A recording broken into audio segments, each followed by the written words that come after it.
Bruh. The Insta got tweet redeem.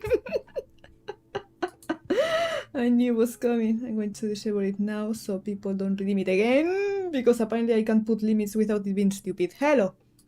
Welcome. Wait, did it actually go through? Did you get your points back? Or because I didn't accept it, but I disabled it? So, I'm unsure. Thank you for the headpads and for washing my face. Maya Henry, did you get the points back or did it get accepted?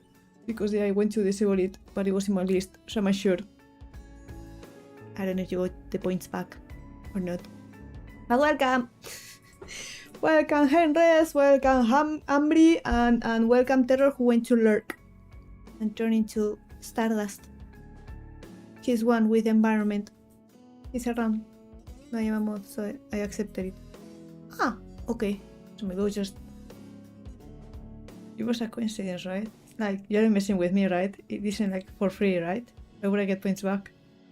Because I went to disable it, so maybe it like auto-cancel and maybe you got them back? Maybe? Maybe? I don't know. Anyways, just 1000 points, so... Whatever! I'm stretching for free. No, I did that, I filtered it. Okay. Okay, then it was just a coincidence because as soon as I disabled the redeem, it disappeared from the requests. I see. I'm just doing my mod job. Hydrate, okay. I went for water before I started streaming because I knew it would get redeemed. So it's fresh. Fresh water.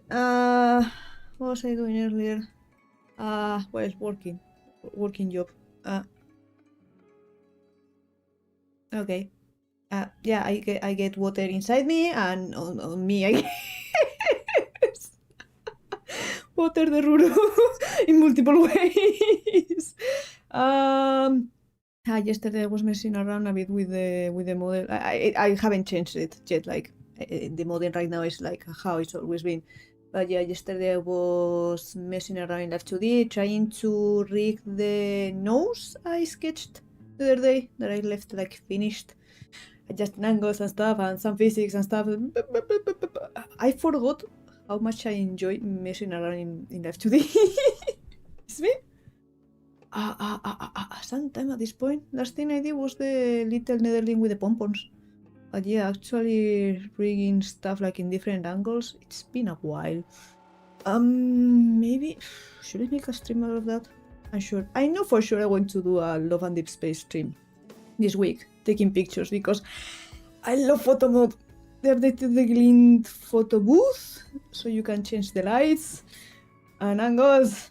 And now there's more poses, and they added special effects, so... and I got it working in an emulator, so I can take pictures. I won't actually play, like I won't go through the story, I won't play like through battles, because it's an emulator and I can barely make it function. I mean, it runs well, but the actual gameplay, like actual battles, require a bit more skill than I will be able to actually make use of him on PC. I'll go back to work. Good luck. Okay, thank you for spraying my face again. Maybe I should make some kind of asset or something that gets like droplets on my face and they disappear after a while. Franz no made me a Fugi. Oh, you got a Fugi? Where is it? Exploring his server. He hasn't shared his server yet with me. I think I told him about it like that one time on a call. He was like, yeah, we'll add you. And then I think we both forgot. But yeah, not in his server. Stretching. Unrelated to anything. But should I make a guinea pig redeem? I don't know. Lately, I've been thinking about. I used to have guinea pigs, and the sound they would make when we were going to feed them lettuce, and they went like.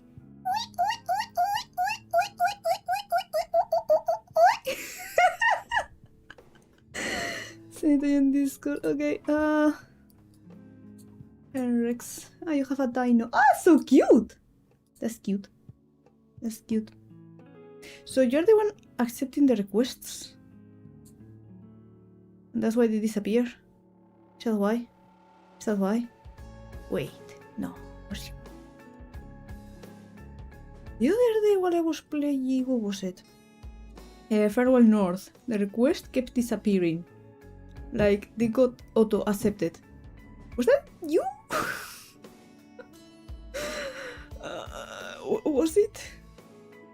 Was it? Because I was so confused. Like, why are they getting accepted even though I'm not touching them? Most likely, why? Don't do it. Actually, don't do it. So I can keep track of stuff I've done or haven't done or I have yet to done, and it confuses me. And in case I have to bring back points or something to accept requests. But yeah, that day I was like, why? Tell me why. Tell me why things are getting auto-accepted. Like, it was like, what if I need to give up back points? What is happening? Twitch? It was Henrik all alone. Anyway, with that said and stuff, totally unrelated because why not? We're going to be playing Tell Me Why, which is a game made by Don't Nod, the ones who made Life is Strange. They made it like a few years ago already. I think it's totally free on Steam at this point. Typically, I don't do it unless it's like an auto thing like the spray button. Okay. Then yeah, you can keep going then. I've watched someone play it when it came out, but it's been 5 years. I only remember that we are a pair of twins, and one twin is trans. That's all I remember. I don't remember anything from the story. So it's like totally fresh. So with also it's for mature audiences apparently. When I was changing in Steam Manager, okay, the game, whatever, it was like, oh, this game has mature themes and stuff. So I put like a tag or something. So yeah, beware. This is a mature rated video game that may not be suitable for some viewers. So yeah, beware of that, I guess. Yeah, significant, not mature rated game. Yes. So in theory, well, I'm trying to make this like a plus 18 thing, like an adult thing. So hopefully there's no minors or anything. But without further ado, let's go to also, it's episodic. There's 3 episodes. So I will be playing 1 episode a week. So today will be episode 1. Next week it will be episode 2. And the next one, episode 3. And I got distracted because I saw my... I don't know why. Why does my toggle for the big eyes get activated when I start Vtuber Studio, even though it's not by default? I don't know. Anyway, game move, yeah. I forgot to move. There we go. Look at here, my Steam name. I'm happy I decided to change it instead of my regular nickname. But. New game. I think I can use control. 1 second. 1 second, I prefer control. The control better. Oh, hello, I'm black and white. I'm black and white and smooch. You are now using all your points. Mwah! There you go, smooch. Are you missing my smooches?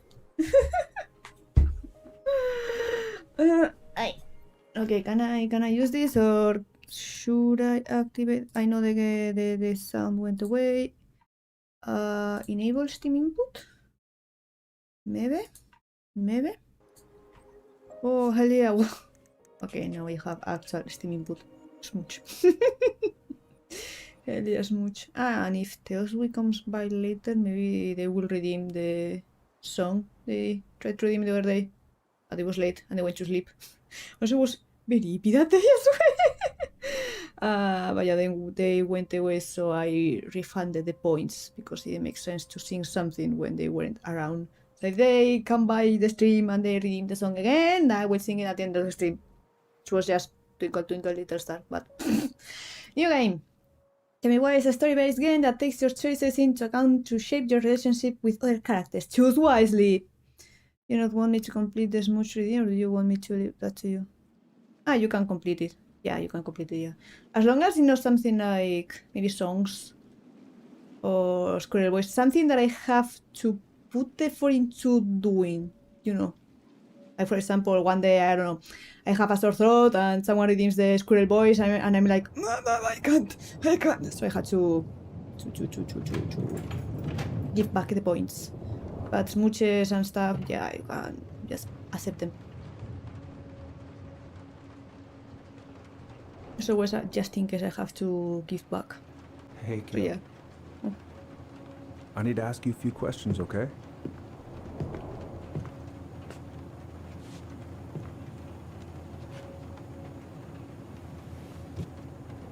Can you tell me what happened tonight? I was at home, maybe? I went to show her my haircut. She had a gun. Take your time. She freaked out. It's okay. No, it's not. It's not okay. My mom tried to kill me, so... 1 second. Because I see the volume is going like super loud. Maybe there. To tell me if the sound balancing is okay and stuff. But yeah, just judging by the bars, it was going all the way to a red. So I stabbed her. okay. I killed my mother. Sorry. Now it's more dramatic. That's more dramatic because it was just dramatic pause. I stabbed her. I killed her. No more poses, but yeah. I think sound is okay.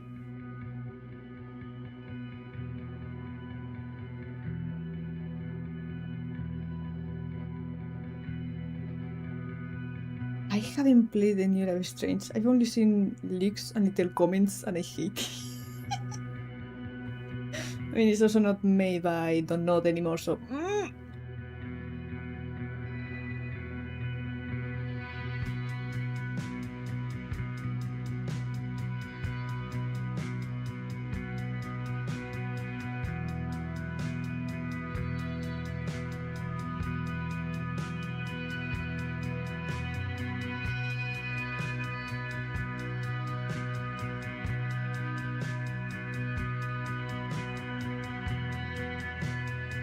I just realized.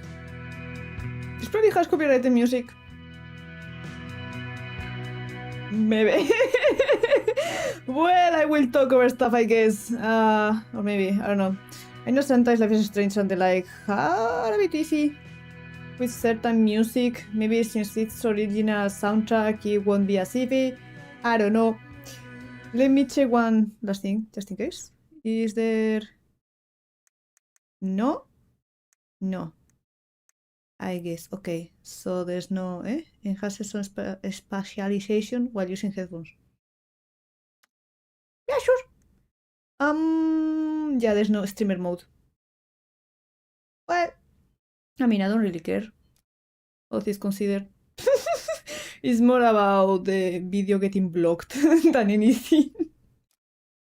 So if I don't find out. That one time I streamed What Remains of Edith Finch. And then my freaking nutcracker blocked the video everywhere. Everywhere. I was like, okay, nobody can play this video because of this specific section. Do you want to mute it? Yes! So yeah, I think as long as I'm not stopping by like, oh yeah, let me listen to the music and not do anything else and just talk over stuff. And all that thing, it should be fine. Probably.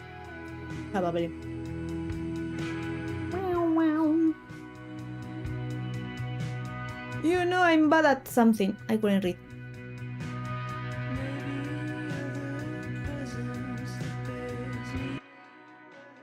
to gift, itinerary, snacks, and something.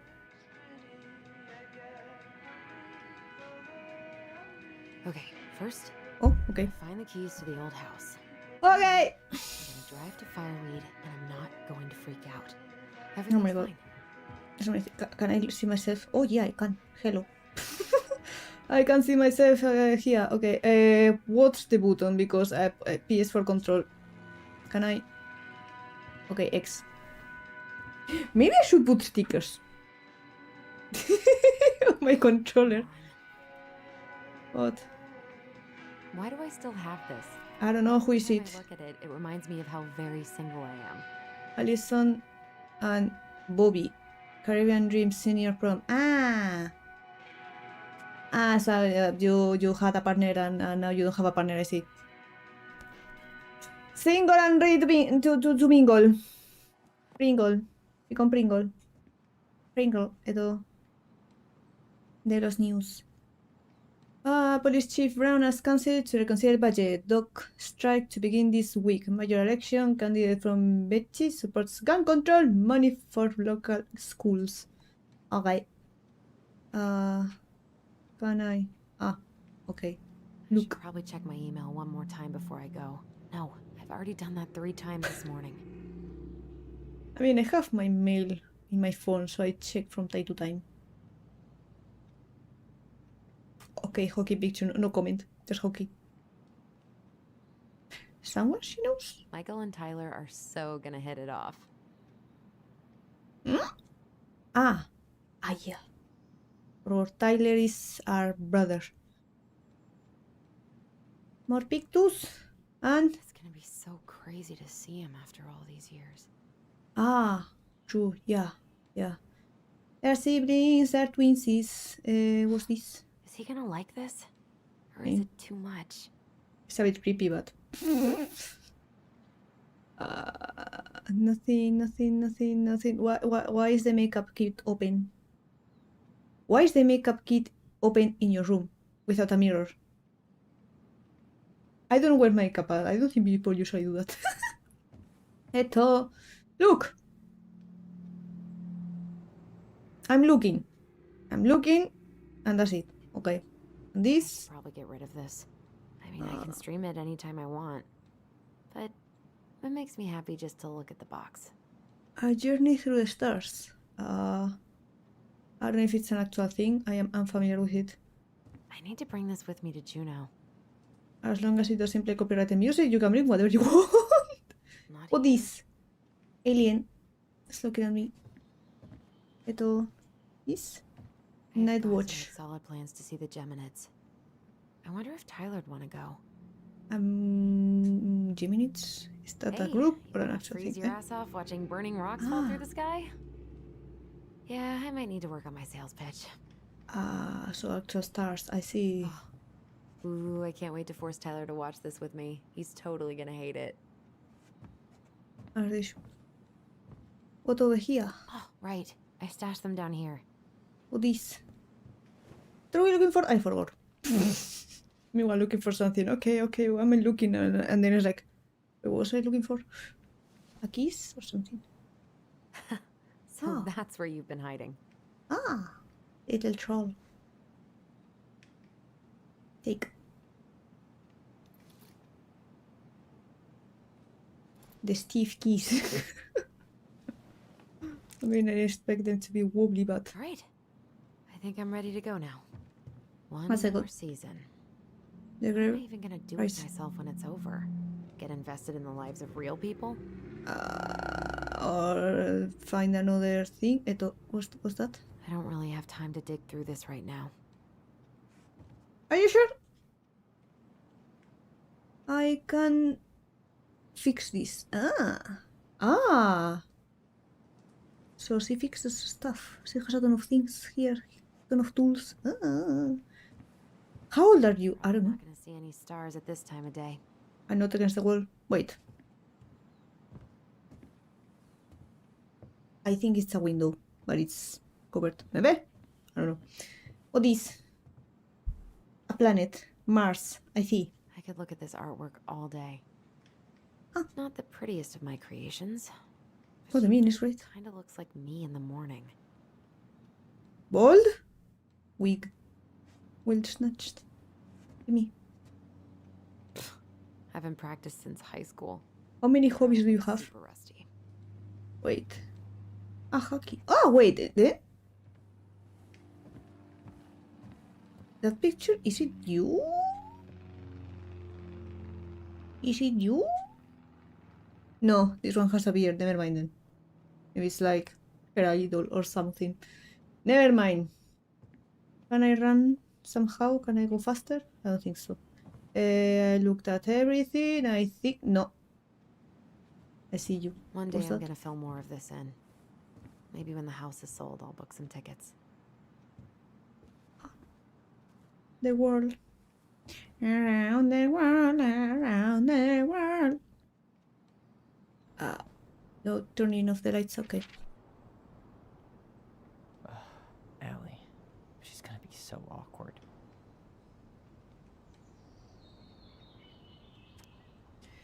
Dear Tyler, I know what you're thinking. A letter? Well, we are informal. What's wrong with email?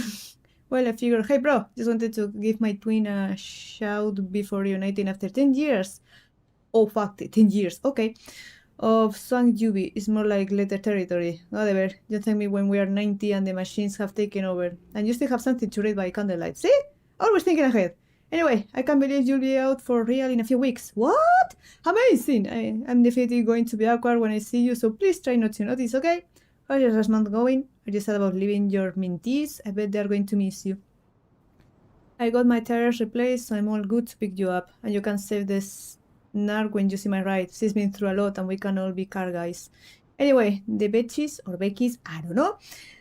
Let me take the day off so we can go straight to the old house and get it ready for the sale and everything. Can't wait to never think about that place again. I really can't wait to see you. I don't know if I made that clear. Love you, Allison. Okay. And I put it in my pocket. I'm about to leave this room for the last time. Okay, I'm pretty much done here. I just need to grab my goblin and I'm off. Oh. Songs of Innocence. The Transgender Man's Guide to Healthy Masculinity. Shelter from the Flood. Wish I could have finished this before I left, but God, it was a slog. Bring it. I know most of these by heart at this point. Out the window. Man, I'm gonna miss that view. That is a nice view, but also, why is the window open? Snow? Snow is missing here. Hey, little guy. You're gonna be reunited with your sister soon.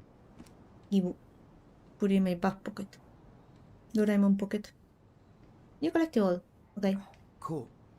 I guess I'm totally ready to go now. You found the first game collectible. Bye, Okay. Herbert. My plant! I never given names to my plants.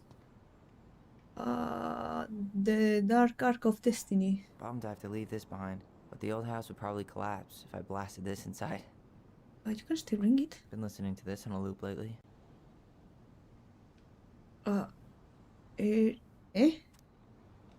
Enemigos. Southside flipping. Okay. I was like, what is that saying? Enemigos. Enemies in Spanish. Man, the soundtrack to my angsty teen years. I'll leave it for the next rebel.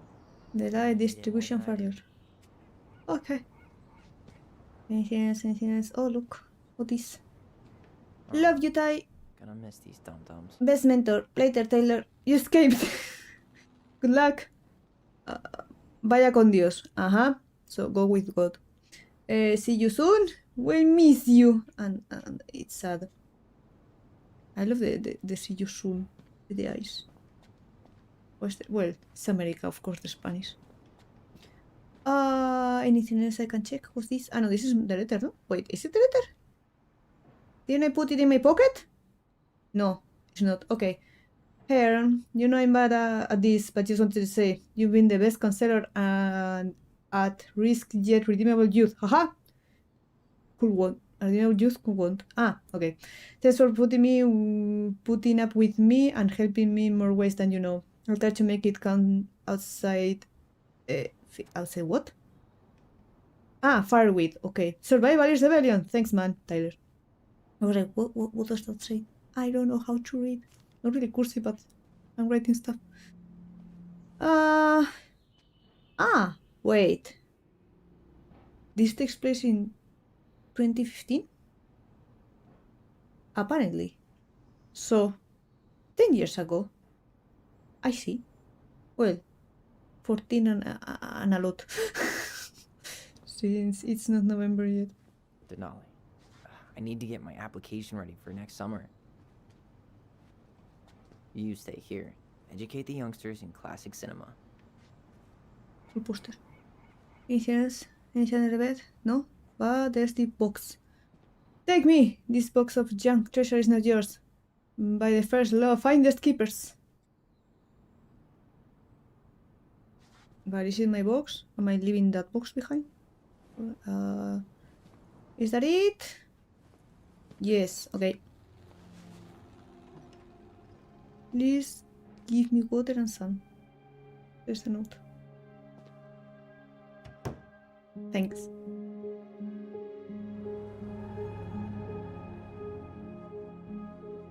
We have tomorrows for a reason. And yesterday just because.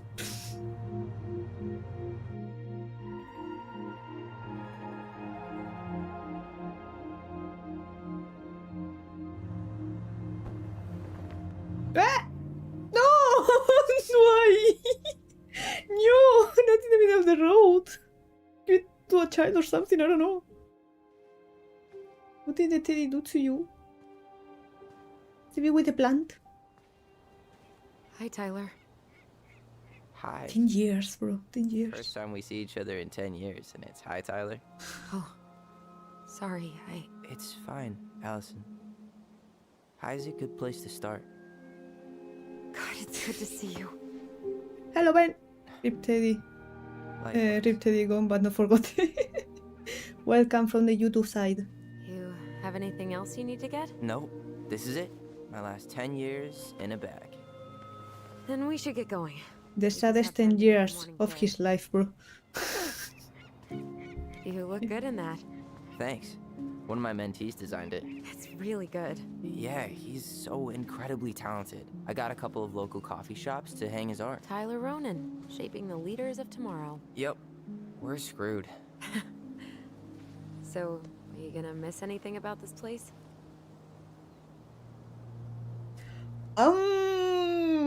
Oof, am I an asshole or do I really like food? Wait, I think I said the same thing. But in different ways. Wait, I have a PS4 controller. What the fuck is X? 50-50. Okay.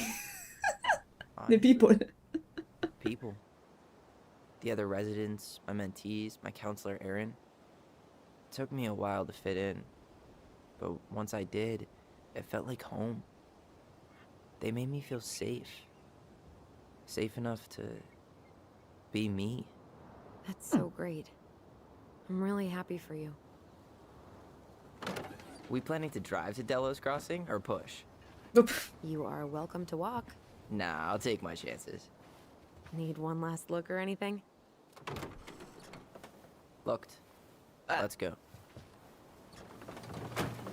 Looked at it for 10 years probably, so... 10 years. Wait. How old are they?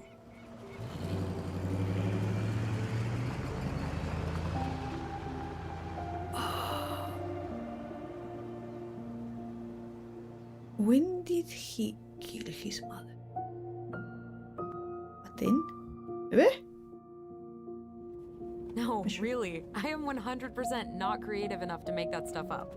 Oh, and just last week, they had to turn the ferry around because a bear was on board. No way. Someone heard a commotion in the back of a delivery truck, so they opened it up. And there was the bear, fat and happy on a literal mountain of empty chip bags. You go where the food is. Oh, I can relate to that. So then what happened? I'm not sure. I think they couldn't get him to leave, so they tranked him. Oh, poor buddy. Shot in the ass just for getting the munchies. Oh, well, You know what they say, safety first in bear country. Yeah, but prevention is best. Common sense goes a long way in keeping them from getting shot. The bear is fine. Mentor mode? Tyler. For now. You hear they've been talking about loosening up regulations on trophy hunting again? No. Higher bag limits, inhumane ground traps, even bringing back hibernation hunting. What? What kind of asshole gets off on killing a sleeping animal? I'm not against hunting, but predators play a vital role in the health of our natural parks. Can you take off the glasses, bro? Why are you smiling? The glasses. Hello, Ranger Tyler. Not yet. But at least I got the school part out of the way. I can't believe you got a bachelor's already. While I boast a half-completed certificate in accounting from an online college that may have stolen my credit card number. You'll figure out what you want. You have time.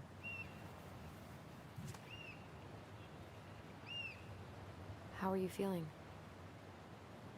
Like I'm about to drive straight into a whiteout and my fog lights are dead.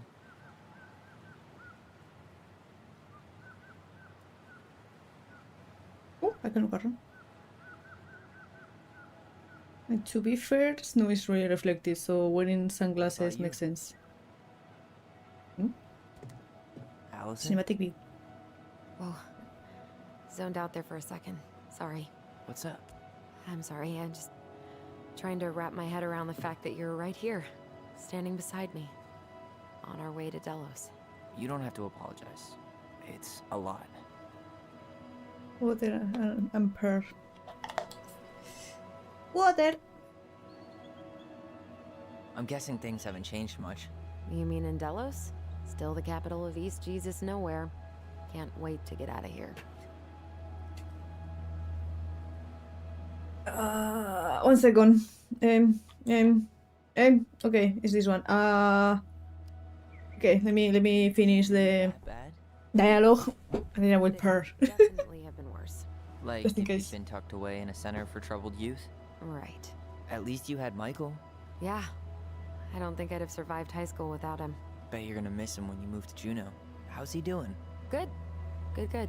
But I haven't seen him much outside of work lately. He's been busy with his dance and helping his clan organize a potlatch. Oh. Is that smoke coming out of Stonehouse? There?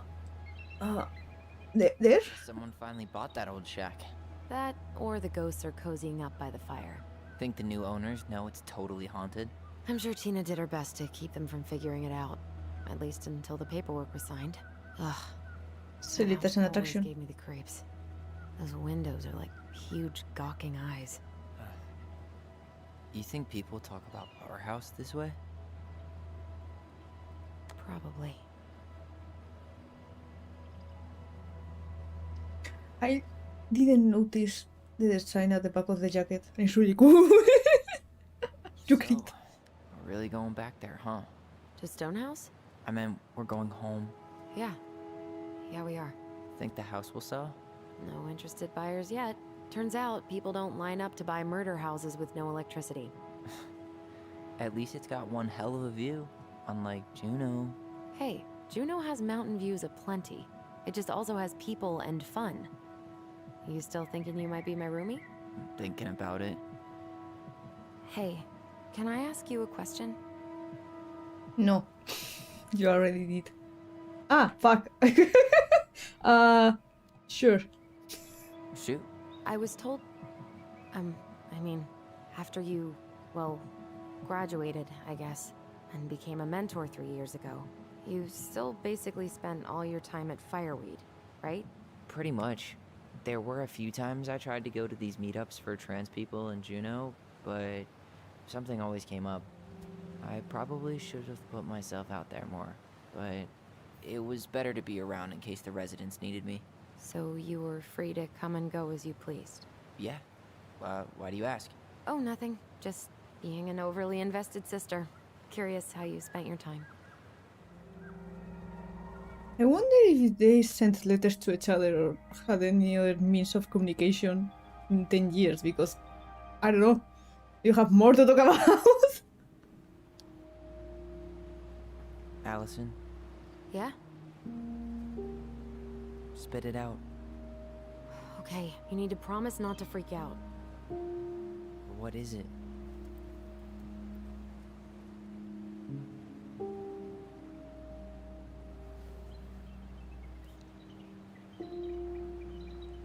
It's a gift. From Eddie. I know he's not your favorite person, but I'm sorry. When you said Eddie, I thought you meant Chief Brown, as in the police officer who arrested me. come on, Ty, don't. And your adopted father, the man who didn't let you visit me for 7 years. The Fireweed administration backed him up, Tyler. They thought it was best for both of us. Yeah, well, it wasn't. Bro? It's a peace offering. And you're the two most important people in my life.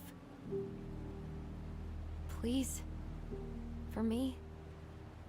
He can't buy my forgiveness with some cheap-ass trinket. Yeah. Fucking ring. What the You fuck? know what gift giving means in Tlingit culture, and what it means to refuse one.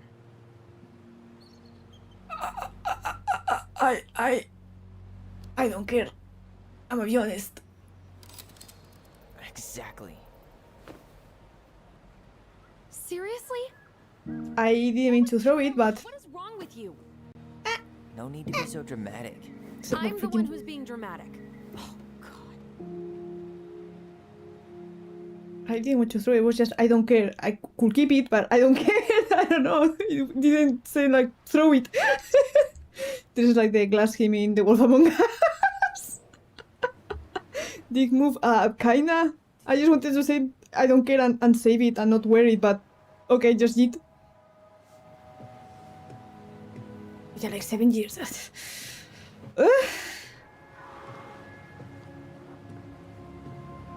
This action will have consequences. Ooh! Not a dick move. That was perfect. That was an asshole move. To put it mildly. So we I deserve that. Sorry I tossed the ring. can fish it out later, maybe. I just hoped we could wrap everything up with a grand gesture and move on to our perfectly normal lives. I mean, if it was the guy who gifted it to me, okay. But to my sister? It's a bit... Hey, brother? It's a bit... You know? Do it properly or don't do it at all, you know? Wait, is she wearing the same ring? Ah, fuck! I didn't notice that! No! We could be matching! No! Would it ruin the moment if I said I needed to call home? Yes. Completely. Sorry. Go ahead. And stop apologizing all the time. Sorry. Okay, sorry. Thanks.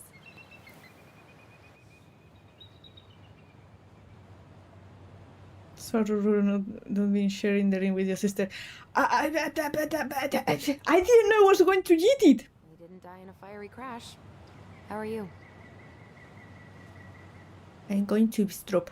He wasn't ready to take it. Right here.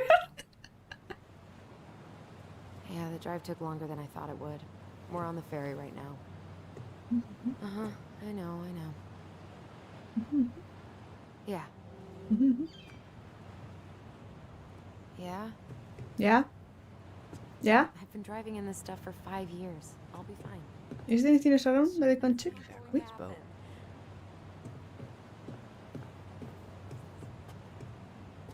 I think it's over. Anyway, Terror redeemed a pearl. A pearl earlier, and now that we are chilling.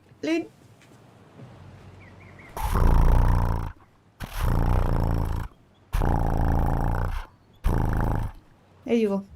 Ah, yeah, I already hydrated. I could hydrate while they were talking, but I couldn't purr while they were talking. What's this?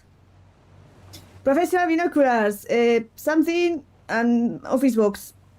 And look. A happy bear. Just Yeah, they had to add that in. Yeah, sure. You're going hunting? Wait, isn't this X? Confused. This is X. Okay. Planning to land a moose with that? Good eye. On a drawing a bull tag. You got your license and tag on you? Why, yes, officer. You hunt? No. I prefer fishing. Fuck, no. Never had the chance. No. I need stickers. Ain't nothing like laying down the hammer on a big damn animal to make you feel alive. Bro. Where you headed? Delos Crossing? Same here. You from around here? Es when to do stickers. No, I mean. But born and bred, I guess. Now I know which one it Born is. and bred. Now I mean stickers for my controller. I moved to Anchorage around your age. Because Delos was mostly Alaskan natives then. it shows Xbox controls, but I have a PS4 controller. You visiting family? So hunting is just a hike with a gun, lol. I'll say, you may not know it yet, but your folks, they get old real fast. Right. I don't have folks. I'm Alex, Wait. by the way. Alex Gershwin. No Gershwin. relation Huh? to George Gershwin. Bravo. Gershwin, the pianist. Folks I mean- always asking for related, so I try to head it off the pass. Oh. Awkward. What did you say your name was? Tyler. I didn't say it, but just call me Tyler. Just call me Tyler. All right. Just Tyler. Good to meet you, Tyler. Likewise, sir. Because if he's from around here, he probably knows my family, and maybe he will go like, oh, "You're the one who killed your mom" or something. Hang on, bone hunting, just normal hunting. When everything else fails, try doing what the captain suggested. Blah. I used to do archery. I didn't actually hunt, but I did archery for a while. What a waste of a good pun. Saboteur, Alaska Sea Lines. I can look. Can I go fishing for the ring? I'm just chilling. I'm just chilling. Can I steal his jacket? I want his jacket. I've never had a denim jacket. Nope.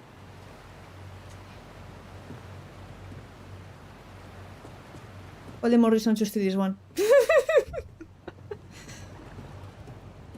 Danger, do not enter. I don't enter, I just climb it. It's not the same. Anything else I can check? Oh, yes. Introduction to making devil's club tea. The devil's lettuce, or so they say.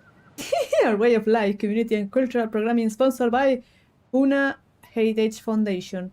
Learn how to harvest and process devil's club to make tea. Sign up today. Space limited. Yeah. Yep. I read it instead of Denali. Dental. Dental expeditions. The expeditions discovered the crown jewel of Alaska. Yeah, this takes place in Alaska. Now open. You drop in. I didn't. Okay. Okay, I got interrupted because of here. Okay. Okay, couldn't check everything else. Yeah. Fuck, I didn't talk to her. I wanted to explore and then go back to talk to her. Okay. Missed.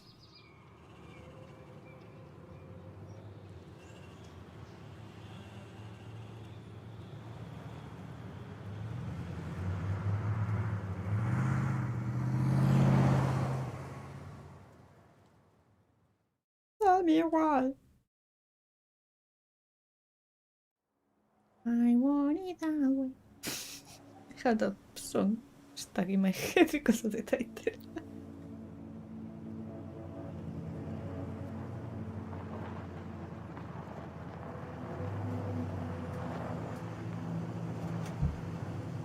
Now we're going ghost hunting. Yippee!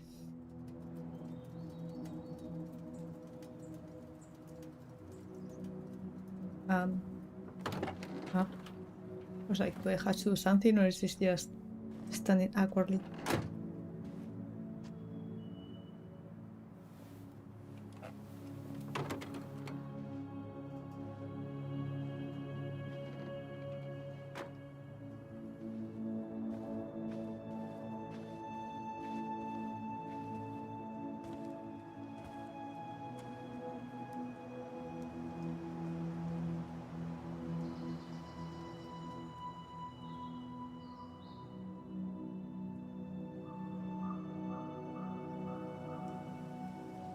So far in the woods?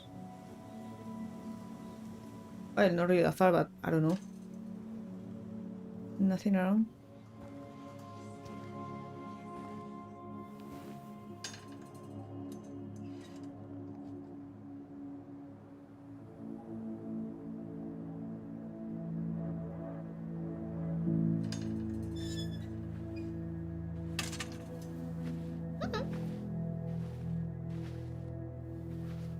Wow.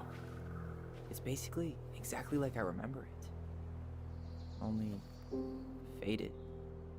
Like a Polaroid left on a windowsill. From the Strange. outside, it almost looks charming. Charm's not the problem. Structural integrity, maybe an issue. You think there's a chance whoever buys it will just tear it down? If someone buys it, they In can this do whatever economy? they want with it. I Maybe. wouldn't care at all. Would you? Sure. Everywhere I look, I see a piece of one of our adventures. Everywhere I look, I just see her. Allison, we could go grab a bite. Start this tomorrow? No. The only way to get this done is to do it. Yeah, that's usually how it goes. After Ooh. you. I leave a trail. When I think about it, this year it didn't snow where I live. Last year it did out of nowhere after not having snowed for many years. Oh, Eto, I guess we just go into the house or should I explore around? Let me check. Can I? 1 second. I'm curious. Any? Okay. Do you give endings? Ah, undefined. I see. Slow walk, toggle. So maybe there was something for running. Apparently, there's no. There's slow walk, but I guess that's something like this. Is probably the fastest I can go. Maybe. Oh, this. Hey, you remember that? Come on, Tyler. It's freezing out here. You're right. Sorry. Let's head inside. No. I need to complete. Oh. Okay. Doesn't seem like the greenest source of energy. Not like she had the money for solar panels. I guess it depends on the area where we run. Okay, but this is a really, really nice view. Walking really fast. Can wait, probably. No. Okay, no, I can't go into the lake. Can I dip my toe? Propane is really clean. It's pretty clean. Maybe there's, well, they mentioned like solar panels, which are even cleaner, so. I wonder if there are still fish in the lake. Uncle I Eddie did the thought full it was gave, fish Snow here. gave me.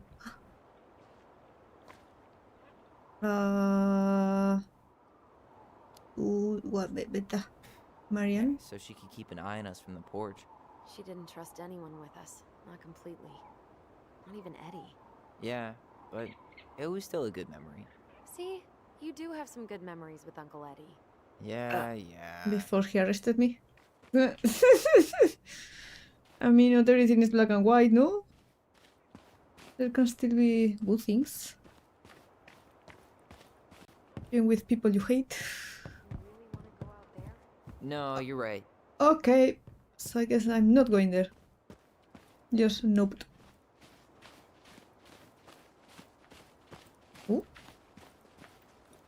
Oh. Looks like a neighbor came by. It's funny. I can't remember any signs of them when we were kids. Probably because our mother scared the shit out of them. Yeah. She scared everybody else off, too.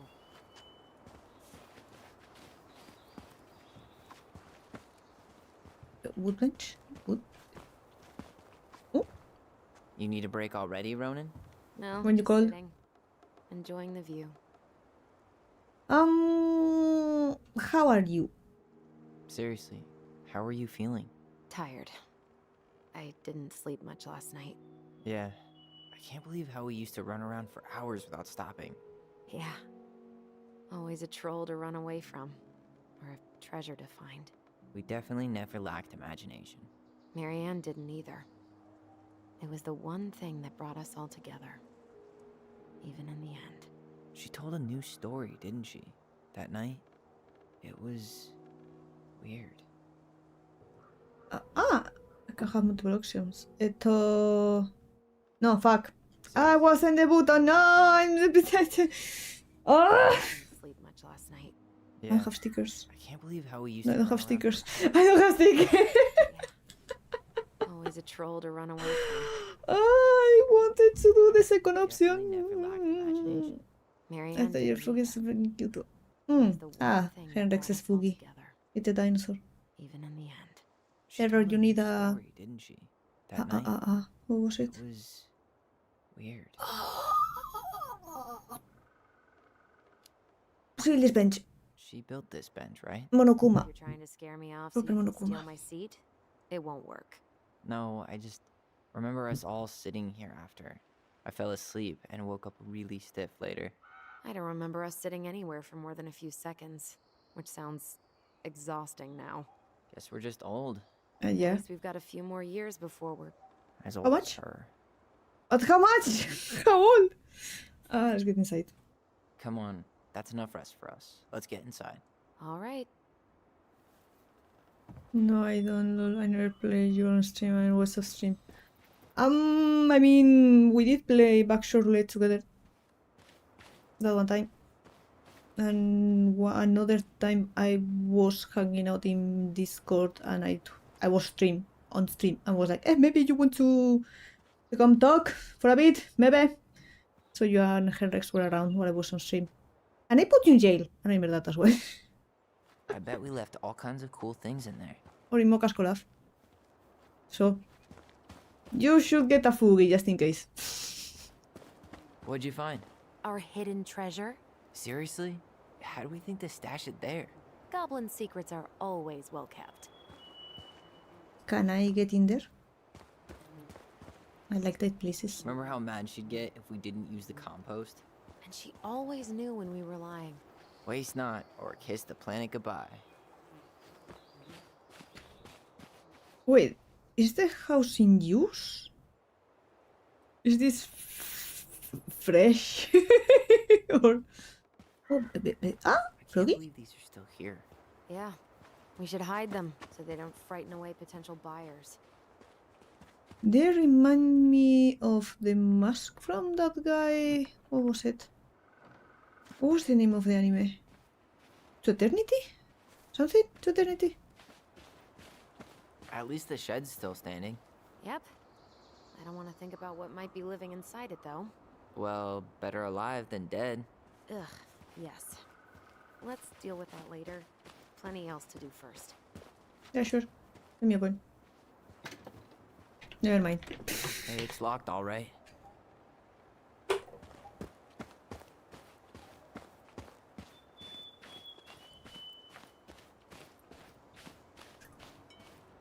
I got the water.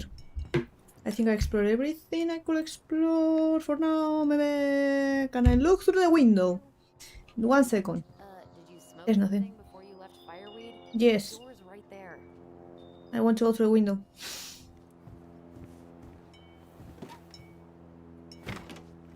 A key? Locked. Well, it's a good thing I remembered this. Why weren't you? You sure that's the right key? Yes. Maybe someone changed the lock. Who and why? Who would change the lock on us? I don't know. We're screwed. You got a plan B? Yeah. We find another way in. I never knew Alright. a locked door that could keep the crafty goblins out. Yeah, we had a million ways in and out of this old house. At least one of them's gotta work.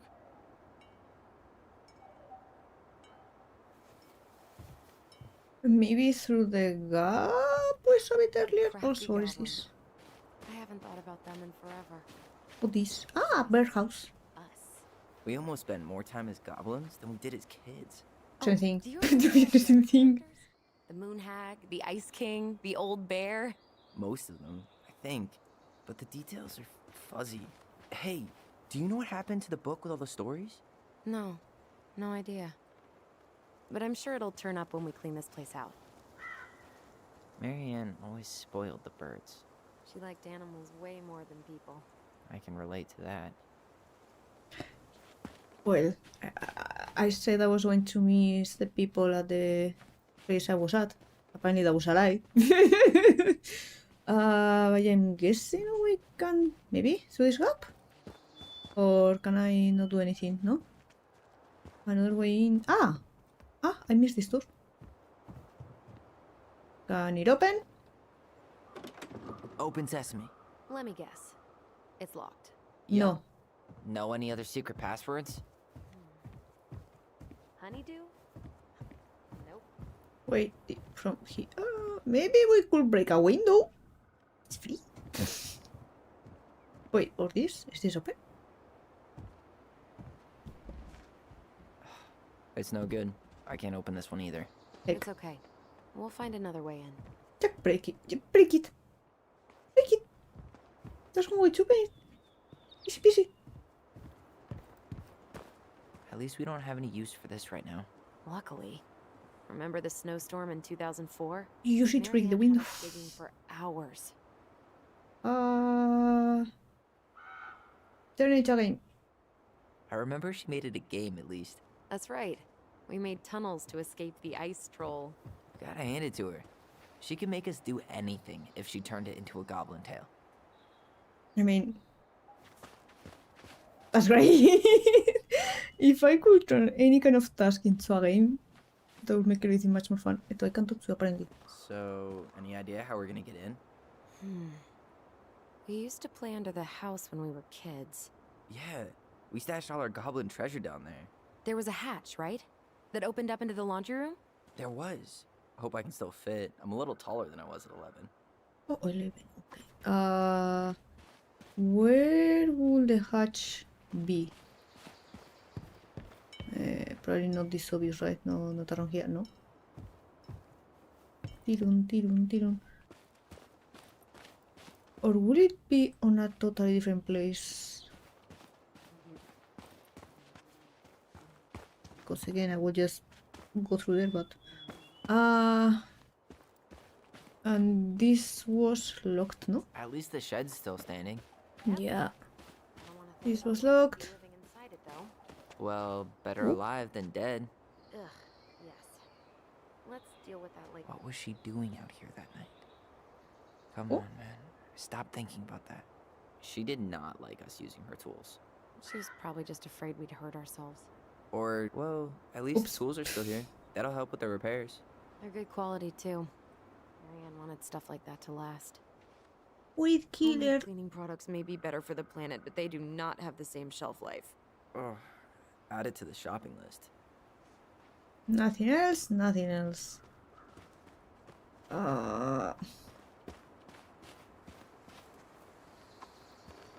Broken trees. That was also closed. We were supposed to not care about the statues. Wait. This. I'm back. I said that I forgot you too. Yeah, we'll check it after stream. No, it should be fine. Mostly because if I click out of the game, the sound stops. Either way, I could probably squeeze through. So we need something to pry it off. It's screwed in pretty good. We need a screwdriver. Got it, damn. I think I saw one back in the shed. And now we had to open the shed. How do we open the shed? Can I use the shovel? Or... Because it was open. Do you try to open it or... Hey, it's locked, all right. Everything is locked. Yeah, because unless I had to point it out like, oh yeah, there's tools there, and they will think of something. Okay.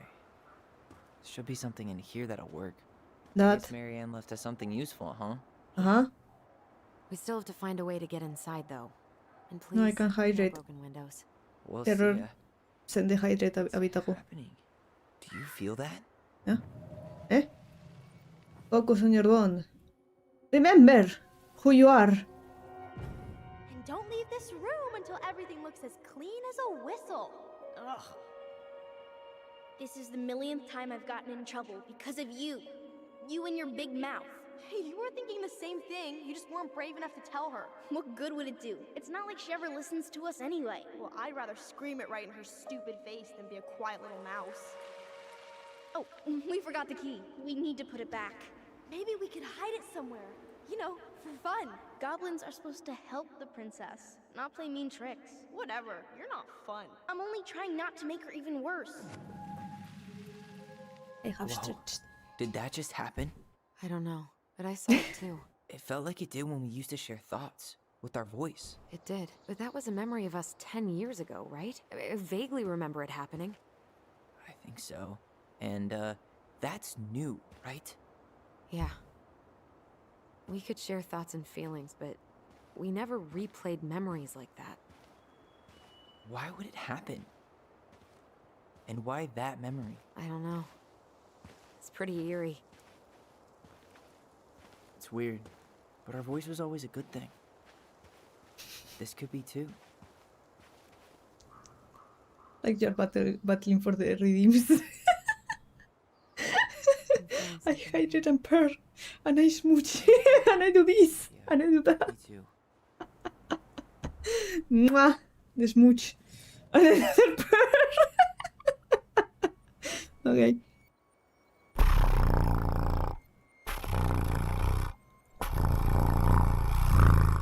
There you go, the purr. Focus on your bone! Remember! Remember. Hurry, let's go Follow the see memory. Silent Dog. Coming. Okay. Coming. What? Okay. Stop sulking. I told you already, I'm sorry.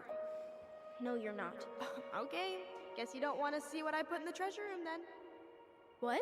No, I want to see. I'm running right now, to be honest. What am I seeing? What are we seeing? What is this? Search now. Ah! Remember which one is the silent frog? Silent frog? The one that's going in its mouth, no? So, Damn, where's the key? This one, no? seriously? Kidding. Silent? Ah, okay. Okay, sorry. Under the frog's boot. Yeah. Open sesame now, for real, for real. For real, for real. Yippee! Can I get everything? Who's this, by the way? Huh. Who left this box here?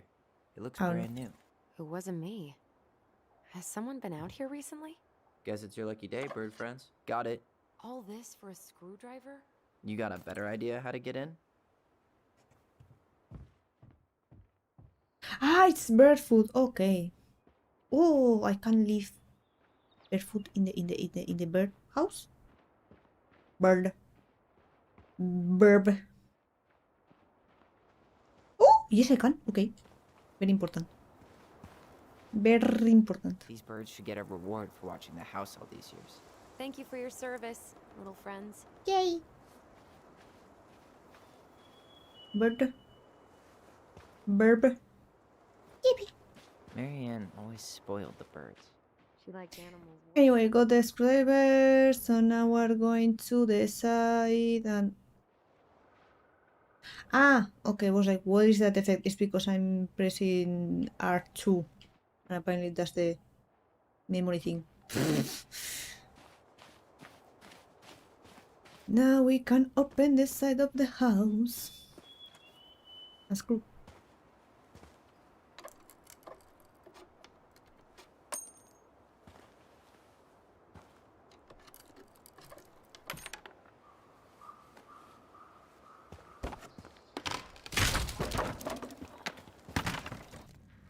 Okay, that was a bit You sure you want to go in there? violent. This was our very first den, remember? Who knows Spoopy. what lives down there now? Me, my new home, Trash Panda home. I mean, if you were kids and you went under there. Tyler? Boo! That's not funny! Yes, it is. Then why am I laughing? Ah! Okay, fine. But you're still an idiot. Alright. I'm going in for real this time. Okay. I'll see you at the front door in a few minutes.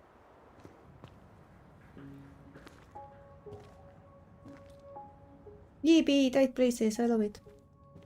Ouch. Ouch! Are you okay? What happened? I got a big head. My head like an idiot. Wait, what? Wait. What? Where are you? Ty, I'm outside. But I can hear you in my head. No privacy. Your voice. It's back. Holy shit. I, don't suppose you remember how to get to the hatch. I think so. We'll figure it out together. Dragons, straight ahead. Need to go left, I think. Is that drawing? Now there's goblins. Then left again after the goblins. And there's a teapot and a corpse. Wow. Can't say I ever expected to see you again. It's been a long time, buddy. The stuffing kind of looks like worms. Anything below? No. Dirty butt. Just a dirty butt. Okay.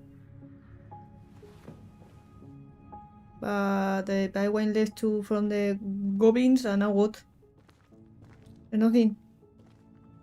There's nothing. No. She told me left, no? Yes. What if I go right? Nope. It was on the right. My bad. Ah, okay. So I wasn't tripping. Okay. I was like, she told me left. There's nothing on the left. And goblins then treasure. What? Ruin? Ruin? I don't know what it says. Room? Yes. There's too many letters just for room, no? I don't know. Then? No. Okay, treasure room.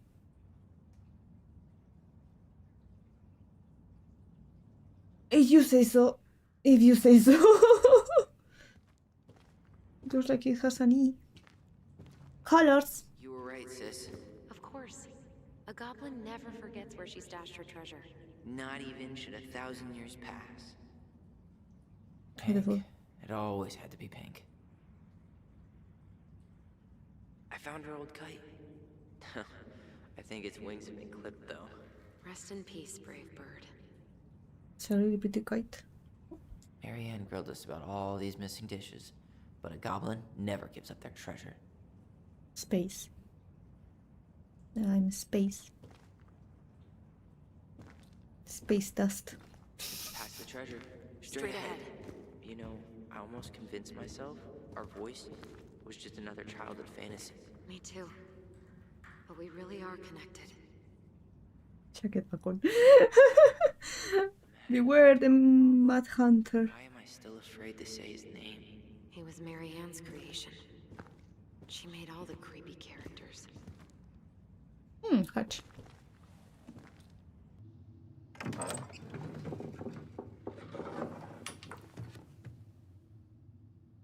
Still sad about the ring, knowing that our sister has one. Heck.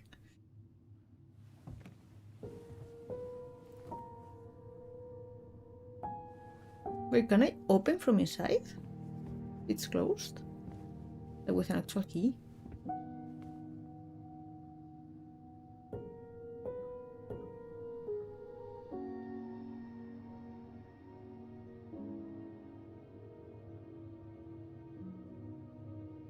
How long are the chapters? I think between 2 to 3 hours long. If I remember correctly. May also depend on how much I linger and explore. Tyler, are you in there? No, I'm not. Outside. Tyler! This is like a lot of build up for a single Coming. chapter.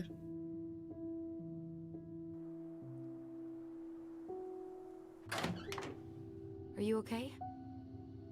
Olive, good to hear your voice again. Yeah, same here.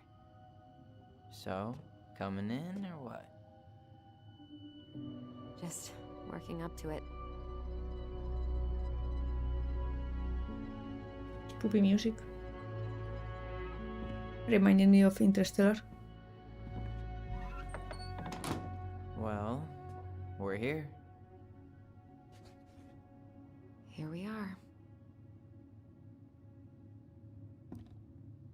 So, how do we get started? We figure out what to keep, what to trash, and see what else this house might be trying to show us. And who the freak changed the locks? Homecoming, enter the Ronan house. This wallpaper is awful. What? It doesn't seem real. What? Marianne's room. Let's not go in there until we absolutely have to. Agreed. Is Marianne our mom? But why are we calling her Marianne? We should take down the creepy masks if we don't want to scare the buyers away. Oh, so now you don't want to scare someone with those masks. Pretended to be a warrior. Hey, I just put on the mask and pretended to be a warrior. You were the one who got freaked out by it. Right. Not that she ever let me wear him very long. Mm-hmm. Ooh. This place needs some serious cleaning. Or an exorcism. Or both. Always both. ¿Por qué no los dos? Dice. Alright, let's see. Broken shelf, broken jar, and the washing machine. Broken. The dryer never worked to begin with. Marianne thought dryers were straight up evil. Energy hogs. I hated hanging drippy laundry. I refused to change for a few weeks once, so I wouldn't have to do it. Few weeks. Stinky. Extra stinky. Machine repair. Bunch of numbers. Texas for winter, too expensive. I see. What are you looking at? Hello. Ah! I guess the wool is kind of peeling off. Pictures, more pictures, more pictures. Huh. This bathroom still smells like Marianne. A good scrub and we'll be rid of that too. We were so competitive about who measured taller. Like, we actually had anything to do with it. And after all that, Drink your milk. tie. Yeah, none of that crazy stretching I did made any difference. Are you still the same height? Maybe. Oh, hello. What would little Tyler think if he walked in here right now and saw me? We'll be really happy. What are we gonna do with all her jewelry? Well, Sell I'm it? certainly not gonna wear it. Donation pile it is, then. Sell it as if it's jewelry. Unless it's like super cheap, just Wow. sell it. Money. I forgot all about her weird concoctions. And how she was always testing them on us. Like we were lab rats. Who the freak was Marianne? Handmade soap. Still here after 10 years. Impressive. You could say that about the entire house. Is it moldy? Or is it just flavor? Moldy flavor. Anything else in the bathroom? Yeah. I tried to bury this dress in the backyard, but Marianne caught me. It was a pretty dress. Yeah, well, we both know pretty was never my thing. Mm-hmm. You could have kept it. Unless you also had a similar one. Okay. What is? What was here? Open. Let me interact. Thank you. String, glue, duct tape. The holy trinity of house repair. Well, Marianne loved having something to fix. not when we broke them. But not the part where it got broken. Especially if we were the ones responsible. I know. What? I'm just saying she liked to save broken things. What? Yes, what?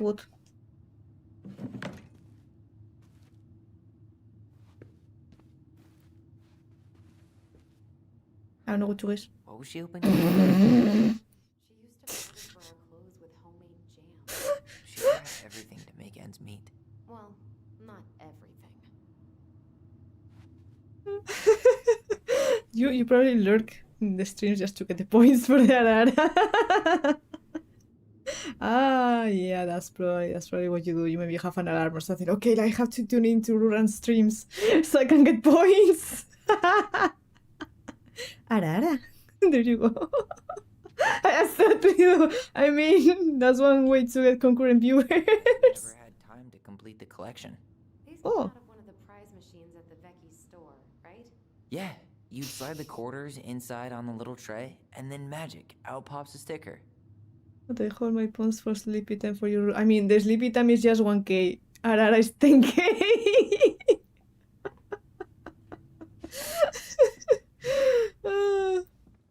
He's always lurking, waiting. Eh? Oh! I remember. Mom? About me joining the hockey team? Mom, Sorry, what? Not now. Ah, yeah, so it's the mom. but you promised. Keep whining, and my next year will become never. The same thing, apparently. Can you cut my hair? Your hair is fine. But I want to cut it short, really short. What? Look, I'm tired, and I'm busy.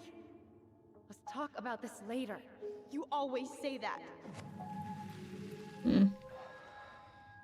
Marianne said no to everything. Made me so pissed. She was always on edge those last few months.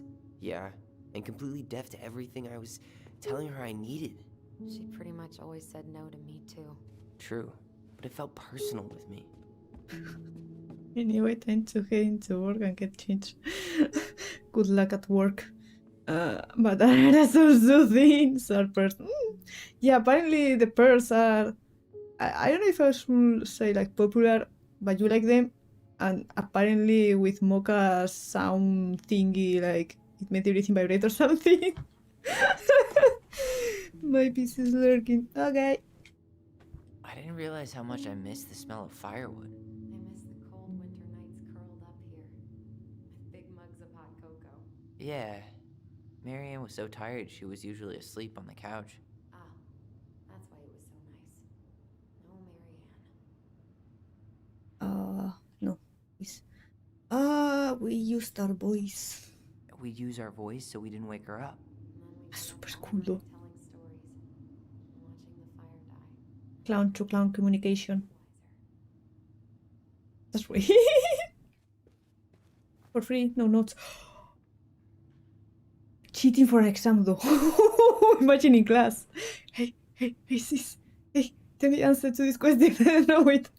They could study for half the exam each. So they could tell each other the answer. There's a lot of potential. Or if they were in different classes or something, they could go like, hey, I got this question, can you look it up? There's a lot of opportunities for cheating. She was trying to save the planet way before Al Gore made it cool. Has Al Gore ever made anything cool? Nah. I guess she was right about one thing, but you can't really blame anyone for not listening to crazy Marianne Ronan. I still find interesting how they call her like by her name instead of just mom. Even, you know, even if he killed her. She took so many pictures. Yeah. Like she had to document every second of our lives. Wanna keep some of these? You can keep some of them, if you want. No thanks. I mean, I like the photos of us, but I don't think I can forget that she was the one aiming the camera. Wow. I'm so embarrassed for us. Mini Da Vinci's we were not. She saved every drawing we ever did. There's a couple of these I might keep. Cute. But it also sounds a bit weird, like every single thing, every photo, every picture, I don't know. It's obsessed. From what I'm seeing, the mom ain't really worthy of the title, but only paying half attention while on campus. Oh yeah, probably yeah, but still, I don't know. Well, I don't really know that many or like any person at all that has like a really bad relationship with their mom. So I don't really know if they'll call their moms or just by their name. I don't remember these. It's probably one of Marianne's unfinished masterpieces. There's two of Dubs. them. Maybe they were us. In some weird way that only made sense to Marianne. Anything else around? What is? What is? Move. What is? Or may I just say ma? Me too. Well, instead of saying like mama, which is like in Spanish, I say ama, which is in Basque. In theory, it's in Basque. It's another language around here, which I don't speak it. I used to speak it a bit when I was small because they taught us in school. I didn't like it. So the only actual terms I use from that language is ama for mom and aita for dad, which would be papa or padre otherwise.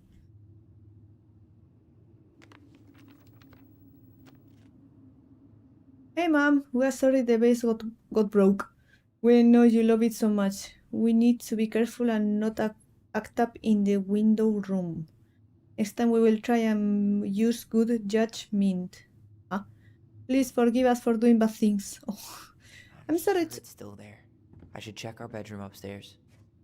Sorry too. We should be more careful. I'm very sad we made you cry so much. We should play outside instead. I will tell Lolly not to be wild all the time. We aren't going to do it anymore. We're sorry. Ollie. I'm guessing Tyler's dead name is Olive. What are you reading? An apology letter. A letter we wrote her. To apologize for breaking that stupid vase, remember? Bore your kids into good behavior. Great parenting strategy. She pinched every penny. Old textbooks. Tessa gave them to us, right? Yeah, she thought we were gifted. We were in a way more special. We were. Just not like she thought. You think she knew we were sharing answers? We shared for fun. We both knew them all anyway. So they did cheat. Good job. Good job. I guess I should go upstairs unless there's something else. What is this? 2005. Of course. Fix After the all window. this time, I thought I'd feel more prepared to deal with this mess. February, Sarah, 4 p.m. cancel. Mrs. Doyle, 11 a.m. cancel. Rosa, 3 p.m. Helen, 5 The p.m. last few months are almost all blank. Only a few appointments. Most of them canceled. What kind of appointments? Hairdressing, I think. Oh yeah, she did that for a while. Huh? We did want to... Oh, we love you, Mom. Me too, but don't write here. Ah. What happened? Do you have any other kind of comment on the previous ones? Or can I go back? Like even further back? Ah, only this? Hey, she drew some little hearts here. Oh, What? March 7th. Oh. What was that? And then? You for 10 birthdays? I think. Hey, that reminds me. I owe you, Birthdays. like, 10 birthday gifts. I That's think out we of can gifts. let that slide. No. No presents for me? For me? What? You don't want me to buy you presents? You're gonna need your cash to get started. We've got a lifetime for gifts. Okay. But no presents from you either, then. Deal. Cheap. Yeah, because they're twins. I forgot. For a second, I forgot. So they have the exact same birthday. After all this time, I thought I'd feel more prepared to deal with this mess. I guess we go upstairs. No, because there's this. Best mom. think we ever really believed that, or were we just trying to make her happy? Either way, it wasn't true. Wow. Sponsored by the local goblins. And now this is how I go upstairs. Yep.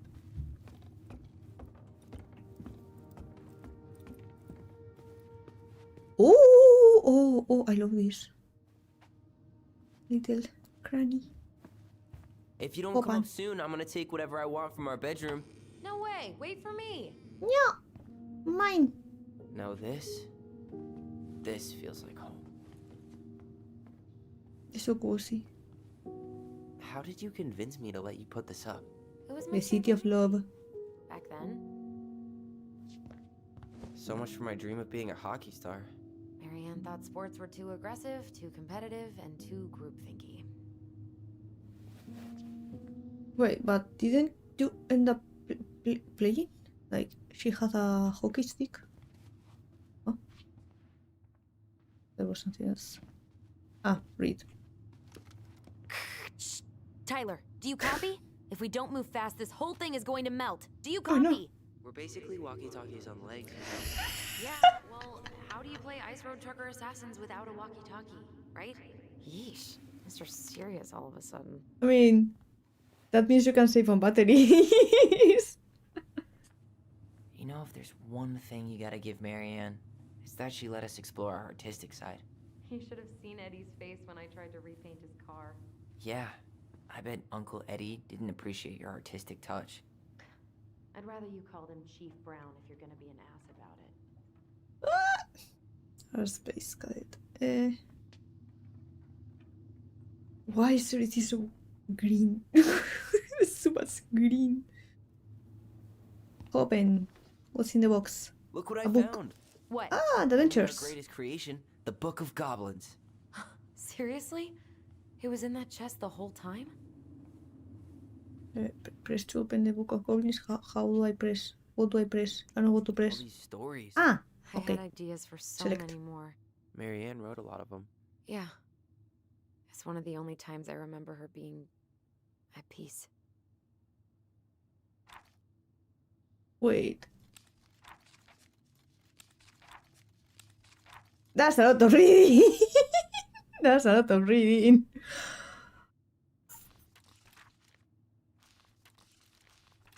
Okay. Okay. Okay. Let me water. It's reading time.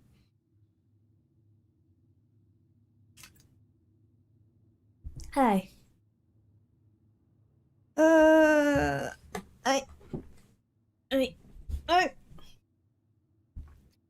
The frog earns the right to speak. Once upon a time, in an ancient and deep forest, there lived a big frog in a small pond. She was a peaceful creature who spent most of her time eating, swimming, and sleeping. From the morning to the evening, she did everything the smaller frogs did, except she did bigger. She ate more, she jumped farther, she was smarter, and she made much more noise. Everybody in the forest could hear her loud croaking, and everybody who was happy that they could. Nobody was happy that they could. Oh, okay. You see, it was easy to get lost in the forest, but thanks to the frog's loud noises, you could just as easily find your way back to her pond. Maybe it would not have been the same if the big frog had kept singing during the night, but she was much too lazy, an animal to stay active after dark. One day, an unknown visitor came to the forest for the first time. It was a young woman, dressed in a beautiful gown. She was walking fast through the woods, as if she was running away, and she never looked back. Many eyes spied the princess pass by, but no one dared to help her, for the Mad Hunter was on her trail. "This is not our business," they said, "and we had better look away." For the Mad Hunter was a yielding man who loved nothing but hunting down prey for money and glory. Nothing could escape his piercing eye for long. So the princess walked alone, without help, until she was hopelessly lost in the big forest. Exhausted, she pressed on with no idea of where she was heading, as the hunter drew ever closer, dog in his pursuit. I read it as pursuit. Don't worry. She continued this way until she heard a heavy croaking, far off to her left, so clear and loud that the princess immediately made for the source of the noise. A few minutes later, she reached the big frog in the small pond, and the frog looked at her with a gentle smile. "Help me, please," said the princess. "I need a place to rest and to hide. Rabbit, answered the frog, and the princess frowned. Please, stop making noise. The mad hunter is after me. Rabbit, said the frog again, so loud that the princess had to cover her ears. The creature began to jump every which way. What are you doing? Asked the princess. Stop all that noise, or he will find us. But the frog kept croaking and jumping around her left and right, up and down. Rabbit, rabbit, until the princess understood the meaning of all this fuss.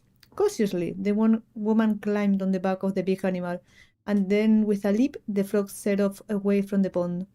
The frog jumped so high and so far that even the hunter could not find where the princess had gone. With a few jumps, the princess was out of his piercing eye.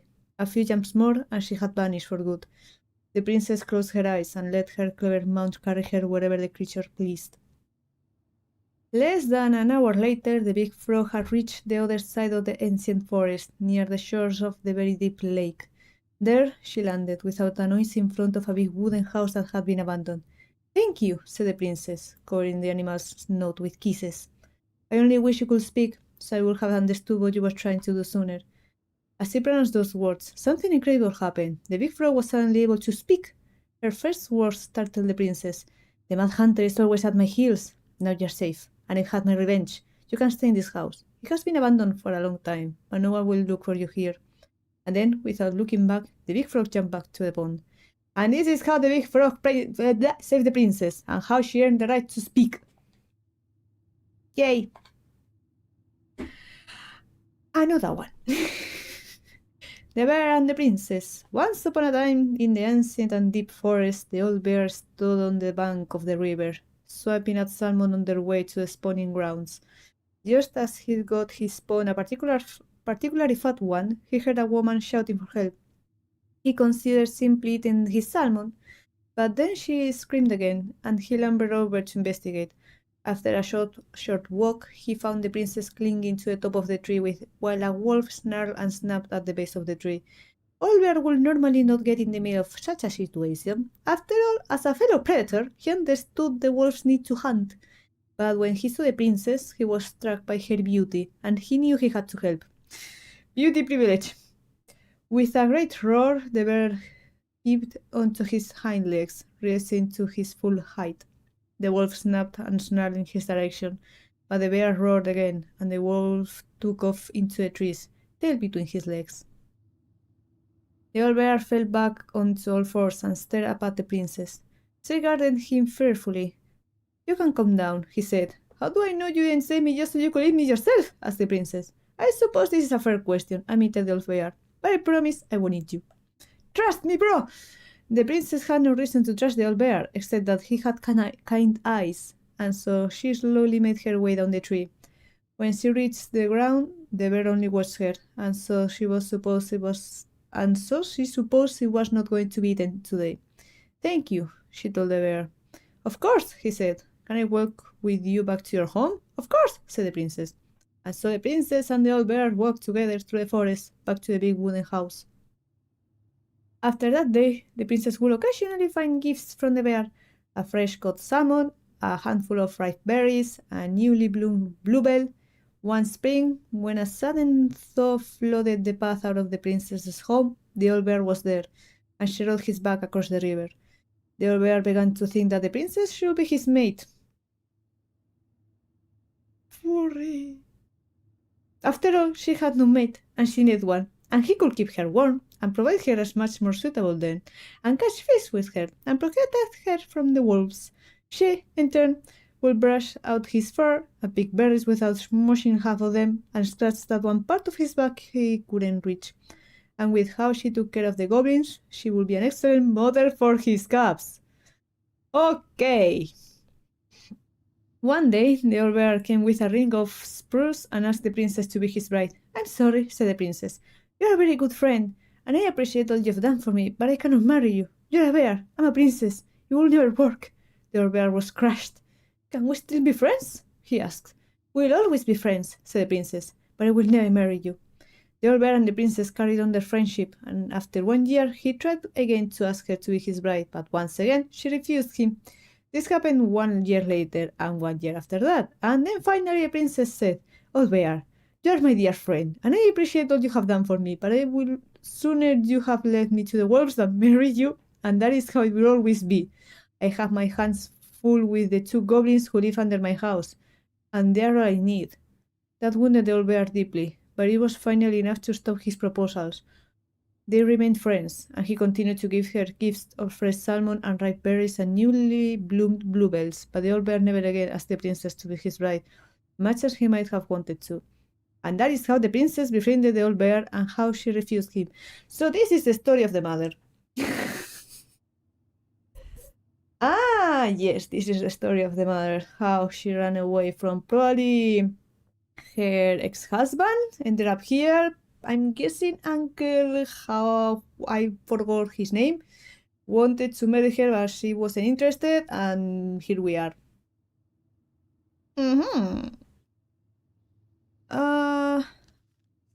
Oh yeah, this one's a long one. Okay. The beaver fixes the house. Me, 1 second.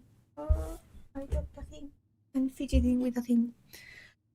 The beaver fixes the house. Once upon a time, in an ancient and deep forest, there lived a wise princess in a big wooden house. One night, a particularly violent storm shook the house. It shook the hinges on the roof and the planks in the walls. It even shook the beams on which the house stood, blowing the whole thing near to the ground. The princess hid in a closet, fearing the house would come down on her as she slept. In the morning, the house was still standing, but it was badly damaged. The storm had blown hinges off the roof and planks of the walls, and even bent a post upon which the house stood. The first 2 things she could fix, but the last concerned her. What will I do? Despaired the wise princess. For though she knew many things, she did not know how to fix the big wooden house. Just then, the old bear came by to see if the princess had any trouble in the storm. When he found her nailing planks back into place, he said, "Stop, princess, let me do that for you." "I'm happy to do it," said the princess. "If you want to help with the roof, you may." When the pair were done with the roof and the walls, they examined the bent support post. "I could throw my body against it," said the old bear. "I am very large." He stretched up onto his hind legs. Being sure the princess could appreciate how very large he was, then charged straight at the post. He threw his body against it with an impressive thud. The impact moved the post, but too far, and it ended up bent the other direction. The wise princess decided more precision was needed. She thought then of the very old beaver, who kept an excellently crafted dam. Perhaps she can help? She went looking for the very old beaver and found the industrious animal hard at work, slapping down mud on a part of her dam that had been blown apart in the storm. Most of the structure was unharmed, because the beaver was very good at building things. The princess knew she had come to the right place. "Beaver," she said, "my house was damaged in the storm. Will you help me fix it?" "I believe I could do that, yes," said the very old beaver, and she paused at fixing her own den to follow the princess. The very old beaver examined the big wooden house and nodded. "It will be an easy fix," she said, and she set out about righting the post with loud slaps of her tail. When she was done, the wise princess stroked the beaver's head. "Thank you, beaver," she said. "The wind blew the hinges of the roof and the planks of the walls, and even bent this post. Now, thanks to you, I still have a home." "Think nothing of it," said the very old beaver, who returned to work on her own den once again. That winter, the very old beaver grew ill. Very ill. She was not able to fix her den, nor to gather food. When the princess found out, she set about delivering meals to the beaver. She brought stews of corn and beans and baskets full of barks and twigs from the beaver's favorite aspen. One day, the wise princess noticed that the beaver's den had begun to fall apart. She set about fixing it, and though she was not as talented as the very old beaver, the fix kept the creature warm and dry. "Thank you," said the very old beaver. "Of course," said the princess. "You helped me when the storm blew my house near to the ground, and thanks to you, I still have a home, and I'm happy to do the same."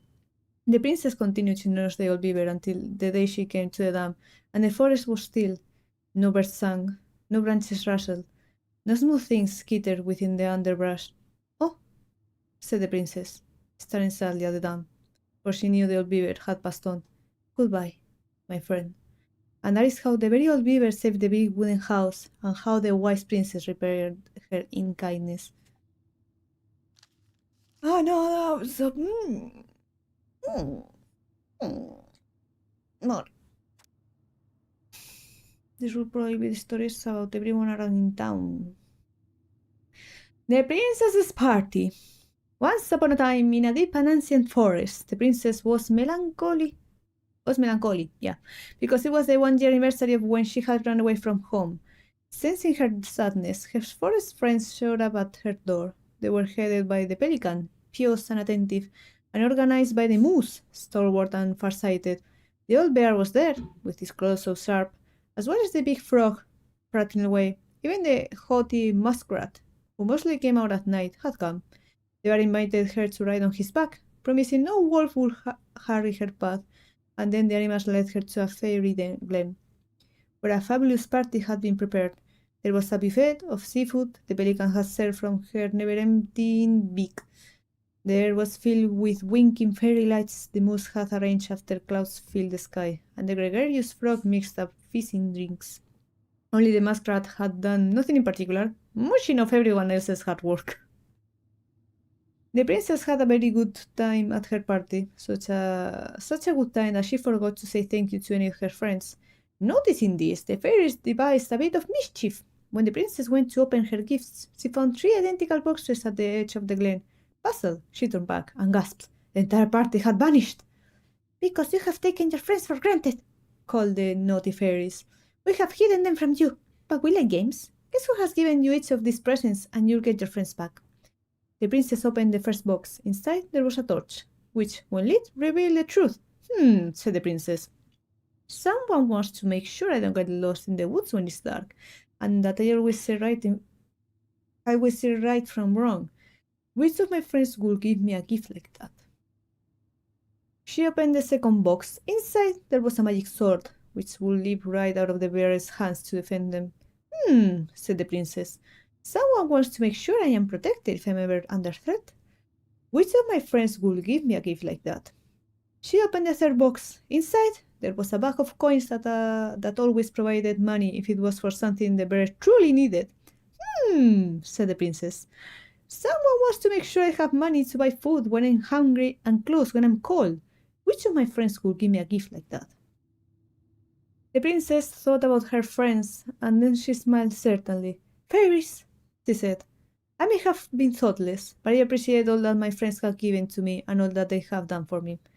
She gave her answers, and the vexed fairies were forced to restore the party in a flash of colorful light. One by one, she gave the animals a hug and thanked them for the presents, the party, and all they had done to help since it moved into the forest. And that is how the princess celebrated her first anniversary in the woods. Okay, next. There's 1, 2, 3, 4, 5, 6, 7. There's a lot. The goblins and the ice cave. Once upon a time, in a deep and ancient forest, the crafty goblins were playing near the glacier when they discovered a hole in the ice. They crept through a gradually widening passage and found themselves inside a spacious ice cave. Light spilled down the undulating blue-white walls in a way that made them look like electric waterfalls, and a column made up of hundreds of icicles stood in the center. This was a time before the goblins had settled beneath the old wooden house, and they had nowhere to live. "Perhaps we could live here," they said excitedly. Moments later, the sound of stomping feet interrupted their play, and they realized that perhaps someone already lived there. They hid behind a boulder to wait and see who was coming. The old bear sauntered into the cave, shaking powdery snow from his coat. He let out a giant yawn and lay down in the corner on a pile of tree boughs, snoring within seconds. When they were sure he was deep asleep, the goblins conspired to claim the cave for themselves. They chipped away at the glacier until they had filled a basket full of ice, then hid once more behind their boulder and started tossing chunks of it on the sleeping bear. Now, old bear was not the smartest creature in the forest, so when he woke up covered in ice, he roared, "My cave is collapsing!" Then he lumbered to his feet and ran outside before the whole thing could come down on top of him. The goblins crept out after him and did a loop before coming back to find him sitting outside. "What happened?" they asked. "My cave is collapsing," bemoaned the old bear. "And it's time for me to hibernate. Where will I stay for the winter?" It had not occurred to the goblins that the old bear had settled in for the winter, and they felt a little bad. But they did not want the old bear to know what they had done, so instead they offered to help him find a new den. Together they searched. They inspected cavernous stone and hollow trees and deeply pocketed knolls. Nothing they found was as beautiful as the ice cave, But the old bear settled on a packed, earthen hollow that would keep his warm and dry for his long sleep.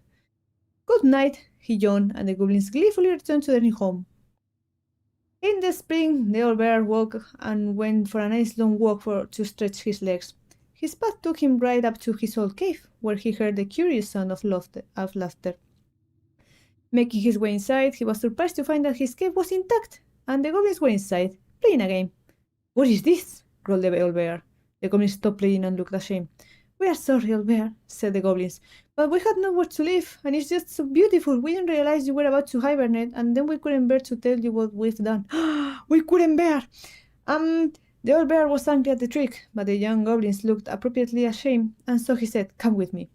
He led the crafty goblins to the hollow in which he had hibernated for the winter. "You two can have this spot," he said, "and look, someone had built a big wooden house right over top it. Right over top it. No one is here now," said Old Bear, "but one day, maybe someone will." The earthen hollow was not as beautiful as the ice cave, but it kept the goblins warm and dry, and they were excited that someday they might have someone living overhead. Someone who baked cakes and tolerated their mischief. And there is the story of how the crafty goblins tried to steal the cave of the old bear and how they got their own instead. So, steal, so you can actually get something.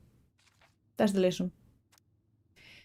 The princess and the two thieves. Once upon a time, in an ancient and deep forest, there lived a wise princess in a big wooden house.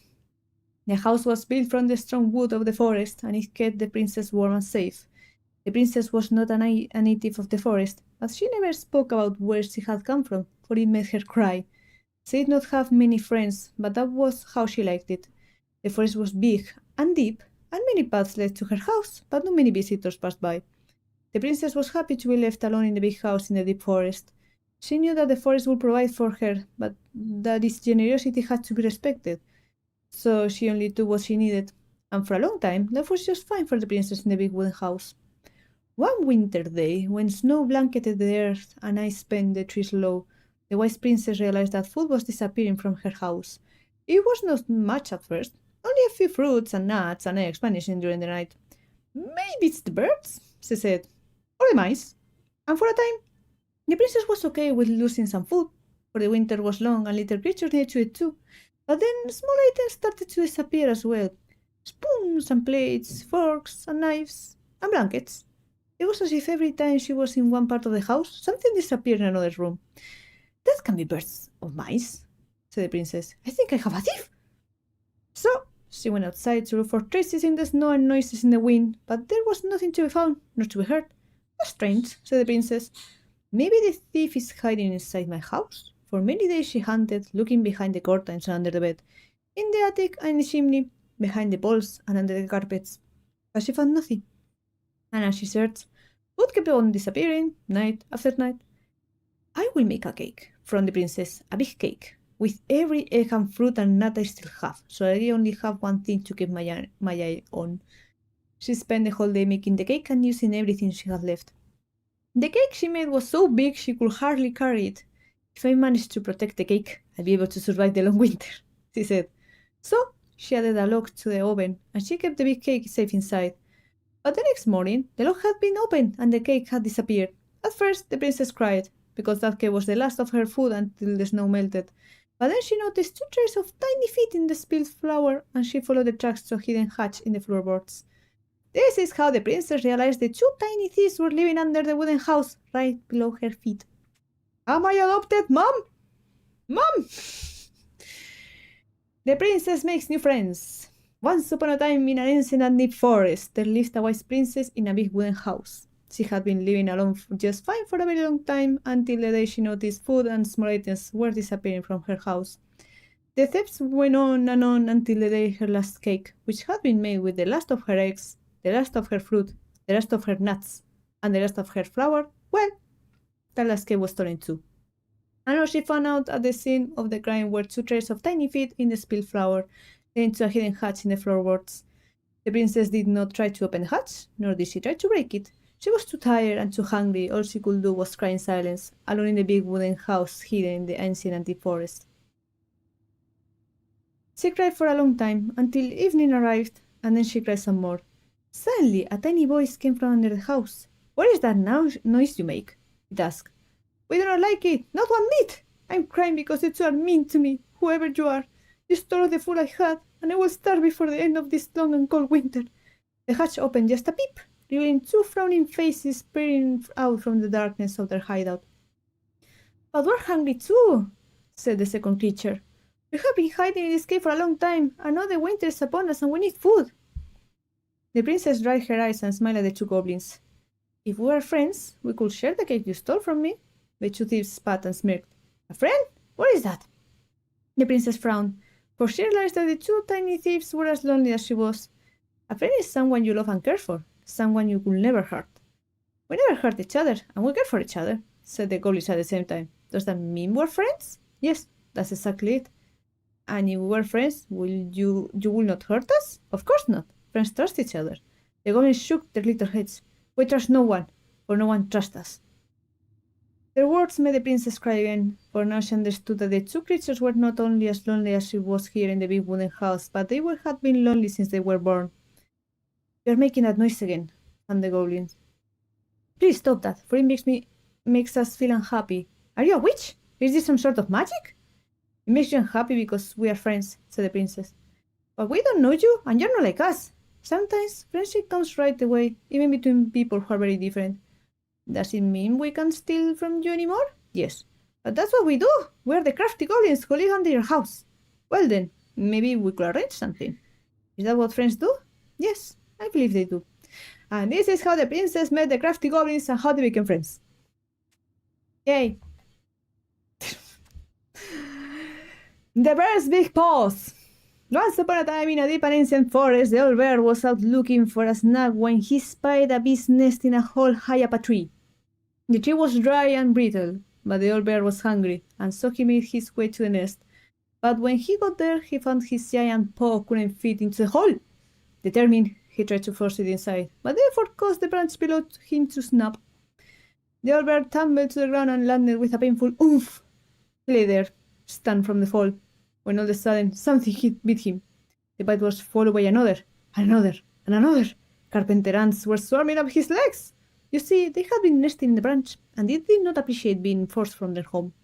The old bear howled and jumped to his feet to dance around as he swatted and snapped, but his big paws couldn't do much about the tiny ants.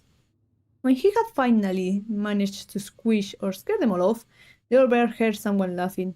The crafty goblins had seen the whole thing. Clumsy old bear, they teased. Those big old paws aren't good at anything, are they? Then they sped off, leaving old bear's pride hurting just as bad as his body. He lumbered through the forest, hungry and sad. Maybe I'm just a clumsy old bear, he moaned, and my big old paws aren't good at anything. At that moment, the old bear heard a sad, sad noise. What's that? He wondered, and he followed the sound to where a mountain goat stood atop a boulder high up a hillside. Old bear! She cried. Old bear, please help! My kid's stuck! A second, let me finish the story and I will stretch and unhydrate. Sure enough, a tiny mountain goat was trapped inside the stones, bleating sadly. The old bear began to walk towards them, and then stopped. I'm probably just going to make it worse, he thought, but then the goat kid started to bleat even louder, and the old bear put away his fear. He climbed up to where the goat was trapped, careful of where he stepped, and trying not to think of how he had only just fallen out of a tree. Every now and then, the ground would slide away from under his feet, but he kept going. When he reached the goat kid, he put his mighty paws against one of the boulders and began to push. At first, it didn't budge, but he dug in and pushed open even harder. Finally, the boulder parted just wide enough to let the kid scramble to safety. The old bear released the boulder and let out a roar of triumph. Roar! Quite a roar. Thank you, crashed the mama goat, and she and her kids bounced off up the mountain. The old bear watched them go with a smile, and then made his way back down the hillside, wiggling his rump in triumph as he went. To his surprise, the crafty goblins waited at the bottom of the hill. We saw the whole thing, they said. We're wrong. You aren't just a clumsy old bear, and your paws are good for helping others. The old bear forgave the goblins for doubting him, because he had doubted himself just as much. He never again thought his paws weren't good at anything, even though sometimes they weren't always great at everything. And that was how the old bear proved that his heart was bigger than his paws. Water.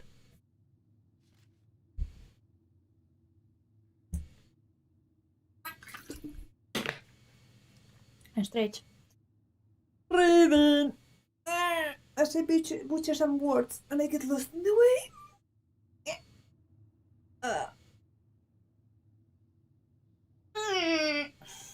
You hear a buzzing sound in the background. It's my mom drying her hair with a hairdryer. Alright. The moon hag loses her name. Once upon a time, in a deep and uncold lake in an ancient forest, there lived an old seal who was a powerful witch in disguise. She was mean and cruel. She liked nothing more than to swim in the deepest part of the lake, where the light was dim under the ice, admiring the corpses of the many victims she dragged into the water over the years. She was so hateful that only the cold water of the lake could keep her cool. Her most prized possession was a tin mirror sold to her by the secret keeper, and she kept it in a chest at the bottom of the lake. It was no ordinary mirror. If you looked in it, you would see a reflection of who you truly desired to be, and for 1 hour, the mirror granted you the power to appear as that person. Whenever a boat or an unwise traveler approached the edge of the lake, the old witch used the mirror to appear as the beautiful woman she always wished to be, and with this disguise she lured the unfortunate sailor or wanderer into the deep and cold water. There, the old seal forced the victim to become her servant, and when she was done with them, they joined her collection of corpses in the deepest part of the lake. Lovely. Horror story, why not? One day, when the old seal swam down to her den under the lake, she discovered that someone had stolen her mirror. The chest where she kept her most prized possession had been forced open, and now it was empty. Who would have committed such a crime? Who had dared to deprive her of her only treasure? The old seal went mad, and her anger heated the water and the lake around her.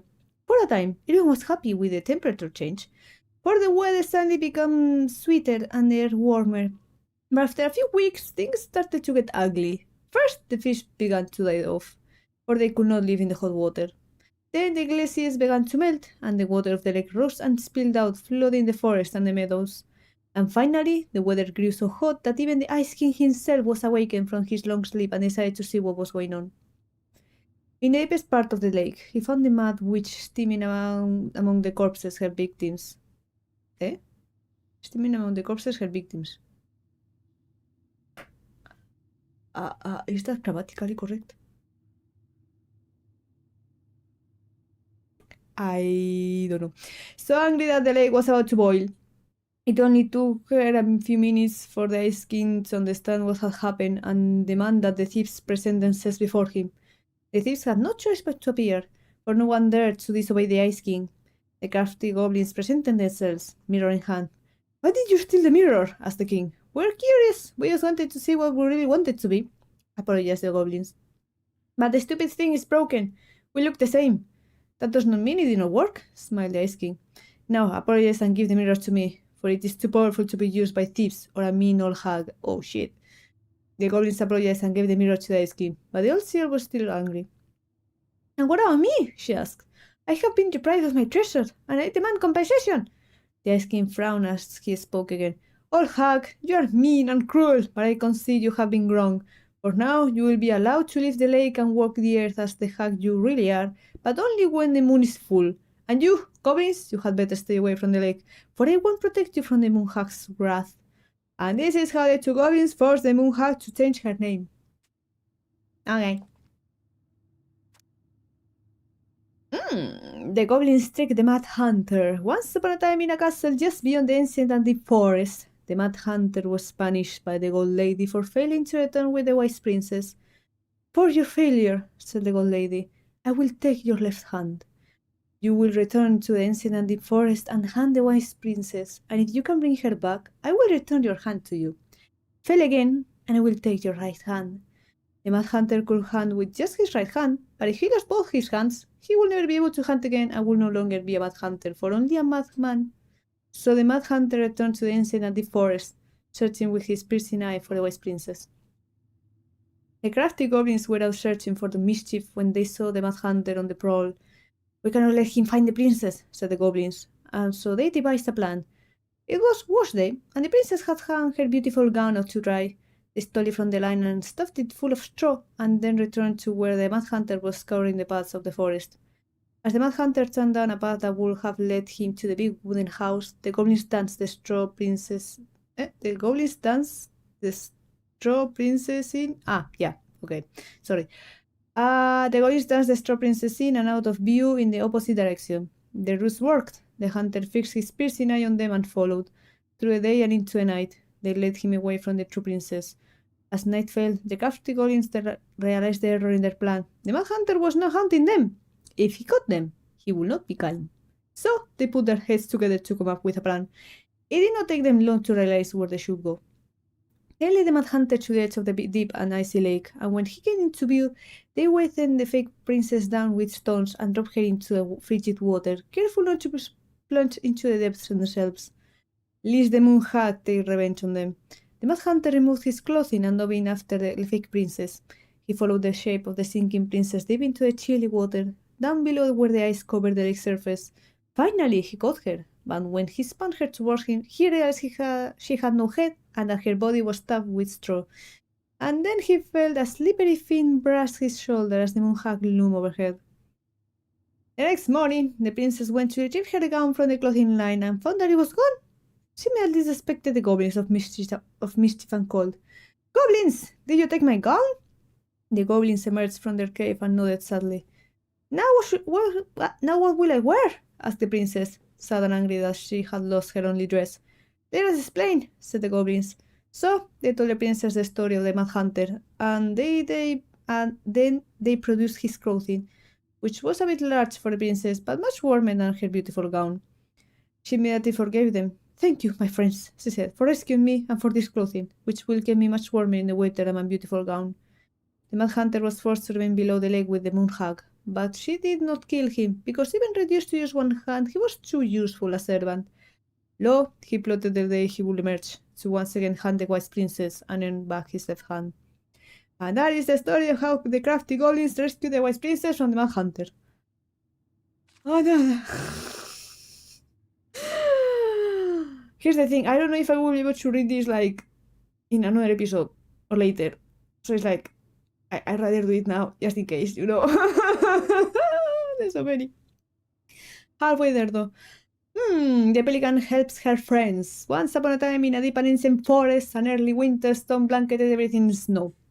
It was so early in the year that the creatures of the forest were not yet ready for an ordinary winter, much less a bad one, and everyone agreed the storm was a sign the Ice King had plans for a long, cold winter.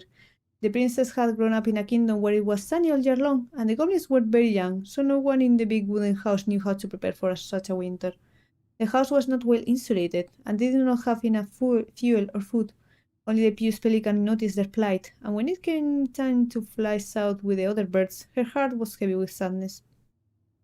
What can I do? She thought. I'm a migratory bird, and if I were to stay, who will look after my flock? The time came to go, and the pelican struggled to take flight. It felt as though a leaden weight were stuck right in the center of her chest. What can I do? She thought. I'm a migratory bird, and if I were to stay, who will look after my flock? She managed to take off, but only just barely, flapping freely to catch up with the other birds. As the pious pelican began her journey, the storm picked up, battering her to and fro.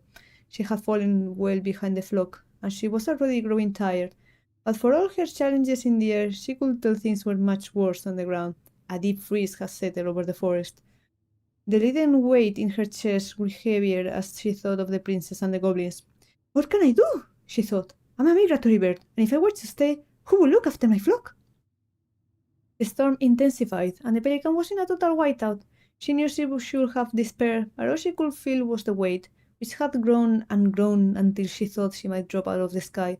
She had felt called to help the princess and the goblins, but she had ignored it. I should have stayed, she thought. It was the right thing to do, and now I'm lost, with no way to make it right. Suddenly, she was plucked from the sky and deposited in the hall of the Ice King. Pelican, he said, you are flying in circles around my mountain. I was lost, she said, weighted down by the weight of guilt in my heart.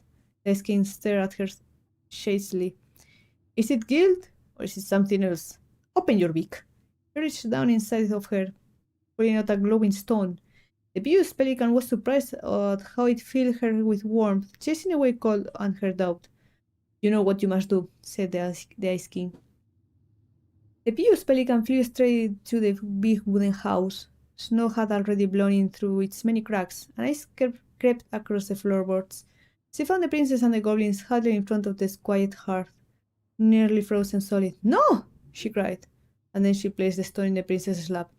The warmth of it spread through the whole of the house, melting all of that had frozen. The princess threw her arms around the pelican's chest, and the goblins clung to her legs. Thank you, they cried. You are welcome, said the pelican, smiling in deep satisfaction. What is that? Asked the princess, staring at the wonderful stone.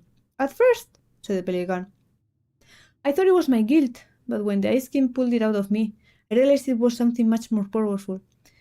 Just then, the storm broke, and the skies cleared. The pelican filled the big wooden houses larded with food from her beak, and then she took to the skies, lightened by the knowledge that through her charity, everyone in the big wooden house would be warm and fed until spring. And that is the story of how the pious pelican saved the wise princess and the crafty goblins from the long winter. Yay! The goblins and the boys.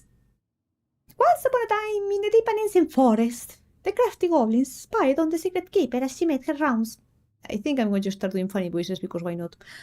Gathering up secrets that the animals of the forest had for sale. How? Said the first goblin. Does she get people's secrets? Do you suppose she peels off their heads? Let's find out, said the second. And so the goblins watched the secret keeper. They watched her until the stalwart moose came to her, head hanging low. It was my fault. I chose an even trail I can't bear to remember. The secret keeper nodded and gazed into the stalwart moose's eyes. Though the goblins couldn't hear anything, they knew she was speaking to the moose, for the secret keeper spoke in people's minds with the gift of the voice. After a few minutes, the stalwart moose blinked. I feel lighter, said the moose. Did I just give you something? The secret keeper nodded, handing him a coin. The stalwart moose nodded and plodded along down the trail. He spied the goblins hiding in the woods and narrowed his eyes, for he knew the goblins were often up to mischief. The two goblins whistled innocently, and the moose was forced to carry on, because they were not doing anything obviously bad. I need to know what the secret was, said one of the goblins. Let's go buy it. So the goblins approached the secret keeper before she could stow away Moose's secret. We want to buy Moose's secret. What do you have to try it? Asked the secret keeper, her voice filling their minds. The goblins produced a silver-handled hairbrush they had stolen from the princess, and the secret keeper nodded. And that is how the goblins came to know that Moose's mate had tumbled down a cliffside to her death. Okay. The secret keeper moved on. The first of the goblins said, I want to know more. So the goblins followed the secret keeper, hoping to find where she hid the secrets. They followed her to the peak of the nearby ridge and watched as she stowed the rest of the day's secrets high in a cloud. When she had gone, they climbed up a high spruce tree that disappeared into the misty sky. They reached out and just managed to dip their hands into the clouds. Their heads were filled with memories, and they snatched their hands back out, as if they had just thrashed them in boiling water. Tears poured down their cheeks. That was how the secret keeper found them, crying in the tree. You stole my secrets, said the secret keeper. Give them back! The crafty goblins stopped crying, because they saw an opportunity. What would you give us in exchange? They asked. I will give you back the silver-handled hairbrush, offered the secret keeper. For so many secrets? Psha! You'll have to offer more than that. What if? Said the secret keeper. I share the gift of voice. The crafty goblins grew excited. That will do. So the secret keeper shared the gift of voice with the goblins, and immediately they found out that they could hear one another's thoughts and feel each other's feelings. The crafty goblins gave back the secrets they had taken and ran back to the big wooden house. There they found the princess preparing food. They tried to peer into her mind, but they found it was a blank. They tried to speak to her using only their own minds, but she could not hear them. It seemed the secret keeper was craftier than the crafty goblins, for she had only shared enough of her power to let the goblins use the gift of voice with each other and not with the whole of the forest. And that is how the goblins stole the gift of voice from the secret keeper, but why they could only use it with each other. Wait, then did the mother know? Was the mother aware? No. Was she? Well, maybe she thought it was just, they were just telling Papa tales. inventing things, making up stuff. The big frog is punished. Once upon a time, in a deep forest, there lived a big frog in a small pond. She was an ordinary frog, for she had been given the gift of speech when she saved the princess from the Mad Hunter. From the morning to the evening, she did everything the other frogs did, except that she knew how to speak. Everybody in the forest could hear her loud voice, and everybody was unhappy with that because she never stopped babbling. She babbled about the too hot sun and the too deep pond, about the rain to come, and all the delicious flies she had eaten. Across the forest, all the creatures tolerated the endless noise until one day they could not deal with it anymore. They asked the big frog to quiet down. I can't, said the big frog. This is what I do. Before the princess kissed me, I croak all day long, and you liked that I did. This is the same as that you can understand what I say. I know you find it irritating, but I can change what I am. Can I? Could you? All the creatures agreed that she was right, and that it was rude of them to ask the big frog to stop doing what she had always done. So, they returned to their own parts of the forest and let the big frog do what frogs always have done, jumping and talking some more about the too hot sun and the too deep pond, about the rain to come and the delicious flies that have eaten. For a time, it was alright. But in the forest, world travels fast and everyone has a story to tell.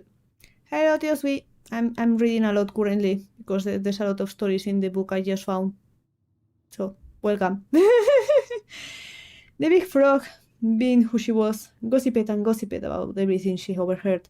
She told the bees that the old beaver had stolen their precious honey 2 years ago, and she told the beavers that the eagles had stolen their precious wood. She told the deer who had killed her fawn, and she told the tall spruce who had carved a cuss word into its bark. Once again, everyone in the forest asked the big frog to keep quiet, for not everyone had a grudge against everyone else. But once again, the big frog would not listen.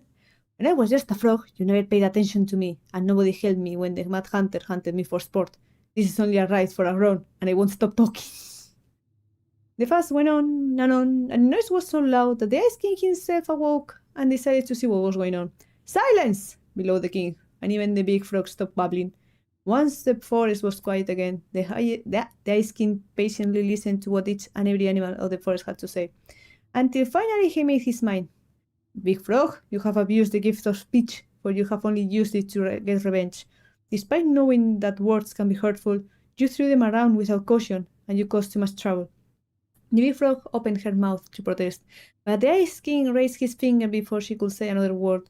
Since you received the gift of speech for a good deed, I will not dare to take it away from you. So, here's your punishment. I will tell you the biggest of my secrets. It is a secret so powerful and so dangerous that it will frighten you. But if you ever reveal it to anyone, the Ice King bent down and whispered such potent words in the big frog's ear. Okay, apparently frogs have ears. That the poor creature started to tremble. Now, go about your business, all of you, and try to forget that the big frog told you, for you are all living in the forest, and you have nowhere else to go. And this is how the big frog irritated the Ice King and how she was punished. There's 1, 2, 3, 4, 5, 6, 7 stories left. How long have I been here? Ah! The goblin saved the old beaver. Once upon a time, in a deep and ancient forest, winter gave way to spring in a sudden burst of warm air that melted all the snow and all the ice all at once. The river swelled until it could no longer hold all the water in, and then it spilled out to create new rivers in places where no one was expecting them. The whole of the forest went into a panic, looking for shelter from the rising waters. The very old beaver had been working on her dam when one of those new rivers came rushing right at her. She scratched and squealed, but whatever direction she ran, more water appeared.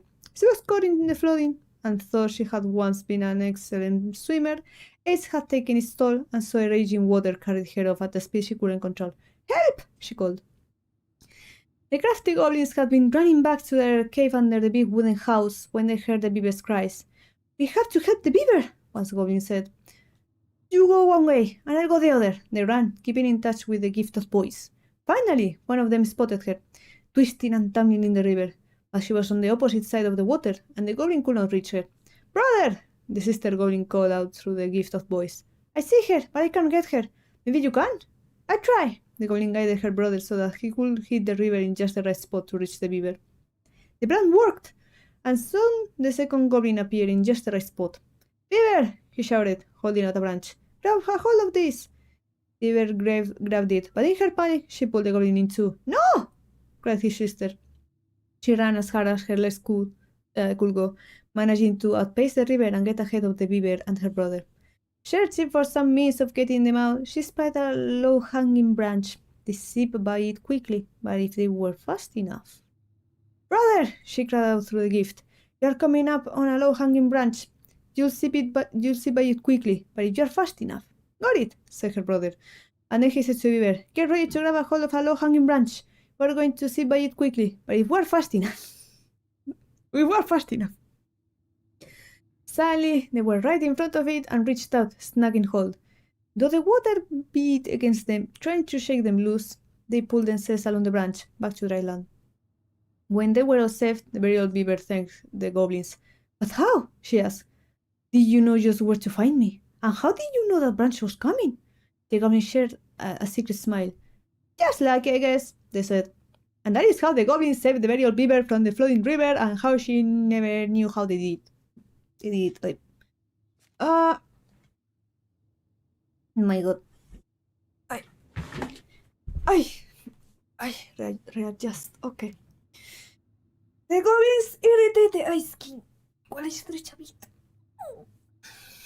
Once upon a time in a deep and ancient wood, the forest is no more, now it's wood.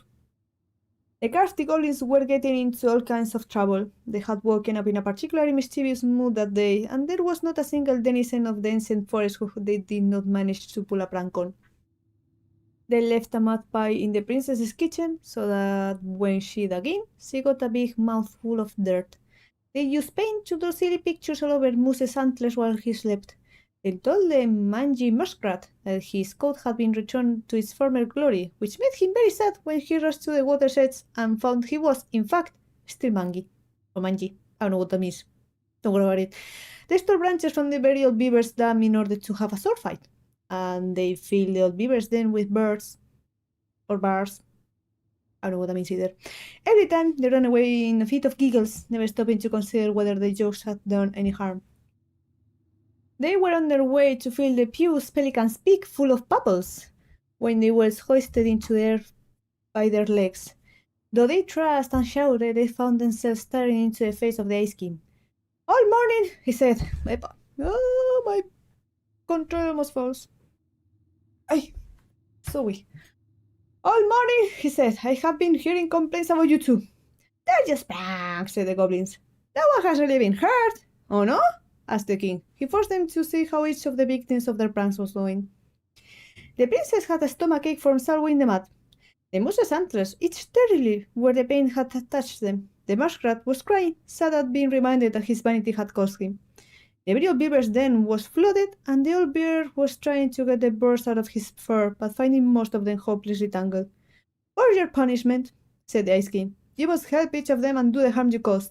If you do a good enough job at this, there will be no further punishment. If you do not, you will have to give me your noses, so that you can no longer stick them into other people's business. Hello, Morgan! Actually, he's just lurking, okay? Hello. Now the goblins liked their noses right where they were in the middle of their faces. So they set about making things right. They baked a real pie for the princess and brewed her a tea that would settle her stomach. They scrubbed the moose's antlers clean and then covered them in soothing mud. They sat by the river with the muskrat, listening as he talked in great detail about his old coat. And then they did their best to point out all the things that were still handsome about him, like his broad whiskers and sparkling eyes.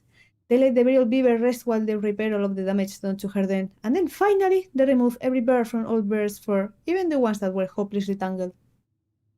In the end, they came before the Ice King to see if they had done enough.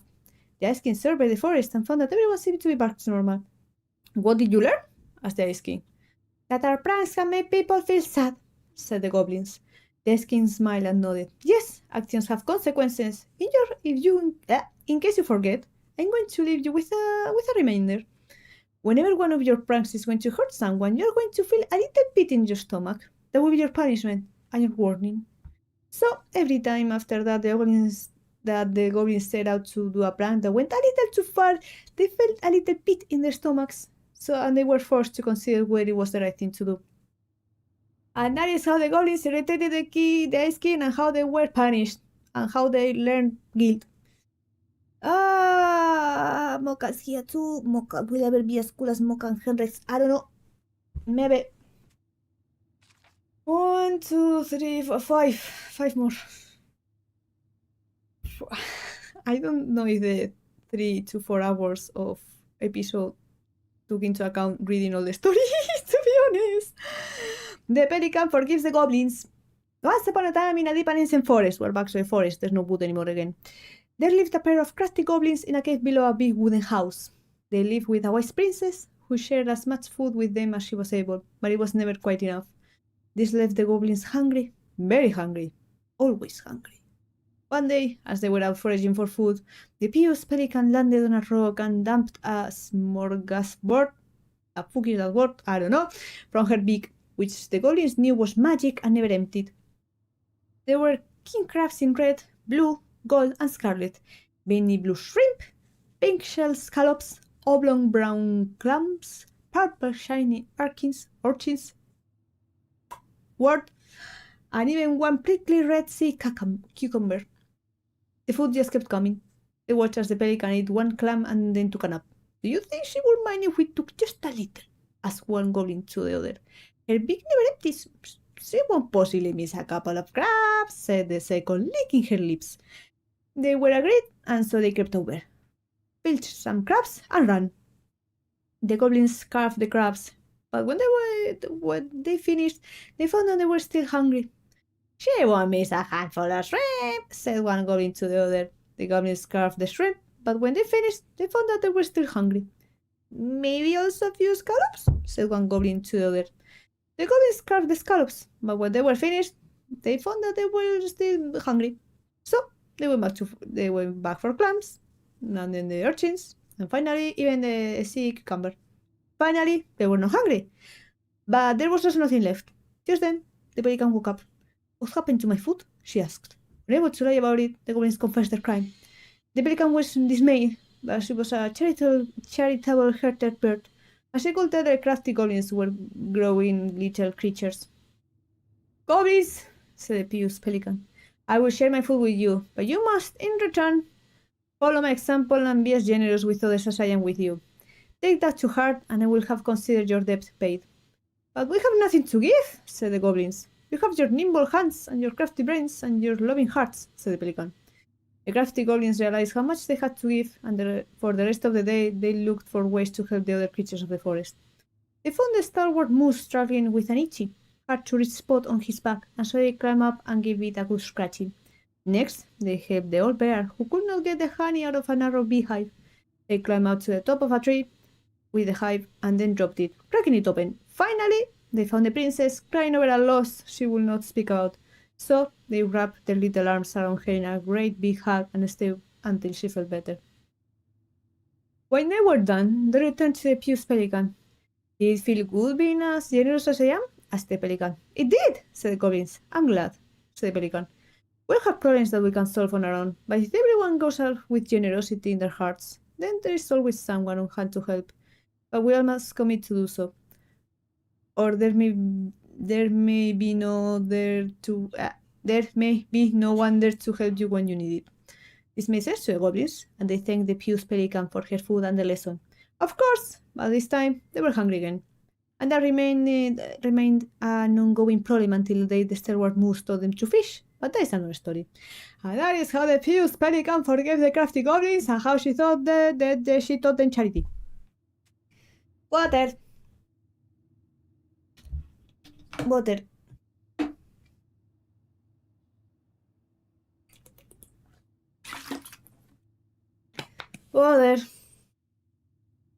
Just for The goblins meet the ice troll. Once upon a time in an ancient and deep forest, the crafty goblins were awake long after they should have been asleep. One goblin said to the other, Let's go explore the forest. Now the goblins were not in the habit of exploring the forest late at night, and they did not know what they would find, but this did not scare them off. They crept out of their beds, bundled up, and went exploring. It was dark, The light of the moon was just enough to keep them from walking into trees, but they could not see more than 15 feet in front of them. Every time a twig snapped or branches rattled, they considered turning back, but they didn't. And so they had ventured far beyond the house in a part of the forest they were not familiar with, when they realized the snapping of 2 twigs and the rattling of branches had become steady. Something was following them. They turned to run, but a hulking figure emerged from the darkness, sweeping them up with a giant hand and stuffing them into a burlap sack. I need water to live, okay, addict. Teos, we are ready. Are you hydrated, Ruran? Yes? Yes? Huh? Huh? Stuff. The goblins wiggled and cried out, but the sack remained shut as their captors stomped through the forest, singing, "With a diddle dum, with a diddle dim, in this bag's a meal for me." After a lot of thumping and thundering, the bag opened, and the goblins were dumping a giant iron pot full of warming water. A huge troll stood overhead, grinning down at them through long, bushy white eyebrows. "I am the ice troll, and you're my dinner," he ready to cook the goblins, singing, "With a diddle dum, dum de dum dum. There's soon to be soup for me." Finishing his ditty, he bent over to stoke the fire beneath the pot and let out a loud noise of pain, grabbing a spot on his back that always ached.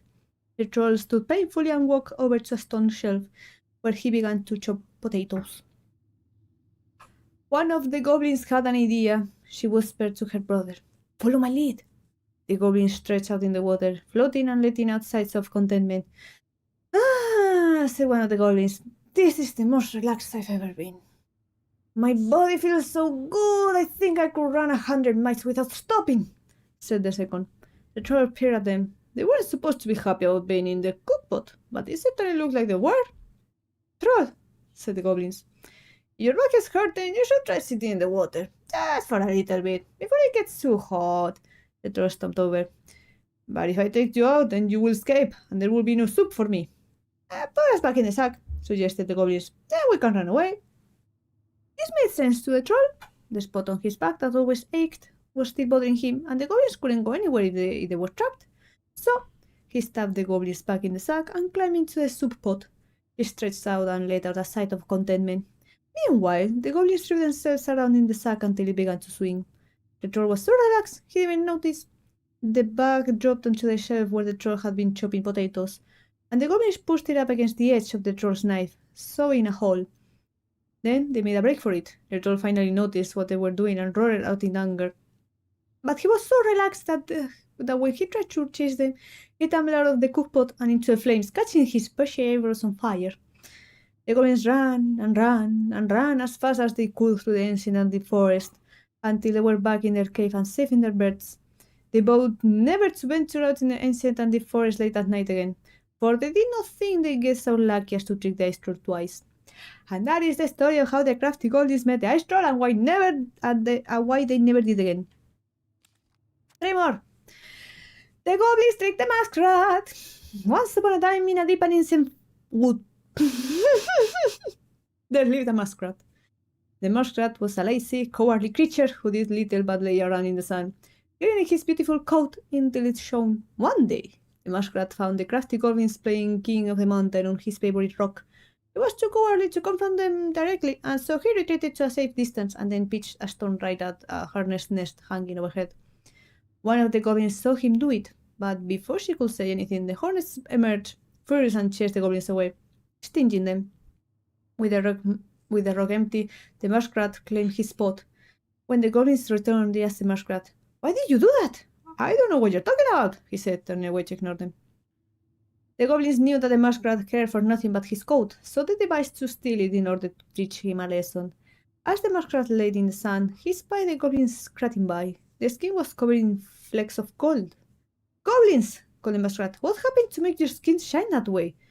"When we were attacked by the hornets, we ran and ran until we found a pool by the glacier. We dove in and then came out this way." "Will you show me this pool?" asked the muskrat. The crafty goblins led the muskrat to a pool. The muskrat looked at the pool skeptically. "It looks like a pool," he said. The goblins chuckled and shrugged. "You don't have to jump in if you don't want to, but what do you lose if you try? And if it works, why, you will be the most beautiful creature in the whole of the forest." With visions of his splendid coat in mind, the muskrat jumped in. When he emerged, he was disappointed to find that nothing had changed. Said one goblin. Maybe you had to be stung by the hornets first, just like us. The muskrat hesitated, because getting stung would be painful. Seeing his hesitation, the goblin added, if it works, you will be the most beautiful creature in the whole of the forest. The muskrat decided it was worth it, so he returned to the hornet's nest and pitched a stone right at it. The hornets emerged, even more furious this time. They chased the muskrat, stinging him repeatedly until he jumped into a magic pool. The muskrat was disappointed to find that, once again, nothing had changed. I wonder if the magic only works on us, said one of the goblins. Would you like me to jump in with your coat? The muskrat hesitated. If it works, you will be the most beautiful creature in the whole of the forest. With visions of his splendid coat in mind, the muskrat agreed. He slipped it off and handed it to the goblins. Without his coat, the muskrat was pale and covered in scabbing welts. Instead of jumping in the pool, one of the goblins ran away with the coat, laughing. The other pushed Muskrat into a frigid pool, and as water splashed the goblin, the gold flakes ran, revealing that they had only ever been painted on. The muskrat cried so pitifully and made such a clamour that he awoke the Ice King, who came down to the forest to see what had happened. When the Ice King saw the muskrat, he laughed, only further infuriating the creature. Tell me what happened, said the Ice King. Both the muskrat and the goblins told their sides and the story, and the Ice King considered the case before him. It is true that the muskrat is vain, and he thinks of nothing but himself, concluded the Ice King. But he needs something to keep him warm in the water and the snow, so the Ice King was decided. The muskrat will get his coat back, but it will be patchy and unkempt. After that day, he became known as Mangy Muskrat. And that is how the goblins tricked the muskrat into giving up his coat and how he got his name. The stories are out of order, no? Because originally he was complaining about his coat. Like, yeah, my coat used to be pretty, and now it was pretty, but it got fucked. 2 more! The moose teaches the goblins. Once upon a time in a deep and ancient forest, the crafty goblins were hungry. This wasn't unusual. The goblins were always hungry, but today they were particularly hungry. They opened the wise princess' cupboards to look for a snack, but all she had was a small pile of nuts and berries, just one strip of dried fish. The goblins grabbed it and gobbled it up, but they were still hungry. They went out into the woods to look for more to eat.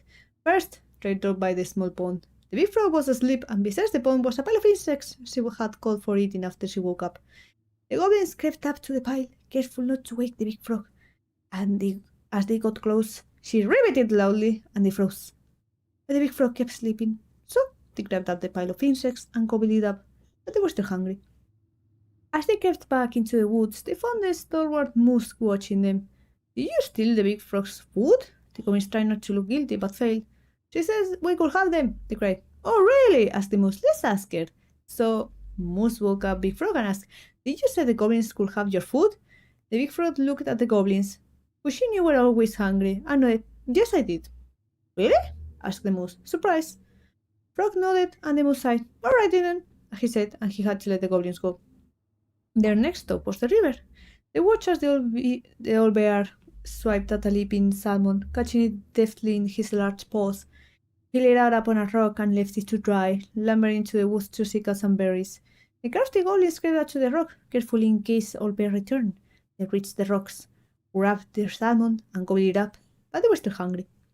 As they crept back into the woods, the stalwart moose was once again waiting for them. Are you going to tell me old bear said you could have that? Yes, replied the goblins. Old bear ambled up at that moment, and Moose asked him, did you leave that fish for the goblins? Old bear looked at the goblins, who he knew were always hungry, and nodded. I did, he said. Really? Asked the moose. Really? Said the old bear. After Moose left, old bear said to the goblins, be sure to tell the princess I was kind to you, and don't steal my fish again. Still wants to score with the princess. The goblins, still hungry, went out looking for one more meal. They crept up to the mangy muskrat's lodge and began to climb inside when they were dragged right back out.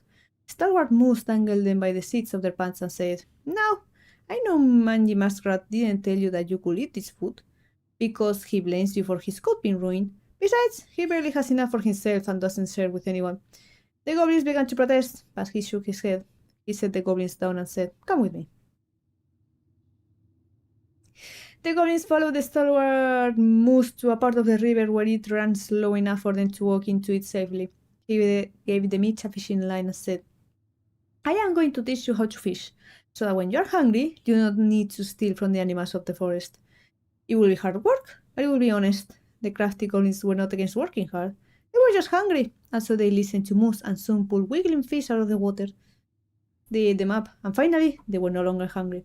And that is how the stalwart moose came to teaching the crafty goblins to fish. One final one. No, is it final? Yes, final. The mad hunter gets his hand back. Oh shit! Doesn't it mean that he was successful against finding the princess? Once upon a time, in a deep and cold lake near the ancient forest, there lived an old seal who had a powerful witch. After angering the Ice King, she had been bound to a lake, allowed only to venture out when the moon was full and only looking like the hag she truly was. For years, she dreamed of vengeance, all alone within the deep lake among the corpses of her many previous victims. One night, she awoke to see a black and hooded silhouette glowing to reach a beautiful gown full of stone.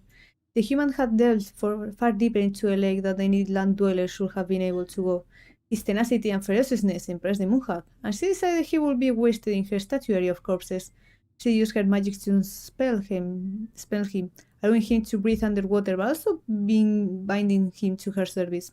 You, she said, will be the instrument of my release and my revenge, for you and I together will kill the Ice King.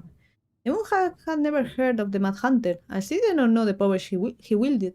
She could only tell he was a hunter, and her lust for revenge blinded her to the threat he posed.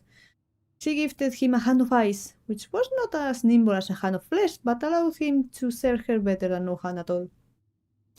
The moonhag spent years devising the perfect plan to kill the Ice King, and years more moving all the pieces into place to execute it. In the meantime, the Mad Hunter served her, guarding her chest of treasure and plotting his own plots. Finally, everything was prepared. The full moon rose, and the moonhag stepped on land, giddy at the thought she would never have to live again if it did not please her.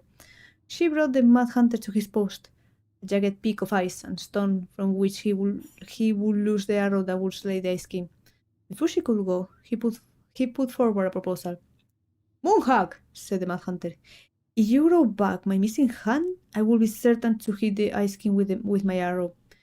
We will only have one shot, and I will hate to miss. You're a powerful witch, so you'll be able to craft ties to bind me to this place that I cannot break. The moonhag considered it. All right, I will grow back your hand and then bind you here with ties that will not break. She cast a spell, and the Mad Hunter's hand of ice was replaced with a hand of flesh. As the witch left to complete the next part of her plan, the Mad Hunter ran wickedly in the moonlight. After a short time, the moonhag returned, luring the Ice King into the Mad Hunter's line of sight. What is this about, moonhag? Asked the Ice King. Many a long year have you bound me to the lake, said the moonhag. Many a long year have I been alone in the dark. That ends tonight. She cast a powerful spell that made the Ice King slow to react, and then gave the signal. Mad Hunter! She cried. Let your arrow fly! Nothing happened. She twitched nervously. Mad Hunter! She growled. Let your arrow fly! Still, nothing happened. The Ice King, meanwhile, was striding towards her. Slow, but furious. The moonhag fled, running first to a jagged peak of ice and stone where her servant should have waited. But the peak was empty. The ties had been broken, and the Mad Hunter was gone.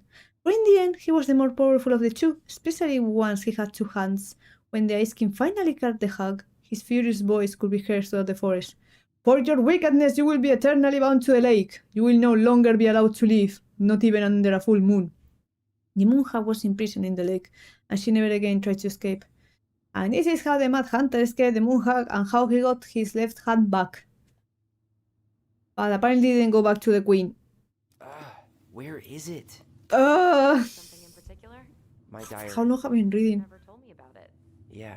40 minutes? Marianne was 30? tried extra hard to keep it a secret. Marianne. Yeah, that day she found out about it. Question. Did she write all of this after Tyler came out? Because it was brother. Goblin brother. It's like you've been reading for an hour. Maybe I have. Maybe I have. But at least I've read everything. Mom, where is it? What did you do with it? my diary. I know you stole it. Give it back. Sweetie, whatever I do, it's just for your benefit. You read it, didn't you? You had no right to do that. I have the right to do whatever I need to protect my little girl. I'm not your girl. I hate you. You will always be my little girl. And no matter how hard you fight me, I'll fight twice as hard to keep you safe.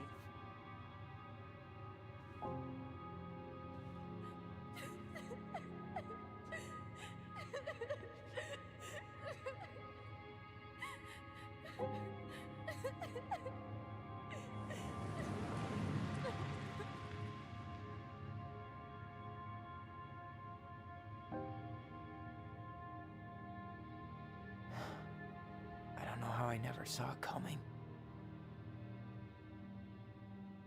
She told me right to my face. She was willing to hurt me to keep me from transitioning.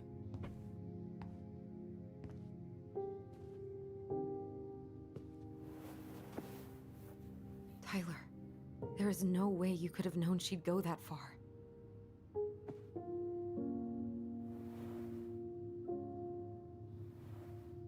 I want my diary back. Her room was the only place I didn't look. Okay, but do you need to get it, like, now? That diary was important to me, Allison.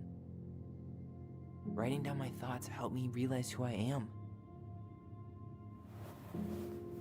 Well, then let's go find it.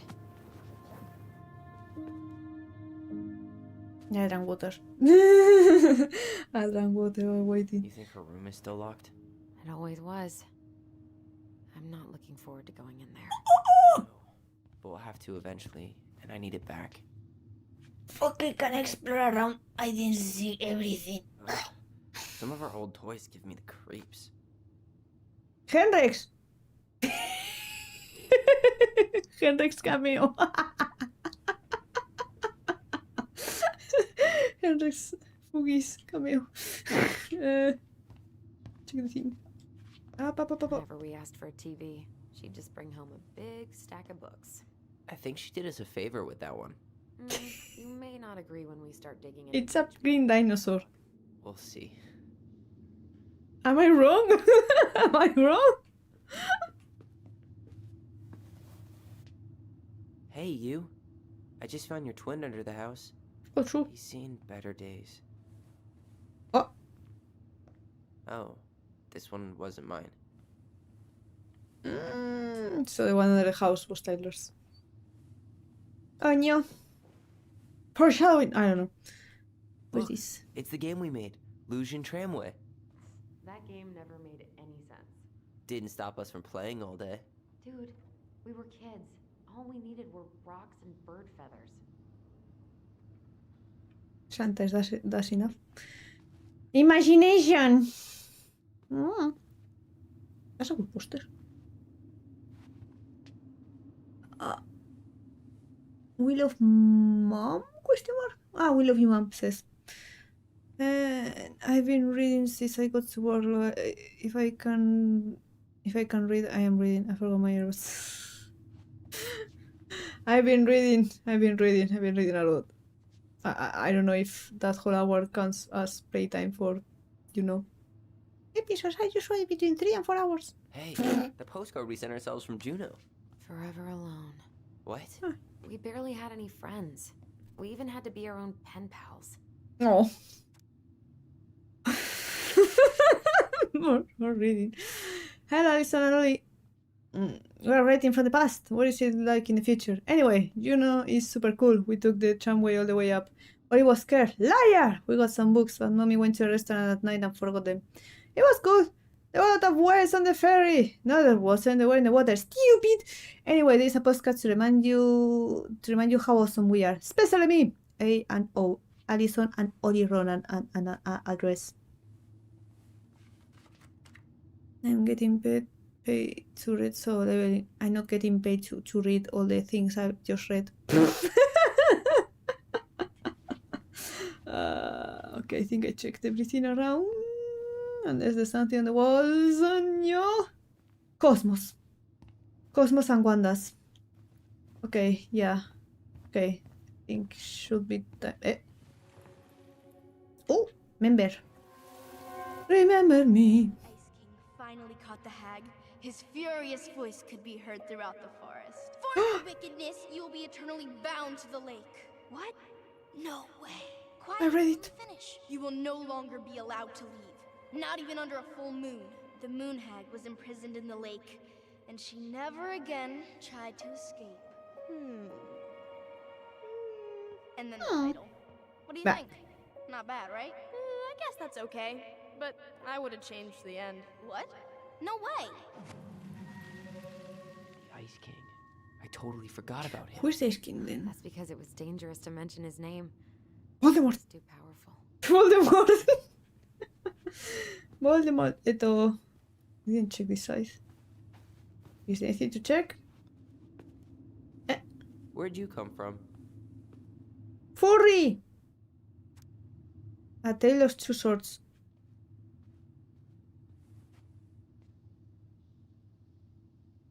There was a Tale of Two Brothers, no? VTuberEN terror in theory, solo leveling. Okay, Herum.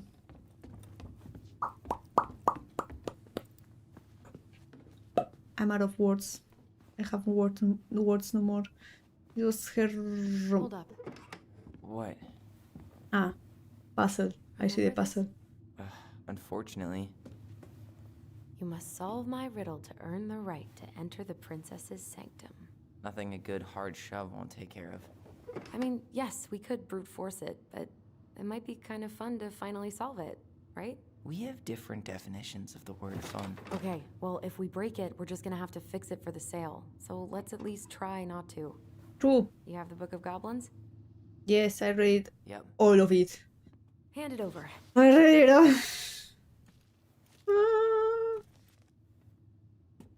What are you looking for?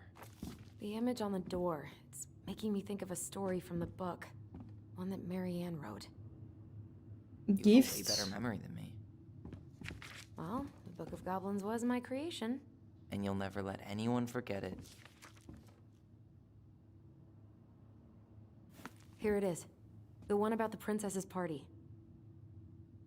Where they gave gifts. Give it a read. I think the symbols may represent something in the story. Okay. First ghost memories, now storybook puzzles. What a weird day. What a weird childhood. Touche. Full of stories. Custom stories. Story. We were talking about the princess party princess. The party. There's a torch, there's a sword, and there's a money. Okay. I have money. I'm protected. So yeah, there are those three. Now who is giving what? Who is giving what? Money? No. Light, protected, and money. Who the fuck will give me stuff? I don't get lost in the woods when it's dark. Then we see right from wrong. Which of my friends will give me a gift like that? I think they are? Maybe they are?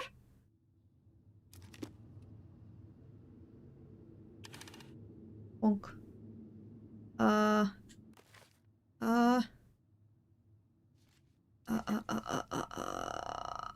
Torch.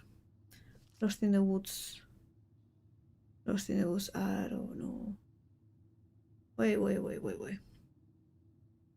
Okay, but the pelican, Pious and attentive. Pious and attentive. Maybe money. Money. Steward and farsighted. Moose. Maybe. Moose. And pelican question mark.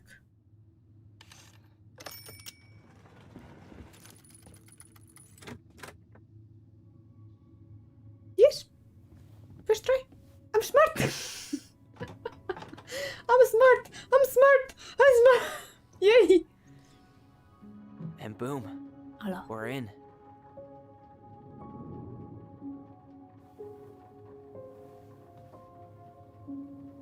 But there's electricity. Ah, yeah. I guess somewhat pay the bills. Yay.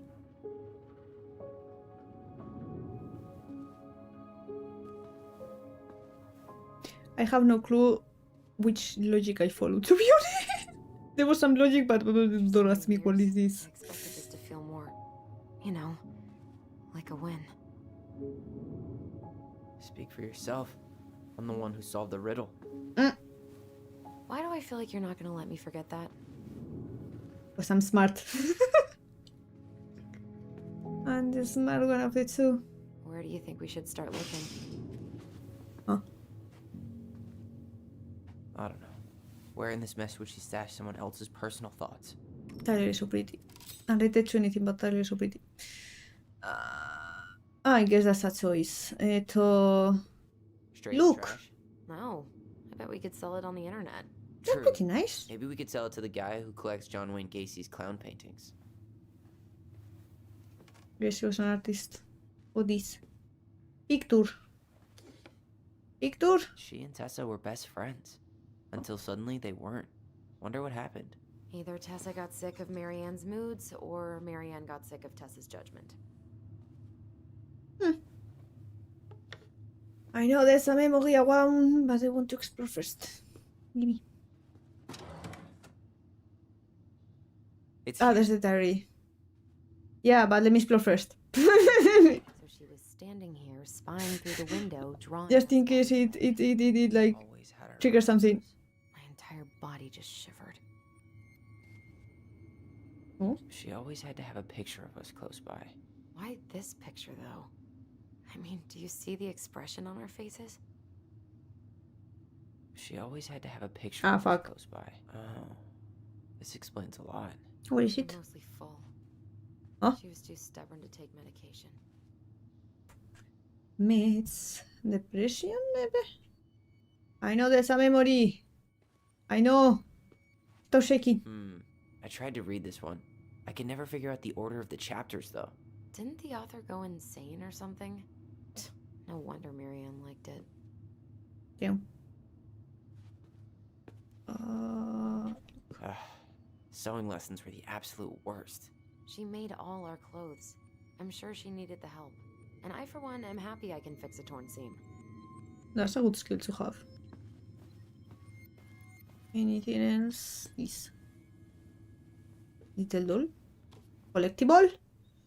Collectidoll. Doo-doo-doo. Yes. The wise princess. Anything else I can check before I turn on the memory? No. Okay. What memory? Remember me. I just can't get through. Whatever's going on, they won't let me in.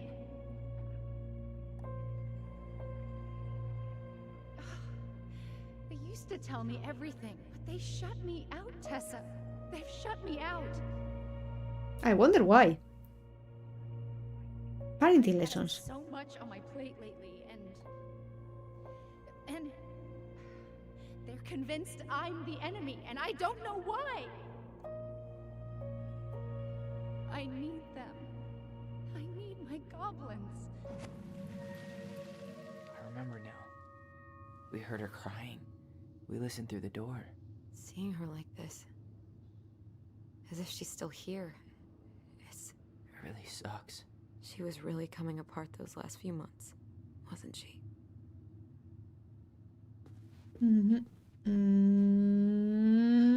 Okay, now I pick up the diary. Gibu. Wait, there's a number. A number.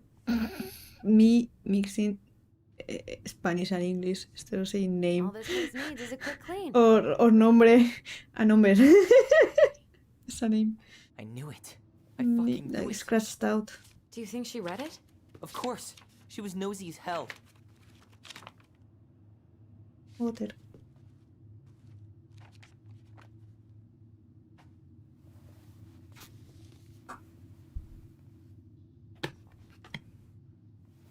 I have hydrated. Raising your transgender child. Virtue seeking youth camp.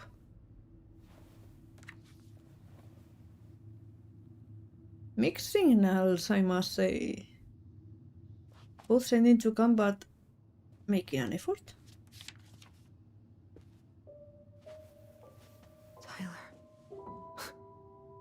Tyler, What?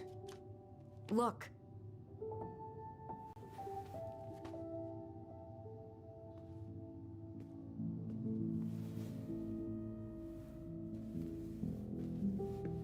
What? Where did you find that? It was on her desk with her papers. Seriously? Are you fucking kidding me? Look, we gotta be really careful not to overthink this. But it doesn't make any sense. She was mad, right? She was mad I cut my hair. She attacked me because I cut my hair. She was mad and she attacked you. We both saw it. Then what is this shit? I don't know. I don't know. Tyler, come here. She can't do this to me. Not now. When I've finally made sense of a few things.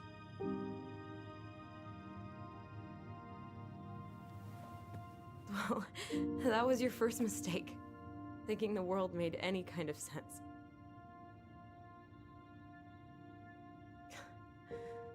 "10 years in the grave, and she's still finding new ways to piss us off."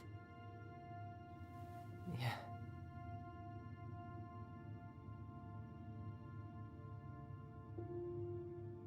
I think I need some air.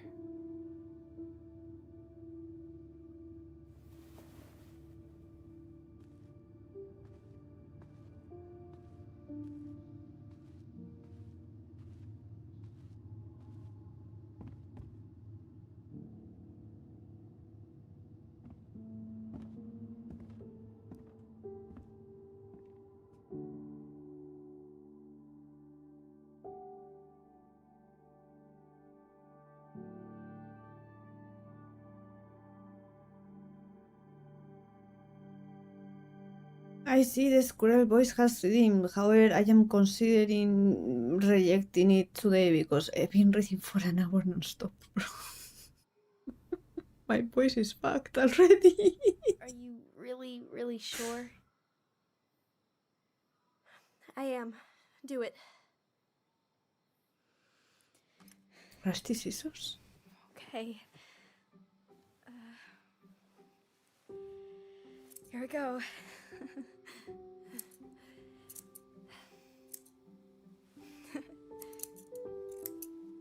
Just a bit masochist. Or sadist. Which I don't know which one is it. I think it's sadist. Hold on. Masochist is the one receiving. It looks amazing. Really? It looks like crap. I can't wait to show Mom. She's been so sad lately. More than sad. She's been scary. Yeah, but not tonight though. It was almost like a party.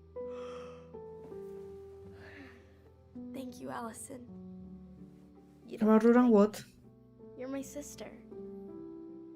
I feel more like your brother. No. Brother, sister, we look out for each other. But I'm pretty sure I just gave you a really bad haircut. It's the first time I ever called her, give them such love. I know. Mom?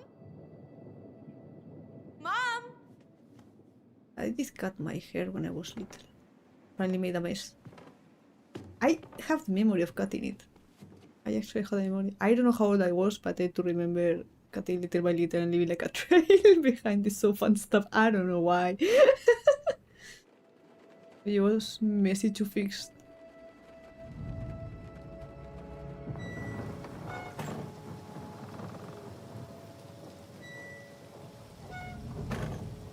And yeah, honestly, I don't think I would use the squirrel voice even if I didn't have my voice fucked in this, while playing this kind of game. Sounds a bit like disrespectful, so to speak. When you know there's a serious story. Even if I make little jokes here and there. Mom? Oh no. No, no, no, no, no. This is wrong. This is all wrong. Wait! Stop! She already had the gun. It wasn't like you show me the haircut and I go find the gun.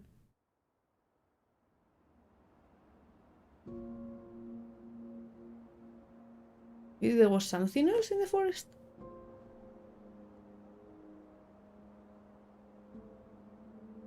Or someone. Glad we found your diary. Me too. I guess she was trying to figure out where you were at. Yeah, well, you should have asked. Mm. Some goddamn research project. I was her child.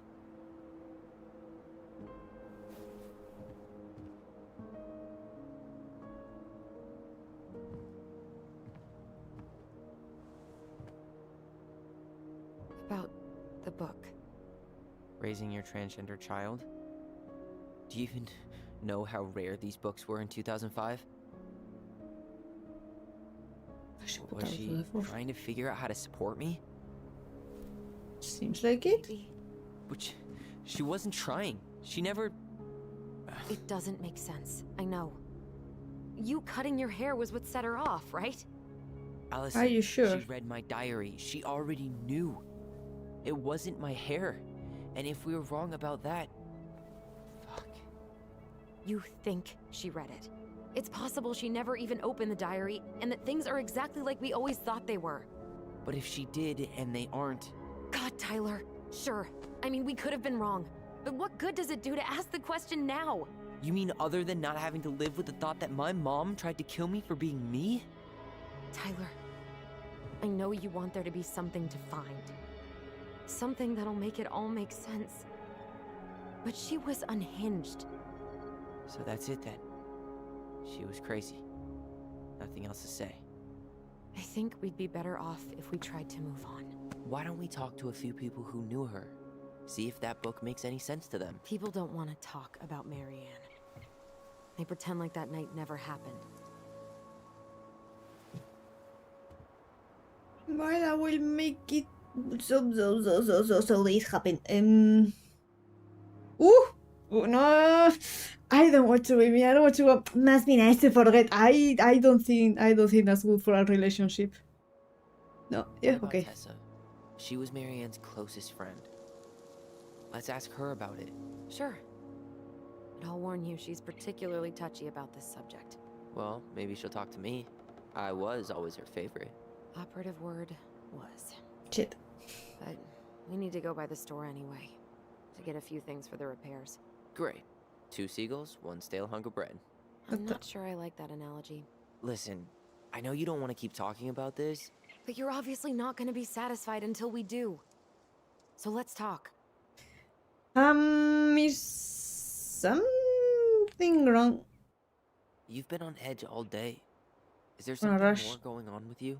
It's nothing. Pretty sure it's not nothing. And I'd like There's us to be on X the to same doubt. page.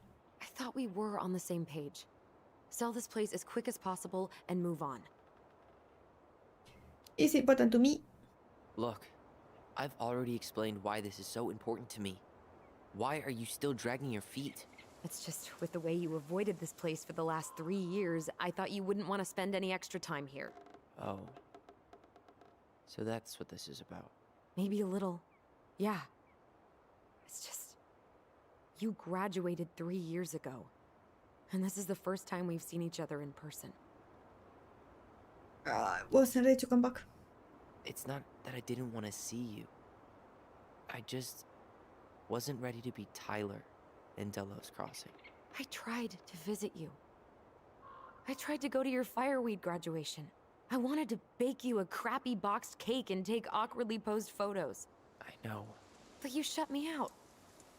All I got was non-responses and half-assed evasions. I was hiding for anyone. Look, I didn't want to see anyone. I just started testosterone. And, oh god, I had the worst acne. My emotions were all over the place, and the smells...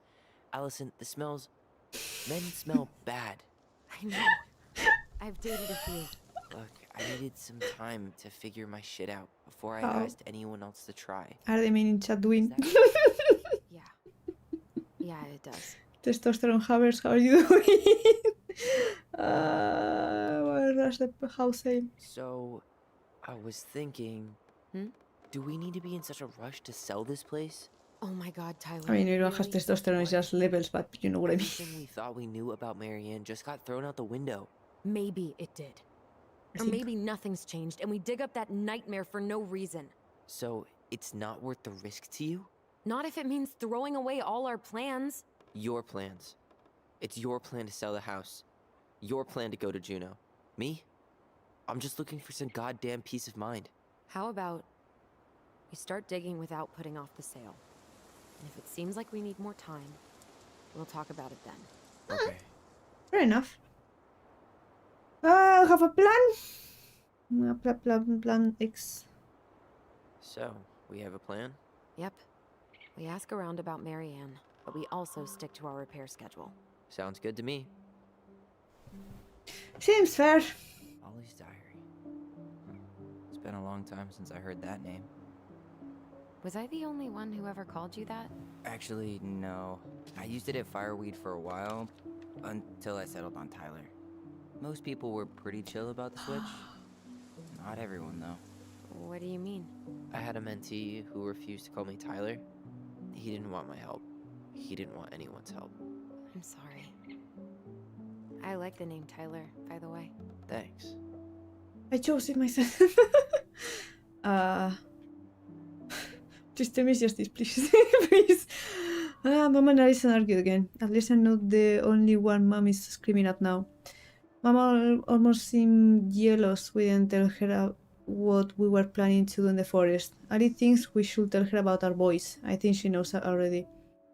Mom seemed really upset when I asked to join the hockey team.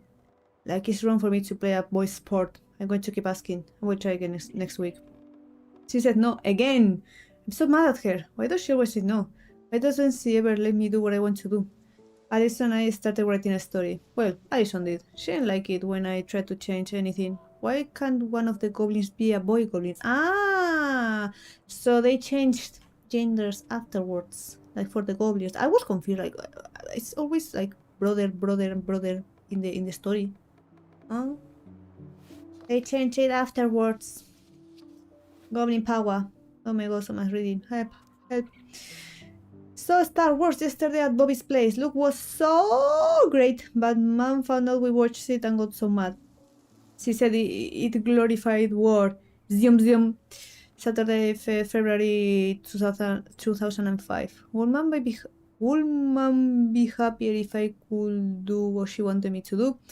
When she looks at me, she just doesn't see me. I wish I could show her. I wish I could make her understand. I think she doesn't want to. Alison told me again that it was my fault. Mama got angry at us. She's such a suck-up. Mom's barely said anything to us in a few days. Alice said she saw her throwing away pages from the Book of Goblins. Do this, do that. I'm sick of her voice and I'm sick of that damn name too. I'm Ollie the Goblin.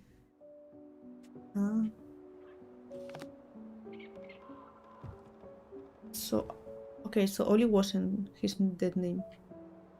Not a bad view, right? I Nope. forgot how beautiful it is.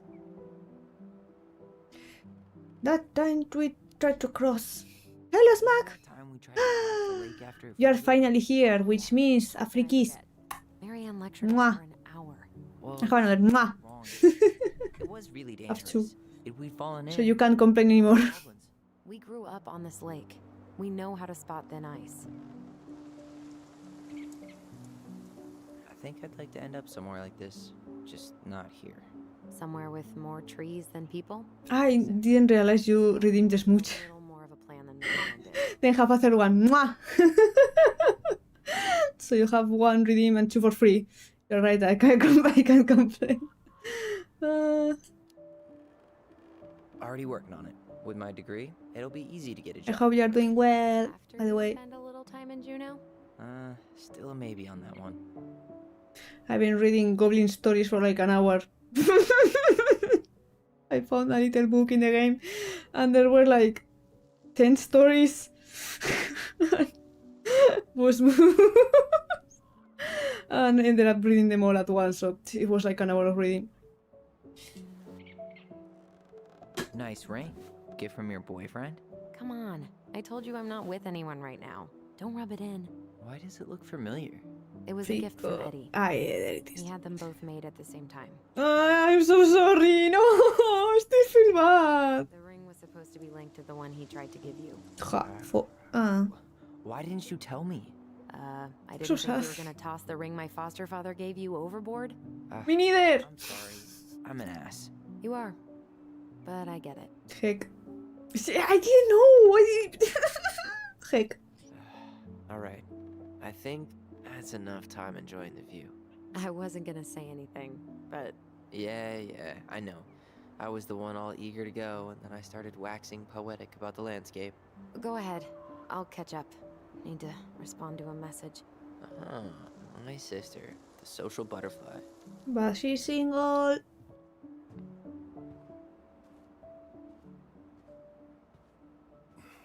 Seems we got a trespasser. What, What the fuck? You got 5 seconds to talk me into defending my What property. the fuck, your property? Your property? Shut the fuck up. 5, 4. What the fuck? I'm Tyler. Don't know any Tylers. 3, 2. Sam! Alison's brother? What are you doing out here, girl? This is Without our dead house. naming myself? Was I talking to you? Sam, put the gun down. This is Tyler. My brother. Brother. Bruh. Oh, shit. Huh. I guess I heard about all that, but I never... I'm a real boy. Damn. You look like a real man. So do you, Sam. You know what I mean. Me. Didn't know they could make a woman look so much like a man. Ugh.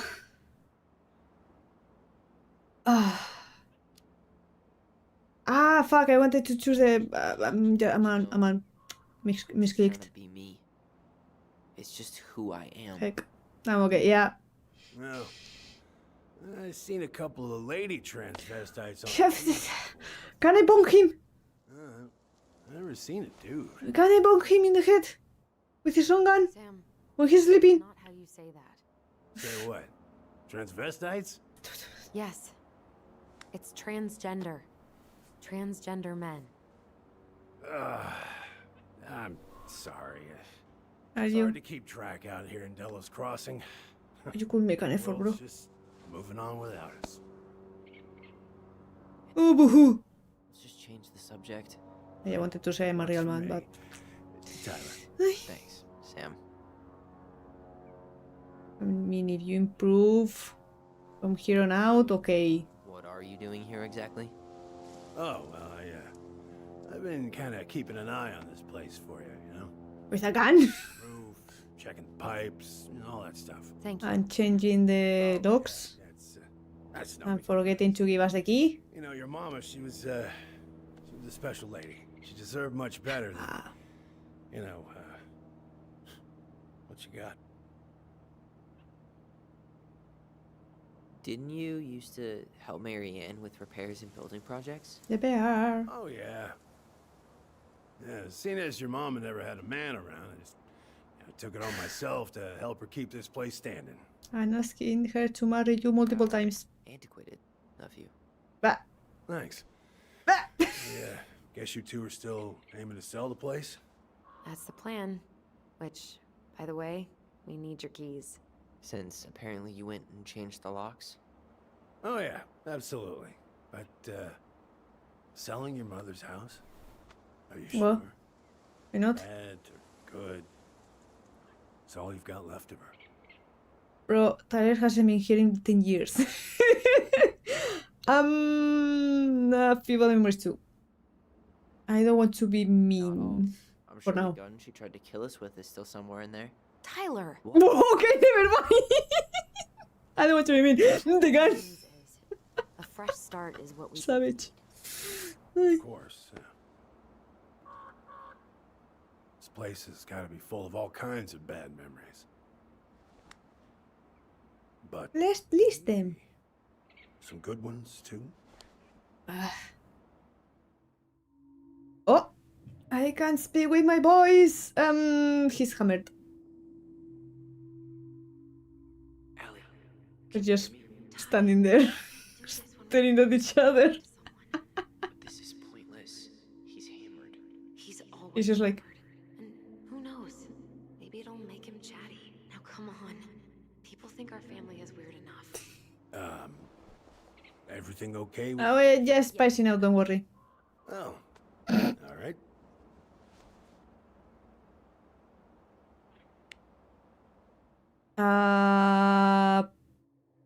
Pastor on her door. Did you help with her door? Her door? The puzzle on her bedroom door. Oh. Oh, yeah. Yeah, you two kept sneaking in, giving her no privacy, huh? What about us? Do we get a look? You ever solved The it? telepathic? Yes, Yeah. they are.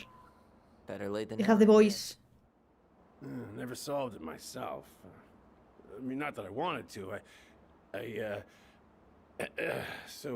Bro? You know all your mama's secrets now, huh? Well, she may have one or two left.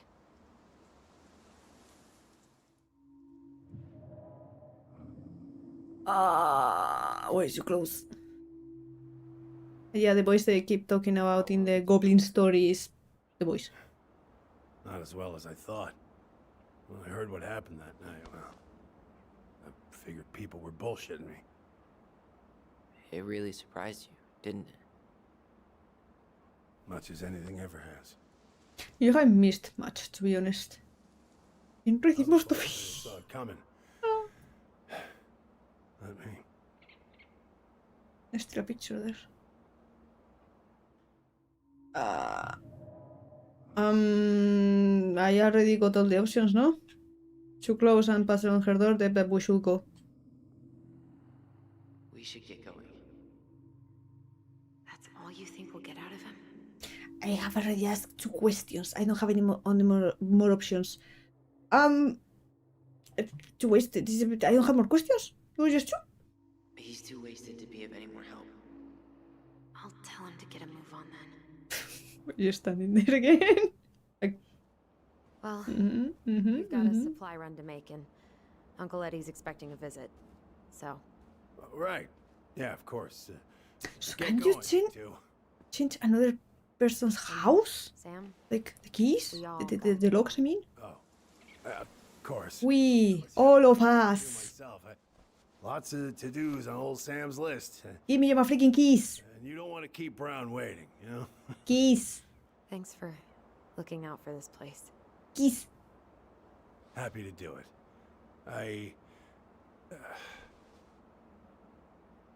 Don't hesitate to reach out if you need anything. Your keys. You hear? And again, maybe. Maybe not. Maybe not in the France. Sam? Huh? Sam? Huh? The keys? Oh, yeah. Of course. Of course. Yeah, they're yours. Indeed, you have them on you because you opened the door. It meant a lot to your mother. I don't It care. almost felt like I don't care. it was a part of her. And Shut the fuck up. some part of her is alive here. You can buy it. You want it? You can buy it. Give me the money. Hopefully the house doesn't turn out to be a murderous psycho that tries to kill us in our sleep, huh? Yay. Yeah. Well, take care of yourself. Both of you. Oh, I like the couch. It has a bear on the armrest. So, Look at it. we really do have a lot to do. Okay, go on. I'll be right behind you. I'll be right behind you. Yeah, I'm going. I'm going. I'm going, man spreading. I love the couch. Look at it. It has a bear. 2 bears. That's neat.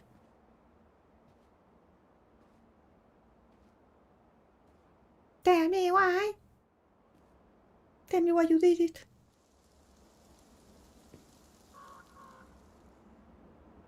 But I heard fire.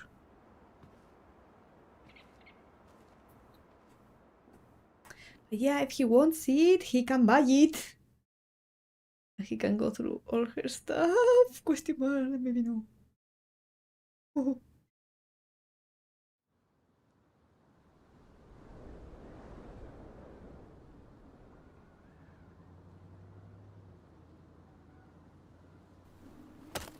Bonk.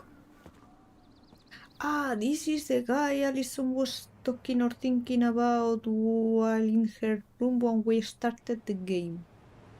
I don't remember his name. And blue dabadi dabadai.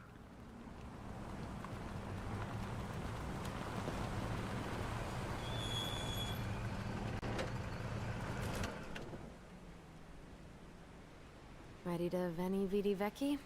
Ah, Becky. I'm ready to talk to Tessa. I think I read it as Betty before or something. I don't know. I forgot. Betty, Becky, Becky. Try to keep in mind that your memory of her is 10 years out of date. Yeah, well, it wouldn't be if she reached out to me while I was in Fireweed, which she didn't. So I'm guessing this is Michael? Ah! No, Madison. Okay. That I didn't have the option to answer, or I missed it. One of the two. Or we're just coming to ask him. Yeah, yeah.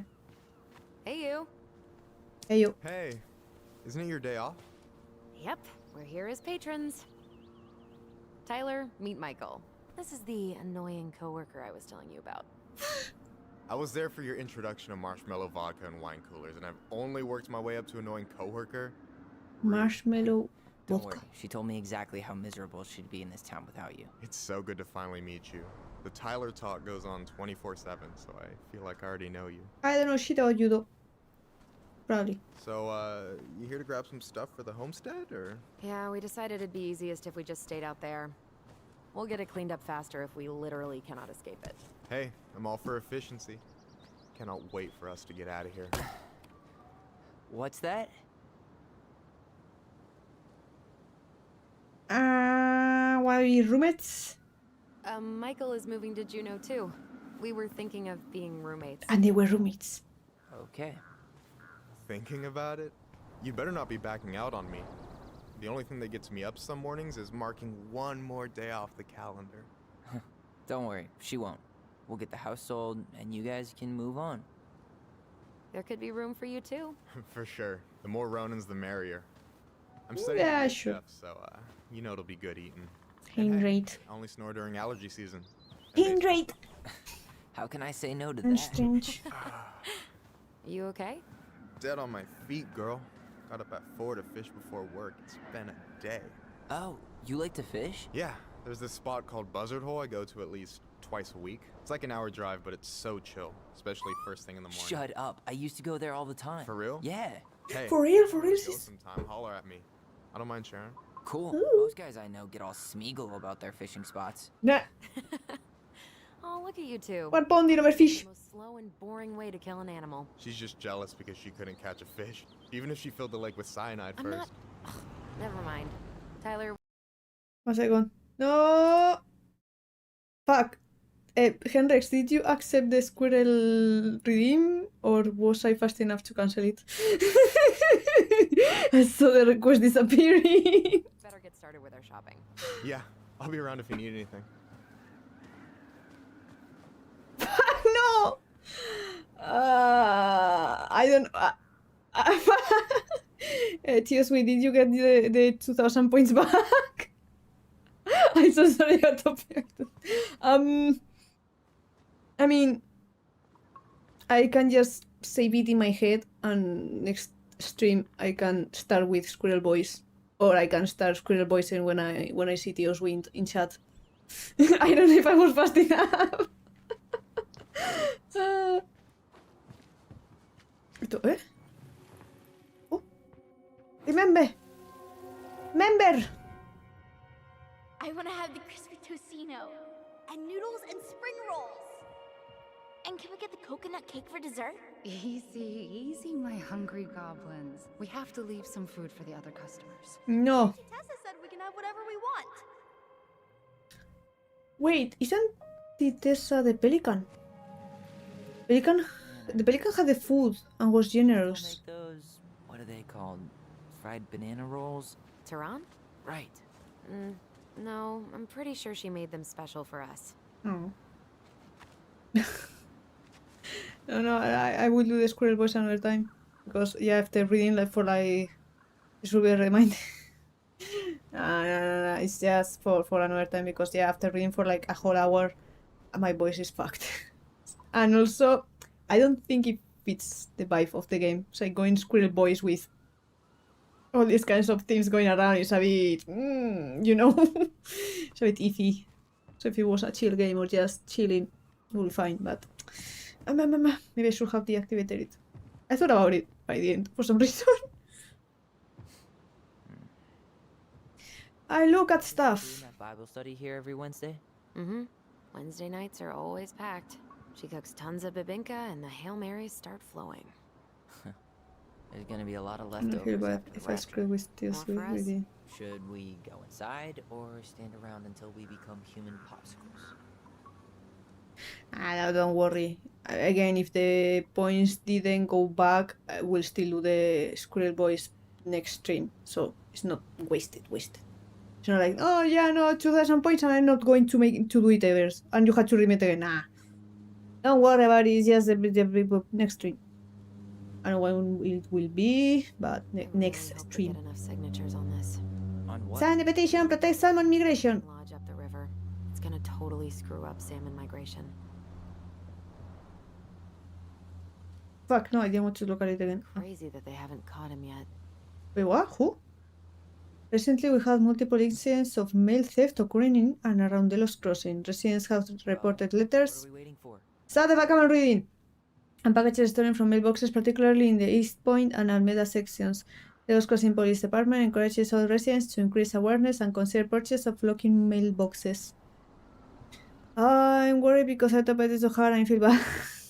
No, that's okay. Again, if it got redeemed, I will just do the squirrel voice next stream when Teosui pops up, so it's not lost. And again, I don't know if you were faster than me or I actually cancelled it on time. Only Teosui knows, I guess.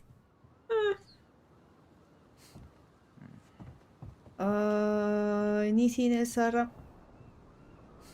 This is really immersive with the sounds and stuff. I heard a plane when we were like, oh, there's no place at this hour. Okay, I Come think on, there's nothing I'm else. freezing here. Okay, I'm going in. Child.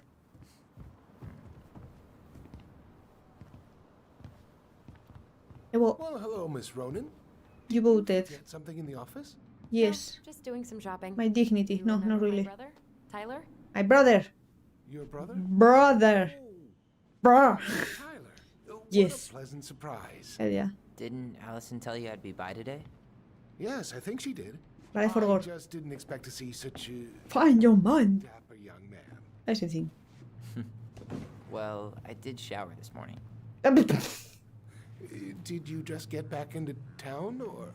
More or less. We've been working out at the old house, but surprise, surprise, after 10 years of sitting empty, it was missing a few things. Hence the supply run. Ah, right.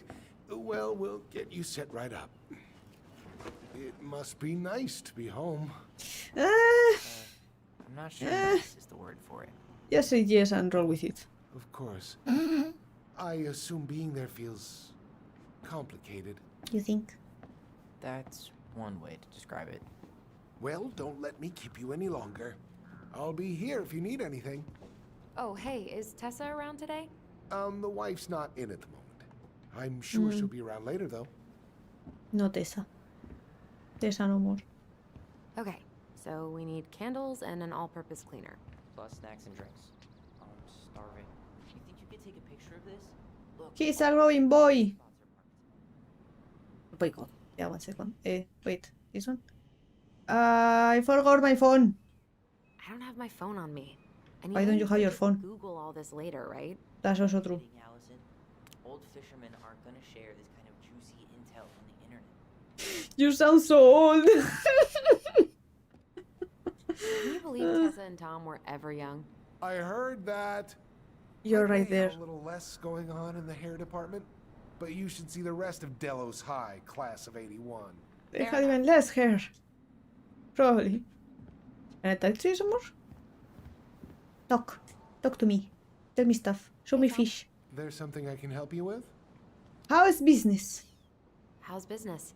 Oh, a little light on customers, but that's given us time to finish up the inventory. I think we might close early. Maybe catch the final of Survival on Ice live. You're nice. Tessa, No. but I'm rooting for Butch. She thinks he's too cutthroat. I say that's the game. You tried that new chocolate bar we got in last week? No, can you give me one for free? Not yet. I Free? didn't think I'd like it. Habanero and chocolate. But it's not bad.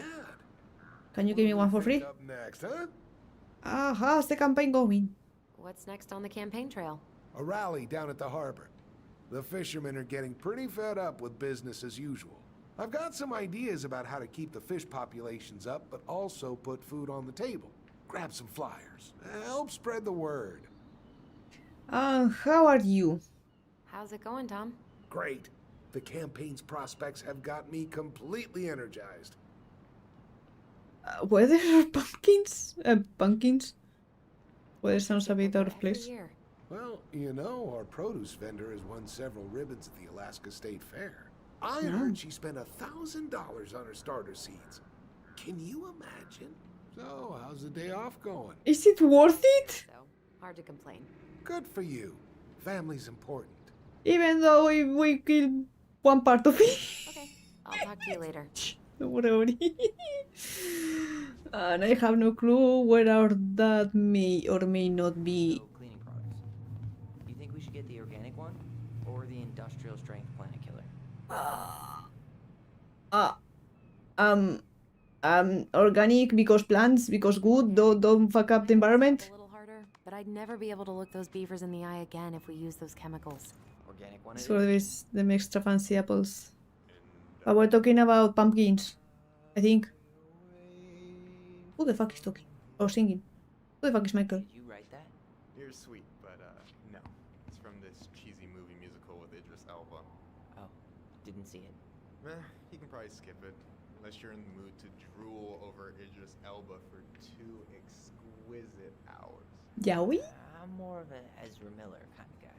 No, he got cancer. He got cancer. Well, they got cancer. Don't. Michael, Where's this? you want me to pick up some birch syrup for you? Is that some roundabout way of asking me to make you 2 my world famous pancakes? Yes. Ooh, busted. But do I or do I not get it? Question. Let's see. Fresh cut peonies, triple layer chocolate chip cake, toasted marshmallow. Doing a dramatic reading of a fancy ass cookbook? Nope, just browsing these fancy ass candles. I thought it was food for a second. Where's this? Holy candle, $30 glycer, for a bottle of scented. birch syrup? If it's worth it. Maybe. It's worth it. Michael refuses to serve his pancakes with anything else, and they're the best part of waking up. It's about the pancakes, not the syrup. You only live once. I know what I got. Yellow. I should grab some bait for my next fishing trip. Hey Tyler, candy or chips? Chips. You know I got a sweet tooth, sis. And then I guess candy? Sugar Okay. rush it is. Valid. To my back pocket. Treasure realm. Esto... Canned ham? How do people eat this? It was... broke people. Did 10 years in fireweed make you forget what it was like to be broke? Sorry, that was shitty. I remember Marianne stretching vegetable stew for a week once. Canned ham would Wow. have tasted amazing by the end of that.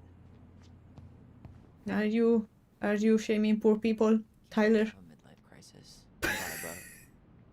we sail to the Caribbean? Can I come? You know, if Juno doesn't work out, maybe I'll join you. Sailing into the sunset sounds pretty good right now. Well, you'll be welcome on my ship, the Yay. Naughty Boy. That's it. Boat puns are canceled. Can I get this? I like this. November. Why not? Can I get this? I want it. Hey, Tyler, remember the Trout King? Yeah, I saw it. I thought Tom might have retired him by now. You kidding? He never misses a chance to tell customers he won a trout derby. It was a 12-pounder. It's almost like the plush is talking at all. Hey, All Tom, this. when'd you get that new California plate? Remember that nice young couple who came through town last summer? With the funky van. They sent you their license plate? Their van got impounded. But I pulled some strings to get it out. So by pulled strings, you mean you gave Estoy- Eddie a discount on those new waiters? I've got friends in high places. Hello. You. Let me talk to you. I approve of your relationship with my brother. Inventory, huh? Wink, wonk. Yeah, my mind is so numb right now. Become so numb. Anyway, how's the shopping spree going? Finding everything you need? Waiting on Tyler, I guess. Yeah, I'd be done already, but I'm letting Tyler browse and take it all in. Must be Get candy. weird for him to be back here. This is alright. It is, and it doesn't help that everyone around here keeps making it weirder, but he's doing okay, all things considered. I feel like there's a story there. Come on, spill. Yeah, sure. You're my bestie, I guess. We found some stuff in Marianne's room that really threw us for a loop. Do you want to talk about it? I do, but not here. Yeah, no. And I think it also might not be my story to tell. That also. But maybe all of us can hang out later and you can get the whole messy story. All right. Well, I'll be here if you need me. Anything else of interest around? Can I get anything else? America! I see. America. Fresh.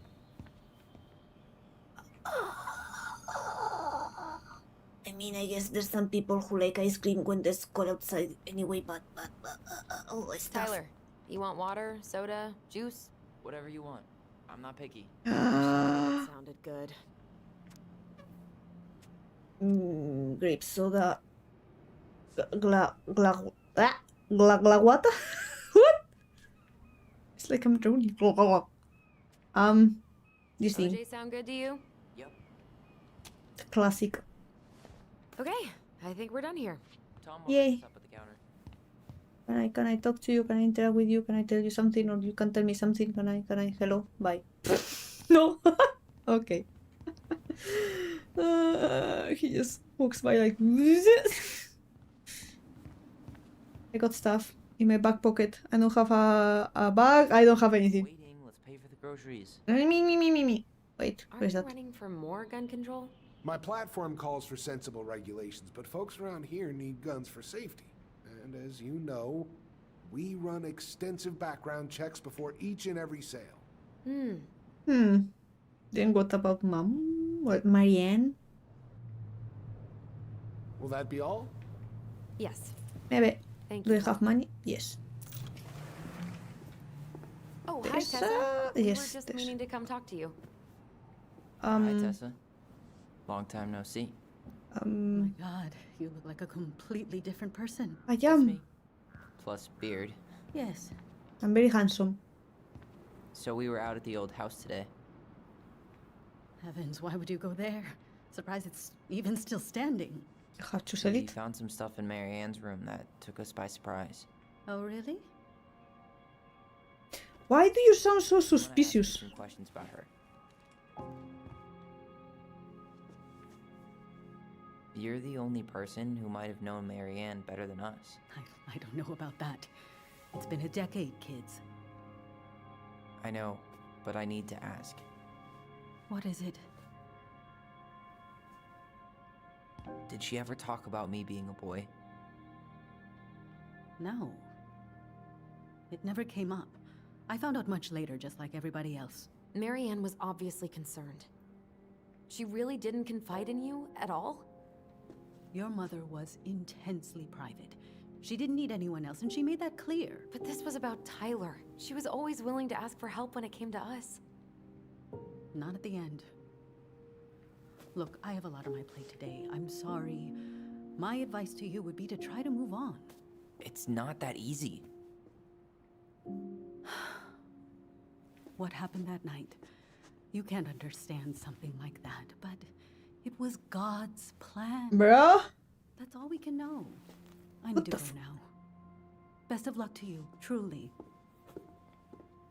What the hell was that? I told you she wouldn't talk. It's like she's got CIA training. Something's weird here. It's weird, right? Was Yeah, Marianne really into religion? tip of my tongue.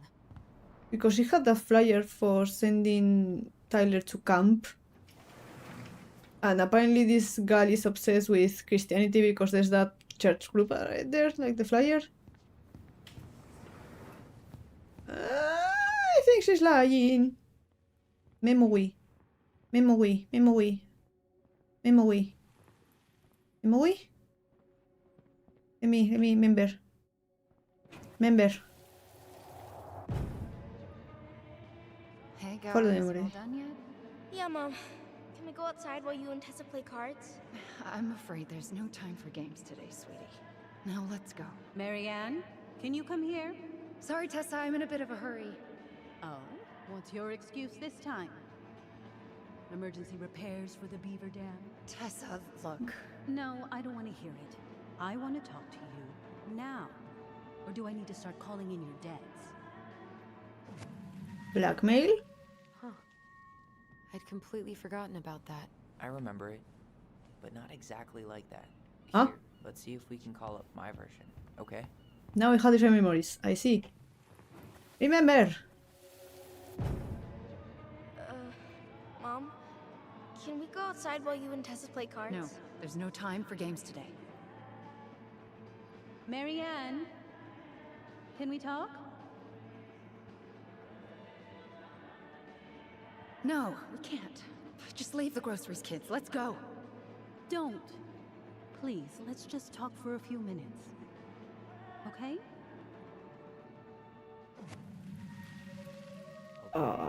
We remember that slightly differently.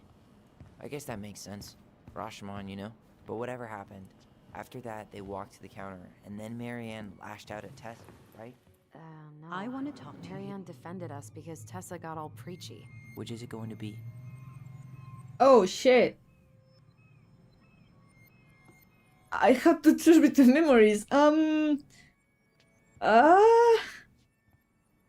has the best memory? Not me. That's for sure. But Tessa was angry, or Marianne was angry. Just talk for a few minutes. Okay? You hearing this? Marianne was looking for a fight. Please, let's just talk. Which is it going to be? I want to talk to you now. Or do I need to start calling in your debts? No, Tessa was. She went all Jack Thompson on her. For a few minutes. Okay? I want to talk to you now. Or do I need to start calling in your debts? You know what? Tessa seems like really preachy. Really preachy. I think Tessa was the one angry. Now. Or do I need to start calling in your debts? The Lord disciplines those he loves. You're failing these kids, Marianne. Judge me all you want, but don't spew that hate around my children. Spew hate? I am trying to be your friend. They need a firm, guiding hand, and you... My God. You actually think you're being a friend right now? Talking about my children that way? Yes, you might find this hard to believe, but friends aren't just for loans, Marianne. You really want to get into this? Fine. Let's go to your office. I'll be right back, kids. You stay inside, okay? What is Don't know the music now. Oh. Oh shit, was that a good thing or a bad thing? Maybe it broke.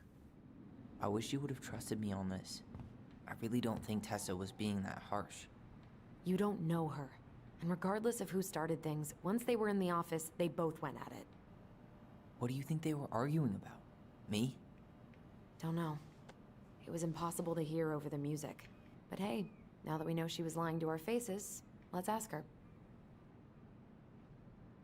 Mm-hmm.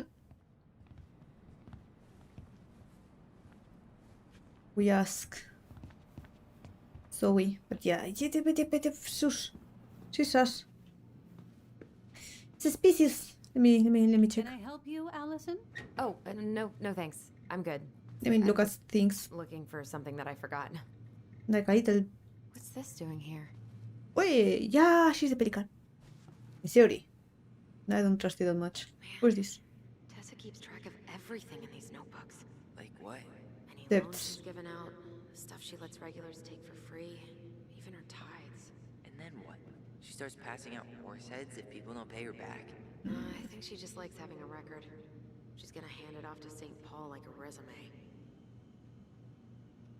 Probably. Look at all my good deeds. Written down. Yeah, definitely. Anything else? Anything else I can touch? I can mess around with? Bienvenidos? No? Okay. Hey, you. Why did you Is lie? there something I can do for you? Your fight with Marianne. Earlier you said Marianne kept everything to herself. But you two had a big fight a few months before her death, didn't you? We argued all the time. You'll have to be more specific. This wasn't about who cheated at Canasta. This was intense. You locked yourselves in the office so we couldn't hear. I'm sorry. She kept to herself, but we argued a lot. No, I was in the middle of something. Okay. We'll leave you to it. Damn it. Liar, liar. I think she knows more than she's letting on. Duh. But there's no way to nail her down when we don't even know what we mean. If we could pinpoint what it was about, she'd be out of excuses. Sure, but how do we do that? The music was too loud to make out what they were saying. Marianne and Tessa were obsessed with that song. It was on all the time. What are you thinking? We've been getting these visions whenever we see or hear something really emotional. Spray. Maybe listening to it will trigger something. You may be onto something here, Ronan. We can't go back to her with anything half-assed. We should go talk to Tom. Make sure we build as strong of a case as possible. Okay. Let's see if we can figure out what song it was. Copyrighted one probably. Can you put music on? Okay. No, I want to check that. I wanted to talk to you. Hey, Tom. There's something I can help you with? Remember that one song? This might be a weird question, but do you remember the song that Tessa and Marianne used to love? They played it all the time. How could I forget? I think she's still got the CD back here. A little worse for the wear, of course. Hold on. I'm holding on. Here Holding on it to my is. sanity. I was happy when it got put away, to be honest. A bit cheesy for my tastes. It's been 10 years, don't worry. Probably.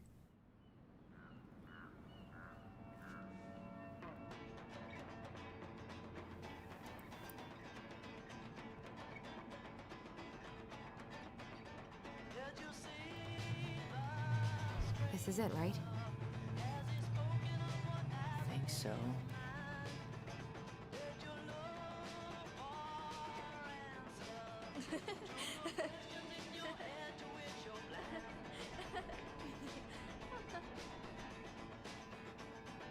Whoa. I just got hit with a flood of memories. The power of music. Seeing what I'm seeing? Yeah. Should we check this one out? Yeah, sure. We should go check out those memories now. Ooh.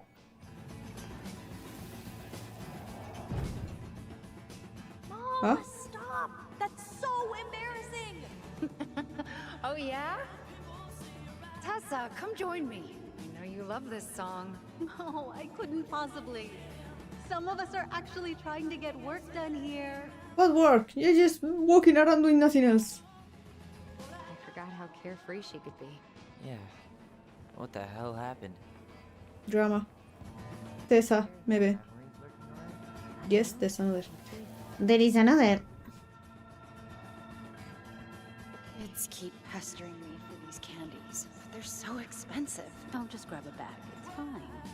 Oh no, I can't, Tessa. It's nothing. It's fun until it's like, I will bring up your debts. What the fuck? Little notebook. Okay, okay. Whatever you want. Oh? There. Happy? Yes. And I'll be by on Wednesday to help you close, like I promised. Tessa acted like she was Marianne's mom sometimes. I think you mean Tessa was self-righteous and treated Marianne like a charity case. She was trying to help. We should go find that notebook she was holding. Pretty sure I saw one marked 2004 in the office closet earlier.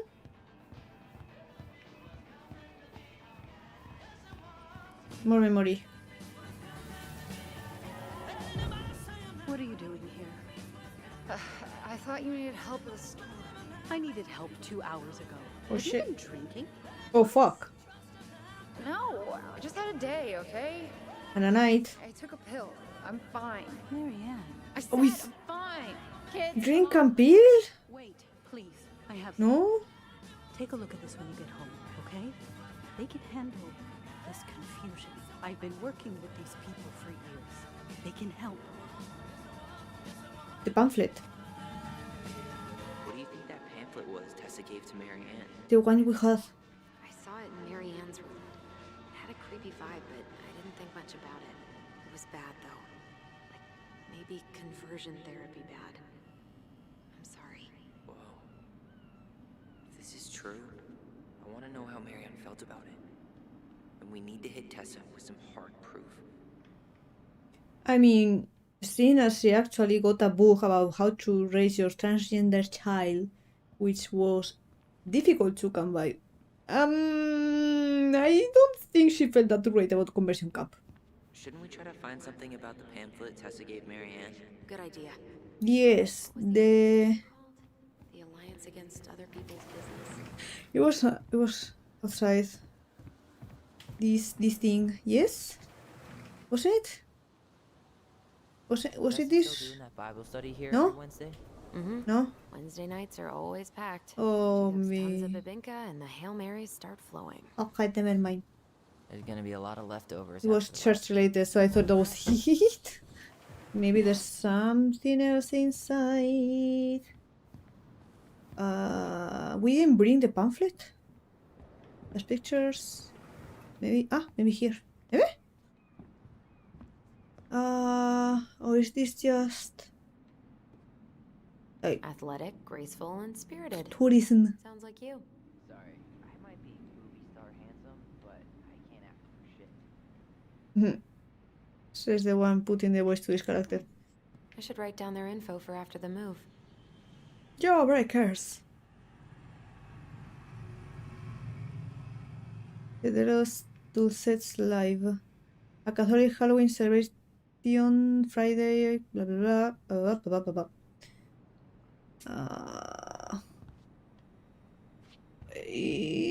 Maybe there's something in here. Am I going to look through here? Okay.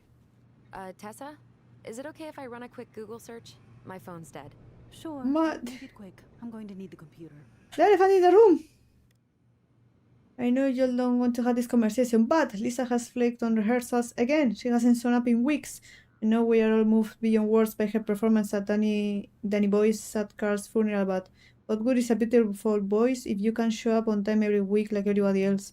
I think we should start planning the Winter Gala without her. Thoughts? Barb? Seize the day, Robin Williams. Hey Tessie, I just got back from my workation and found the girls in bed, sleeping like happy logs. Adrian said they were riding high when he picked them up from your place today. And apparently you got them both to eat kare kare? Please let me know what saint you pray to pull that off. All morning we've been going on about their camping trip with Auntie Tessa and all the s'mores they ate and bags they caught. I can remember the last time they were both happy at the same time. Usually it's one happy, the other one is crying. I know you are busy with the store and I'm getting ready to be first lady. So thank you for making time for them. I'm so sorry about the last minute drop off. You know how work has been. The girls say we love you, Auntie Tessa. Scroll. That's why I scroll. Okay. You and Tom should come for dinner sometime. Adrian's been dying to show him the new media room, which will keep them busy while we drink wine in the kitchen. Your favorite little sister?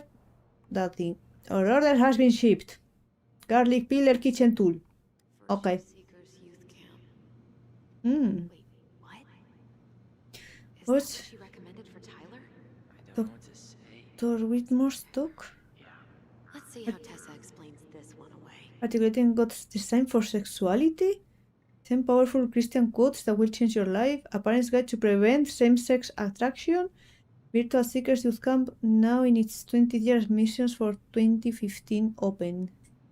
Urgent! Don't miss out on this opportunity. From Linda at Dev Nota Scam. Everyone, how's it going? Hello, Donut! Going well enough. Yes, heavy story. We have a transgender protagonist who, and the lady we're going to talk to in a second wanted to send us to conversion camp. Because that's what God intended, I guess. And we kill our mom. Well, Tyler killed his mom because he got a haircut 10 years ago, looked like a boy, and apparently mom didn't like it, and she pointed a gun at him, and stuff happened. That's what we know. We're trying to uncover more stuff, but yeah, that's how it's going. Smack was here a bit ago. For a second. Okay, can you explain to me what the freak was that? Is there something I can do for you? We'll remember the details. Also, I can talk to my brother in our minds. We can we'll have telepathy. It's time to fuck. No, I saw the thing. No. I'm playing with a PS4 controller. Let me. Is I was there something mistaken. I can do for you? Remember the details. More or less. Yes, I think. I think we've got a good sense of the situation. Brother in our brain. Yes. We can talk to each other. We can cheat. Details that It's should great. help your memory. Oh, really? Yes, really. We were buying groceries, and then you stormed in, threatening to call in debts and demanding that Marianne talk to you. It turned into an argument. So you guys went into the office and blasted that song you used to dance to all the time. Call in debts. I never. Like I'm some kind of loan shark. When did this supposedly occur? Well, our memories don't exactly have timestamps. Yeah. I can't be expected to take these accusations seriously if you can't even recall Wait. basic details. Basic. 10 years ago. Fuck! I didn't check the I forgot to check the little document. I'm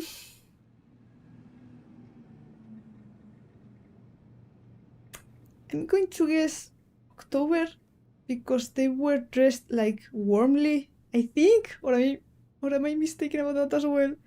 I don't think it was hot. October Please don't fuck up. 2004. That was when she stopped trying to pay her debts, right? Yes. I don't know why. She always found a way to pay before that. But we never argued about money. I got it. I was frustrated, but you can't squeeze blood from a stone. I'm so smart. Yeah, we didn't think you guys were arguing about money. You are Mashibel on you. You told her about the camp. You told her about the camp, which should be this one. Okay. I need We know stickers you for my support the PS4 controller. Alliance for Traditional Families, and that you gave her the pamphlet about their camp. What camp? Don't ask me about the specific my freaking name. The Virtual Seekers to Camp of the Transitional Spirit, Camp of the Grace Waters, Virtual Seekers. Virtue The Seekers. Virtue Seekers Youth Camp. It Think? was conversion therapy. You told her that Tyler should go there. Look, you've clearly decided I'm Judas, just like Marianne did. But I was trying to help. Tyler, she told me she'd been struggling with you, and I'd heard such good things about that camp. You From told her to who? Send her child to conversion therapy. Do you know what they do to kids in those places? I do. Now.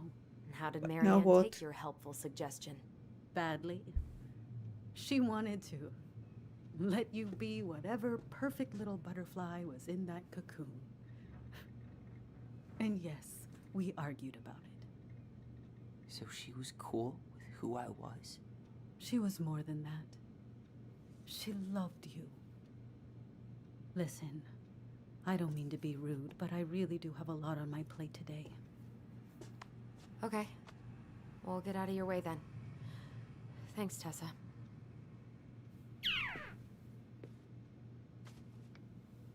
So something else freaked her out that night. She had a gun. Can we grab our groceries? Michael already put them in your trunk. Okay, thanks. Bye, Tom. See you later. The plot What are you chickens. Just trying to wrap my brain around all that. I can't believe you got Tessa Vecchi to talk about the past. Bravo. Yeah. And Marianne, she had my back. It really doesn't change much, right? She was still fucking crazy. She still tried to kill me. But knowing she was trying to protect me before whatever the hell happened that pushed her over the edge, it feels good, Allison. Hey, look at me. You are allowed to feel however you are feeling about this. God, I could use a smoke. No! You're speaking my language. No! Don't smoke! It's bad for your health, please don't. It also smells bad. What? Sorry, I'm just thinking about what this means. Yeah, me too.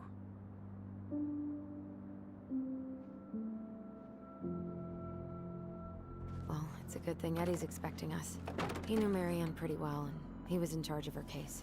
Did he ever mention anything about the investigation to you? No, I never asked. And I'm sure he thought I was better off not knowing. Guess that might have made for some awkward dinner conversation. Exactly. But I mean, he's a good cop.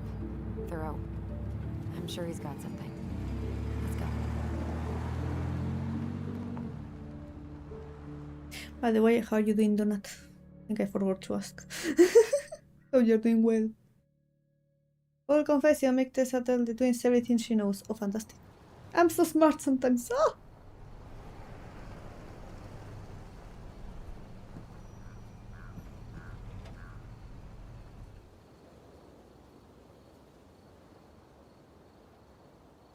But this late?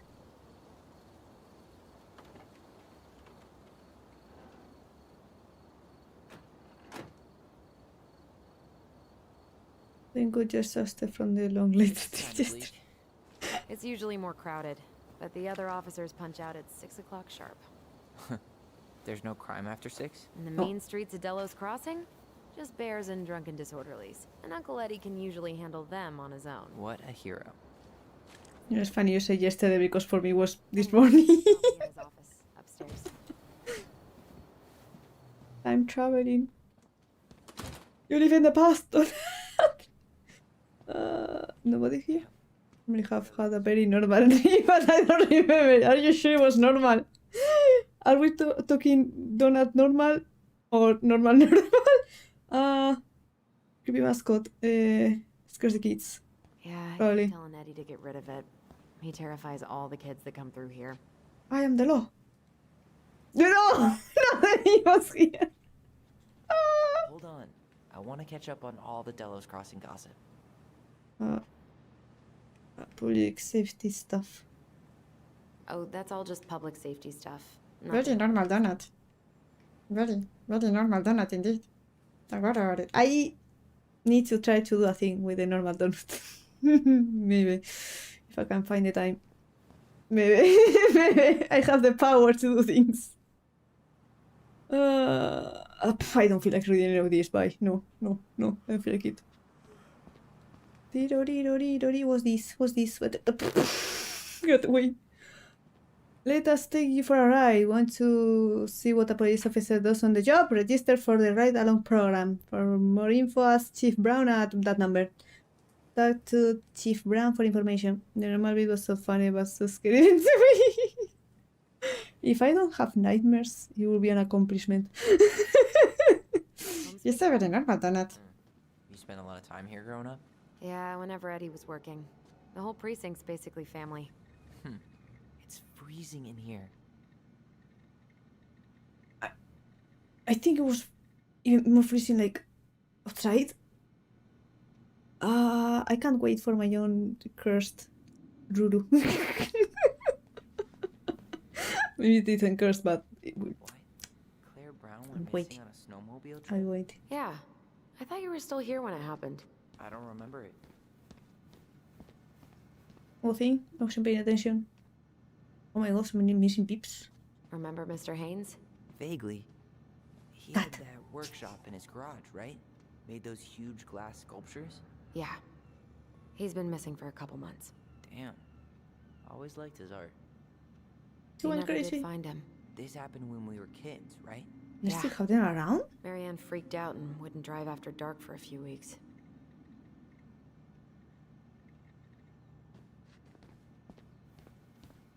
What are we looking for, by the way? I forgot. I was distracted by the normal. Memory. I see the memory. Memory. Or, yes, memory? Where's memory? Up here? Tyler, you coming? No? Yes? Wait a second. Ciao, tomate! I'm using my radar, but it isn't working properly. Where am I supposed to be looking? Where is it? It's not upstairs, no? I'm so confused. What are you looking at? Ah, trophies. Shit. Stop What? touching everything, Butterfingers. Sorry. What? You're glitching into me. I don't know what happened. I saw the inside of your head. The Delos Crossing Raiders. They got a basketball team now? Yep. A few cops from this station and some firefighters from the next town over. How good are they? Eddie's within earshot, right? I think so. Then they're great. What the fuck was that noise on the side? Horror game? What? Also, maybe I should be looking around just in case they're like, oh, you need all the clues to talk to him and get more info, I guess. You remember Dan and Shelby? I think so.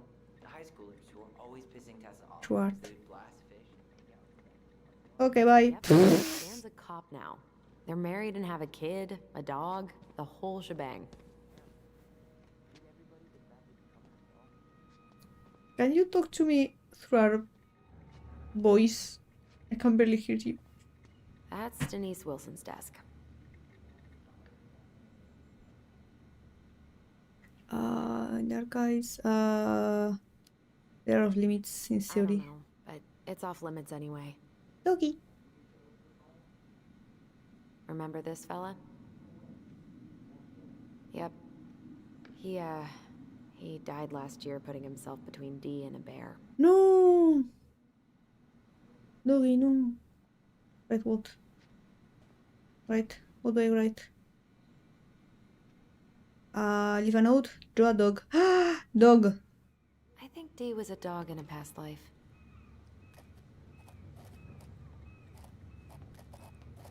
And I'm a cat in my current life. How does it look like? Let me look. Woof! Yes, fantastic.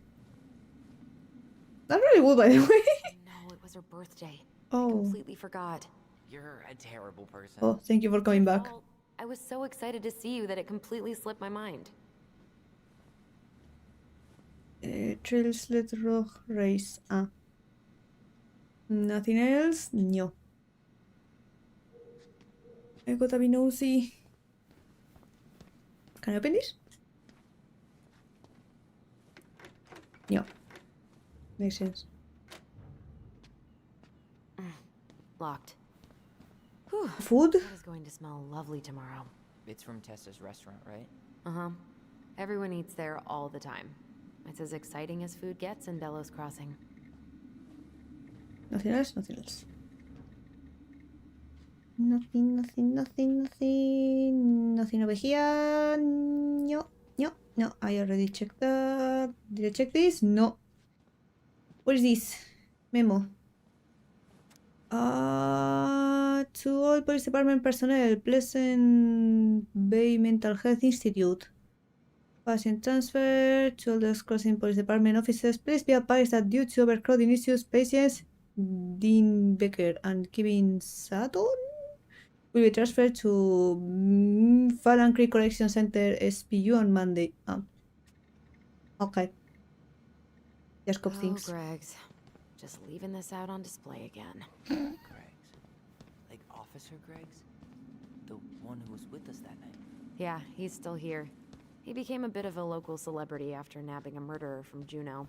The guy was hiding out on a fishing boat and got really, really sick after eating out of the chum bucket. So it was actually a pretty easy takedown. Right. A second. I look and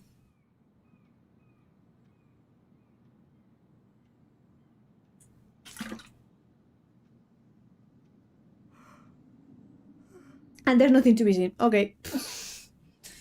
Was expecting maybe some dialogue. And I guess this is closed. Oh. Okay. Something's in the way. Okay, now maybe I can go upstairs and find the memory that I keep seeing but not actually seeing. Maybe? Or not? So confused. Is it downstairs then? I can find it. Hello? Allison, hey. Hi. Just finishing up a call. Trying to convince Melinda the Ravens and her garbage aren't police business. Give me a few minutes. Sure. Make yourselves a cup of coffee. Here's the key to the break room. Thanks. Come back upstairs when you're done, okay? Well, Coffee sound good? The machine is in the break room downstairs. Uh-huh. I'm still mad apparently. Can I find the memory now? There it is.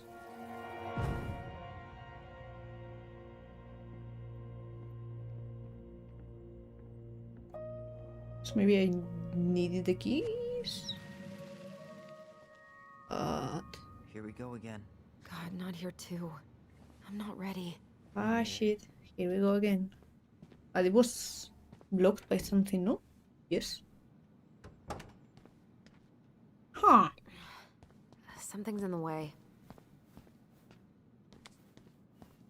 Can I go outside? Did Brian just flat out?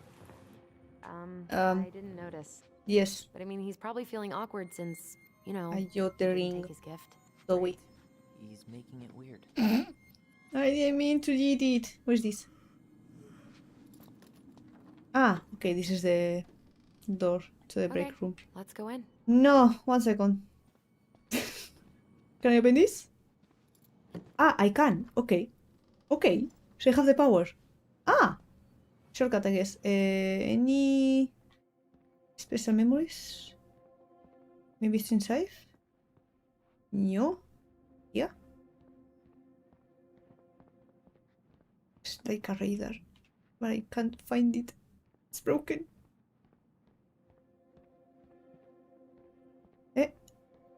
Remember? There we go. Where are we going? We're just gonna sit down in here, and I'm gonna ask you a few questions, okay? Okay.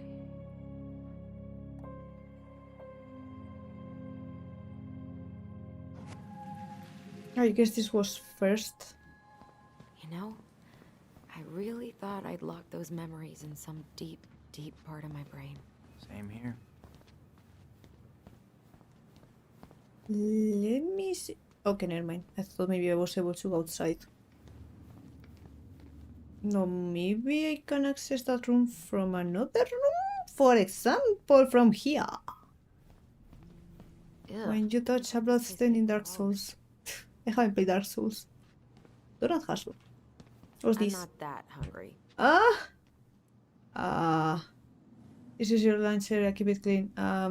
Yeah. You This think sign you'll mind can't if I stop take one? me, bro. Same cookies last week. These are definitely the same cookies that were here last week, but knock yourself out. Go I'm ahead. so hungry. You're a growing boy. Check out this masterpiece. You made it? Uh-huh. I Oh. glued it to the pot one day when I was bored, and nobody has bothered to peel it off. Bah. Coffee. This is still warm. You sure you want coffee this late in the day? You'll be up all night. I don't think I'll sleep much anyways. Too much on my mind. Those dusty couches won't make it any easier. You don't have beds, Hey, you okay? even if they're small.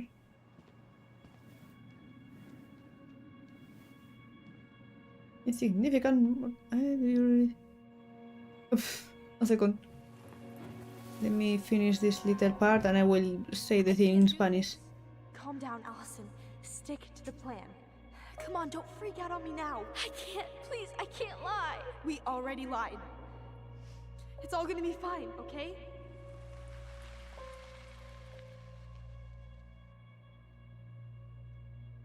You okay? Lied about what? Honestly, no.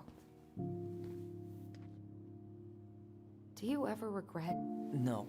No way. Well, maybe once or twice early on, but now, no way. I mean, look where we're at. Look where I'm at. Uncle Eddie's probably done by now. We should go find him. Do you mind if I go inside that room for a second? You sure? Remember the night the twins agreed to lie.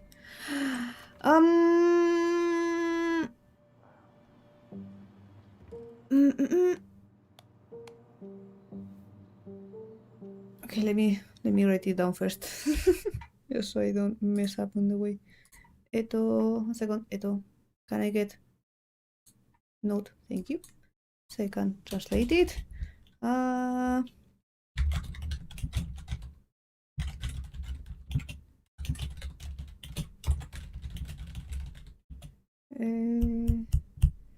What's the word?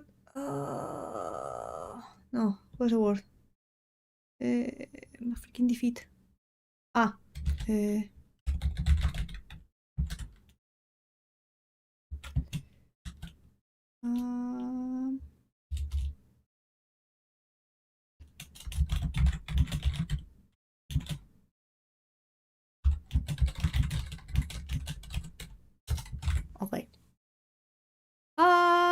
Thing in Spanish.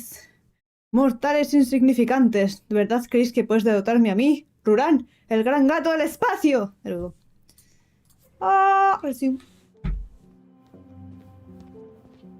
Boom. This is what I was looking at.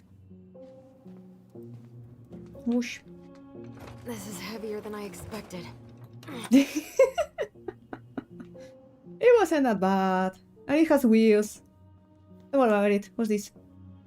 Chief Brown has considered to reconsider budget. Wait, this is the same newspaper that was at home. I think it was at home. Somewhere. I read this somewhere. I don't know where, but I read it. Dun, dun, It's the dun. first time I've been in here since that night. Eddie was so uncomfortable he dropped a vase. What are you looking at? What's this? What are you looking at? This poster. I kept staring at it that night. I was picturing myself in the forest, hunting for goblin treasure. Just wanted to be anywhere but here. Yeah, Reminds me of... It was Sean from Life is Strange 2. Though he had a brother. Little brother with powers. Remember! Here, have a seat. All right.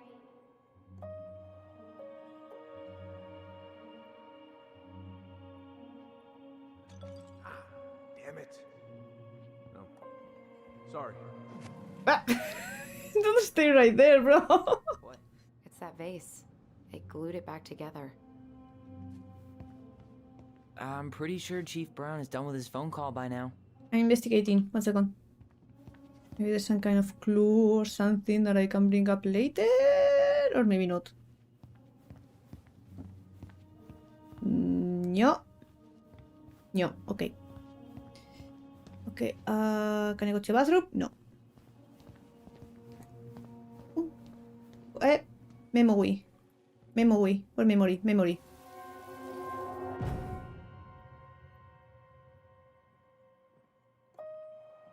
Why did you separate us? Is Ollie okay? Ollie's just fine, honey. They're all in the other room having cocoa. Everything's gonna be okay. I need to ask you a few questions now. Come with me?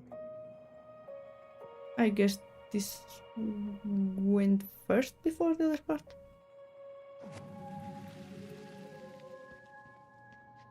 You okay? Stuff is Yeah. out of order. I just usually try my best not to remember that night when I'm here. I would too. Too late. Or discovering secrets. Who's here? Can I open? No? Yep, it's locked. Anything else around? No. No. I don't have more keys, so wait. What job? So, isn't Brown waiting for us? Yeah, okay. Okay. And if I will find the key somewhere else. No. No, can wait behind the store once. Yep, Yes, maybe? I think so.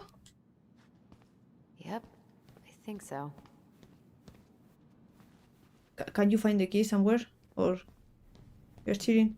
We're going to have a conversation? Okay. Bonding time. I say bonding. Bonding!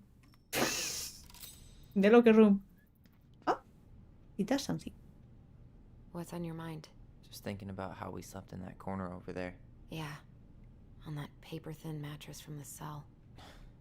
It could have been a pillow top and I wouldn't have slept a wink. I don't know how you come here every week. I've been here 10 minutes and it's already fucking me up. I stopped thinking. Oh, fuck. Wrong key. It never really stopped. Never mind. Having numbers 2? Hey, do you have any reoccurring nightmares about that night? Yeah. Why? Well, remember that nice lady from social services who picked us up? Oh, what was her name? Sandy, I think? Yeah. I used to dream about her a lot. Sorry, what? Yeah. It would always start out pretty normal, like we'd be sitting in the living room with Marianne doing a sewing lesson, and then suddenly she would turn into Sandy, and she would hold us in her arms, pulling us in tighter and tighter until I would wake up practically choking. Jesus.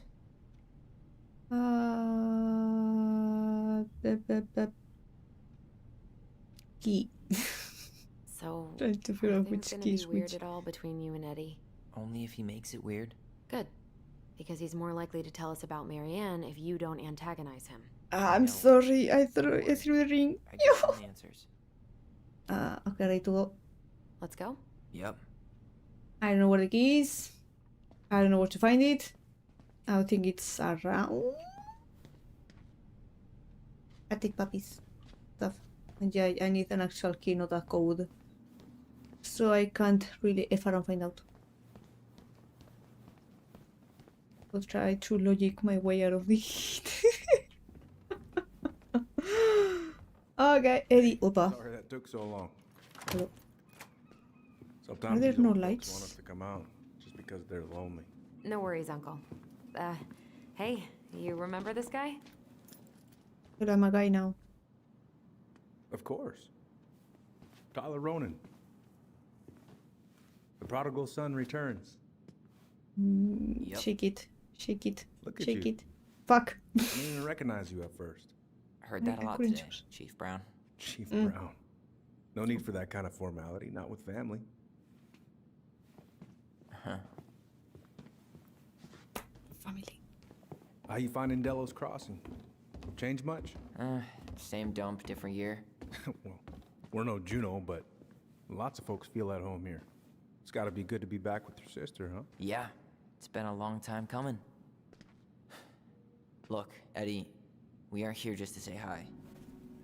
We found something in Marianne's room.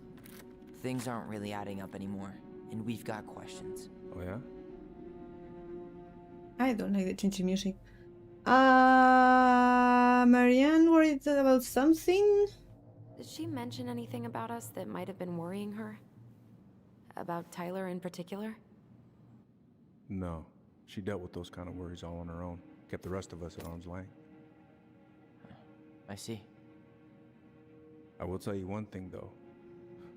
Your mom. Never knew her to hate anyone for being unconventional. Usually, it's the other way around. What were her last days like? Did anyone mention anything about her behavior in the days leading up to that day? Anything at all? No. Everyone I talked to said it took them by surprise. Did you see her at all? Like, in those last few days? No. I hadn't seen her for weeks. Maybe a month before. Thank you. Thanks, Uncle Eddie. If you want my advice, nothing good comes from stirring up old memories. We don't really have a choice about that. Easy for you to say as well. Choice, son. I know sometimes it doesn't seem like it, but there is. Can we take a look at her file? Maybe we'd see something you didn't. Her file? Her case file, her police file, whatever you call it. You keep those pretty much forever, right? We do, but I can't just pull it out right here, right now. There are procedures. But you're the chief. Which makes it even more important that I follow procedures. Look, Chief Brown, are you gonna help us? Or are you gonna be a cop about Tyler! this? No, it's fine.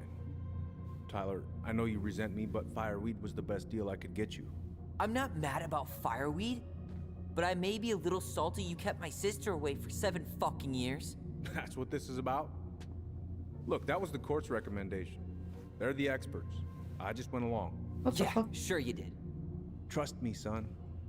We all believed that what happened that night was self-defense, but we couldn't be sure. I can't believe this. Look, we couldn't be sure, okay? I was trying They to were protect what you. then? So you still not sure? What?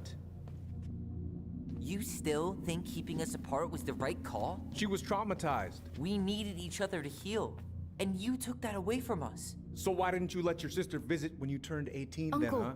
please. Let's move on. She's never gonna tell you how much that hurt her, but it did. That was about me. It wasn't about her. Allison gets that. And 3 years is nothing compared to 7. Right, Allison? So they're 21. Me kept apart was not. This is the right one? Wait. Okay. Check first with the actual X. Separating us like that did not help me heal. If anything, it was the opposite. Even if he had been dangerous, I'd have taken the risk. Being apart was that miserable. I didn't know you felt that way, little moose. It was hard to talk to you about it. I didn't want to seem ungrateful. You're the moose in the story of the We've all goblins. fucked up. And we've all hurt each other. But isn't that what family's for? Can't we just move on? Ohana. Sounds like the right Anami's call. family. Times like this, I wonder who raised who. We're gonna stay the night at the old house. We better get going. You wanna Can I grab a bite not first? look at It's on the me. file? Don't want to send you out there with empty stomachs. I would not turn that down. I am very hungry. Okay, let's go. Are we actually going? I don't think we're going. Or maybe we'll be coming back another time for that file. What the? What is that? Horror games and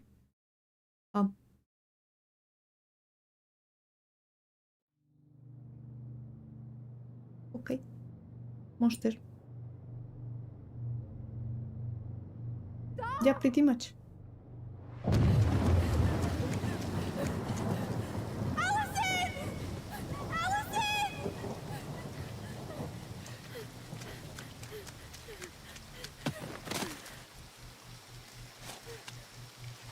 There's something in the background. On the tree.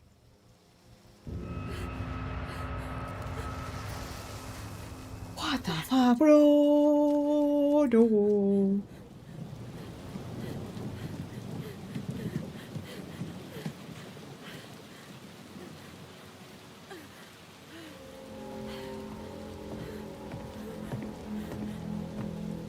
Please, Mom.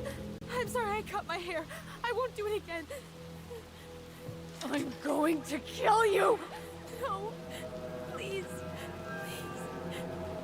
Mom. Wait, how did you supposedly kill your mother if you were, like, down there?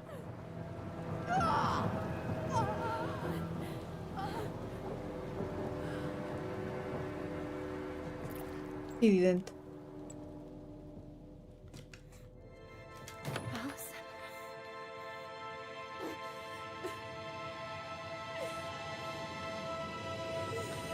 So that was the lie about the police station.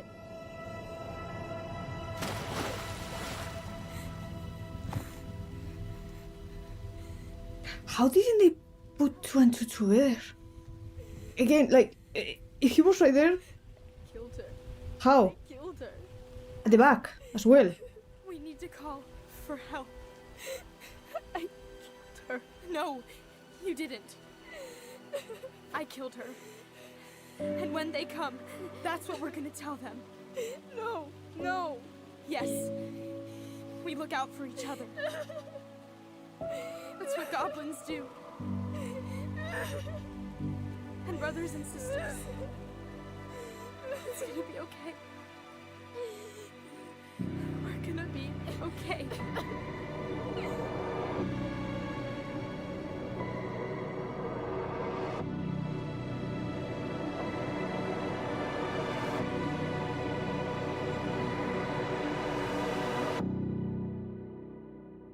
Oh no, she's not my only weakness. I mean, you get stabbed in the back, and depending on where you get stabbed on the back, like the area, cool the damage. Episode 1 done, or chapter 1, or how you wanna call it. Alison was furious. Tyler disregarded Eddie and his gift. Shit, I didn't want to throw the ring into the water. I didn't want to throw it. I didn't know I was going to throw it. No! No! Alison was delighted to solve the princess riddle with her brother. 81% solved the door puzzle. Tyler felt unrecognized by Alison's lack of trust at the store. 50-50. Even after all these years, 50-50. Tyler was reassured of his bond to Alison when she sided with him at the station. Hell yeah. Tyler protected himself against Sam's aggression. Didn't cut out Sam. I tried, but I misclicked. Tessa opened up to the twins about Marianne. Learned the truth, didn't get an answer, antagonized Tessa. Eddie felt rejected by Alison when she didn't side with him at the station. Like the opposite of the other stat.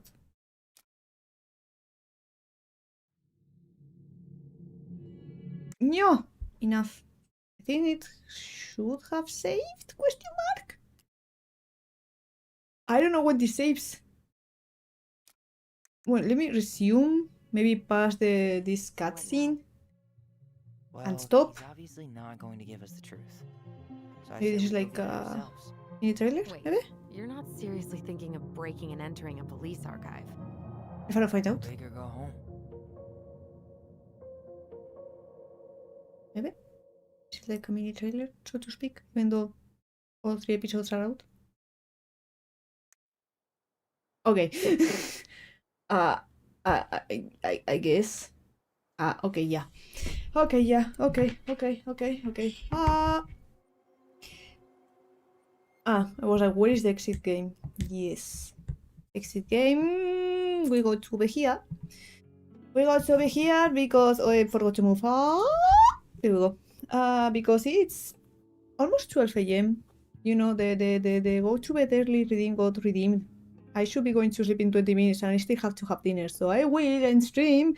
I will check if there's someone I can raid. So I will eat. I will eep. and I don't think I will stream tomorrow. Tomorrow I will prepare the schedule, so since I won't be going to bed at an appropriate time, I will half it, like I will go to bed earlier than usual today, and I will go to bed earlier than usual tomorrow to make up for it. But yeah, search and filter, following anyone?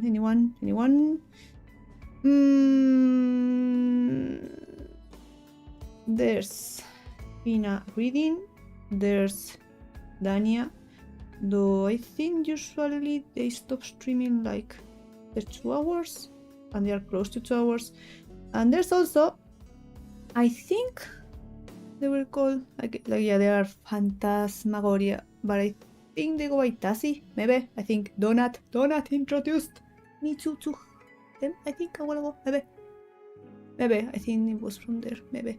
So we're going to write there, January being, I don't know what they're playing, this Mina, I don't know what it is, that is right, yes, I saw they were like doing a test stream, maybe, so we can write there because yeah, they've been up for like 1 hour apparently, and I think they're a safer choice to rate that Dania, which I think is going to be stopping playing in like 15 minutes. Because I usually go for like 2 hours. So yeah, I will prepare the schedule, I will post it and all that stuff. Thank you for coming. I hope you had fun. For sure I will continue playing this game next week on Monday again. 1 chapter per week. So since there are 3 episodes, next week 2nd episode, and then a week after 3rd episode. And I will see what I do the rest of the week. You will see. I will check the schedule, I will check stuff, and I'll see you. 1 second, let me prepare the stuff. Before start raid? Yes. I don't have a raid message, sorry. I haven't prepared it yet, I forgot. I will forget. But I will see you another time, maybe. Bye bye! Thank you for coming!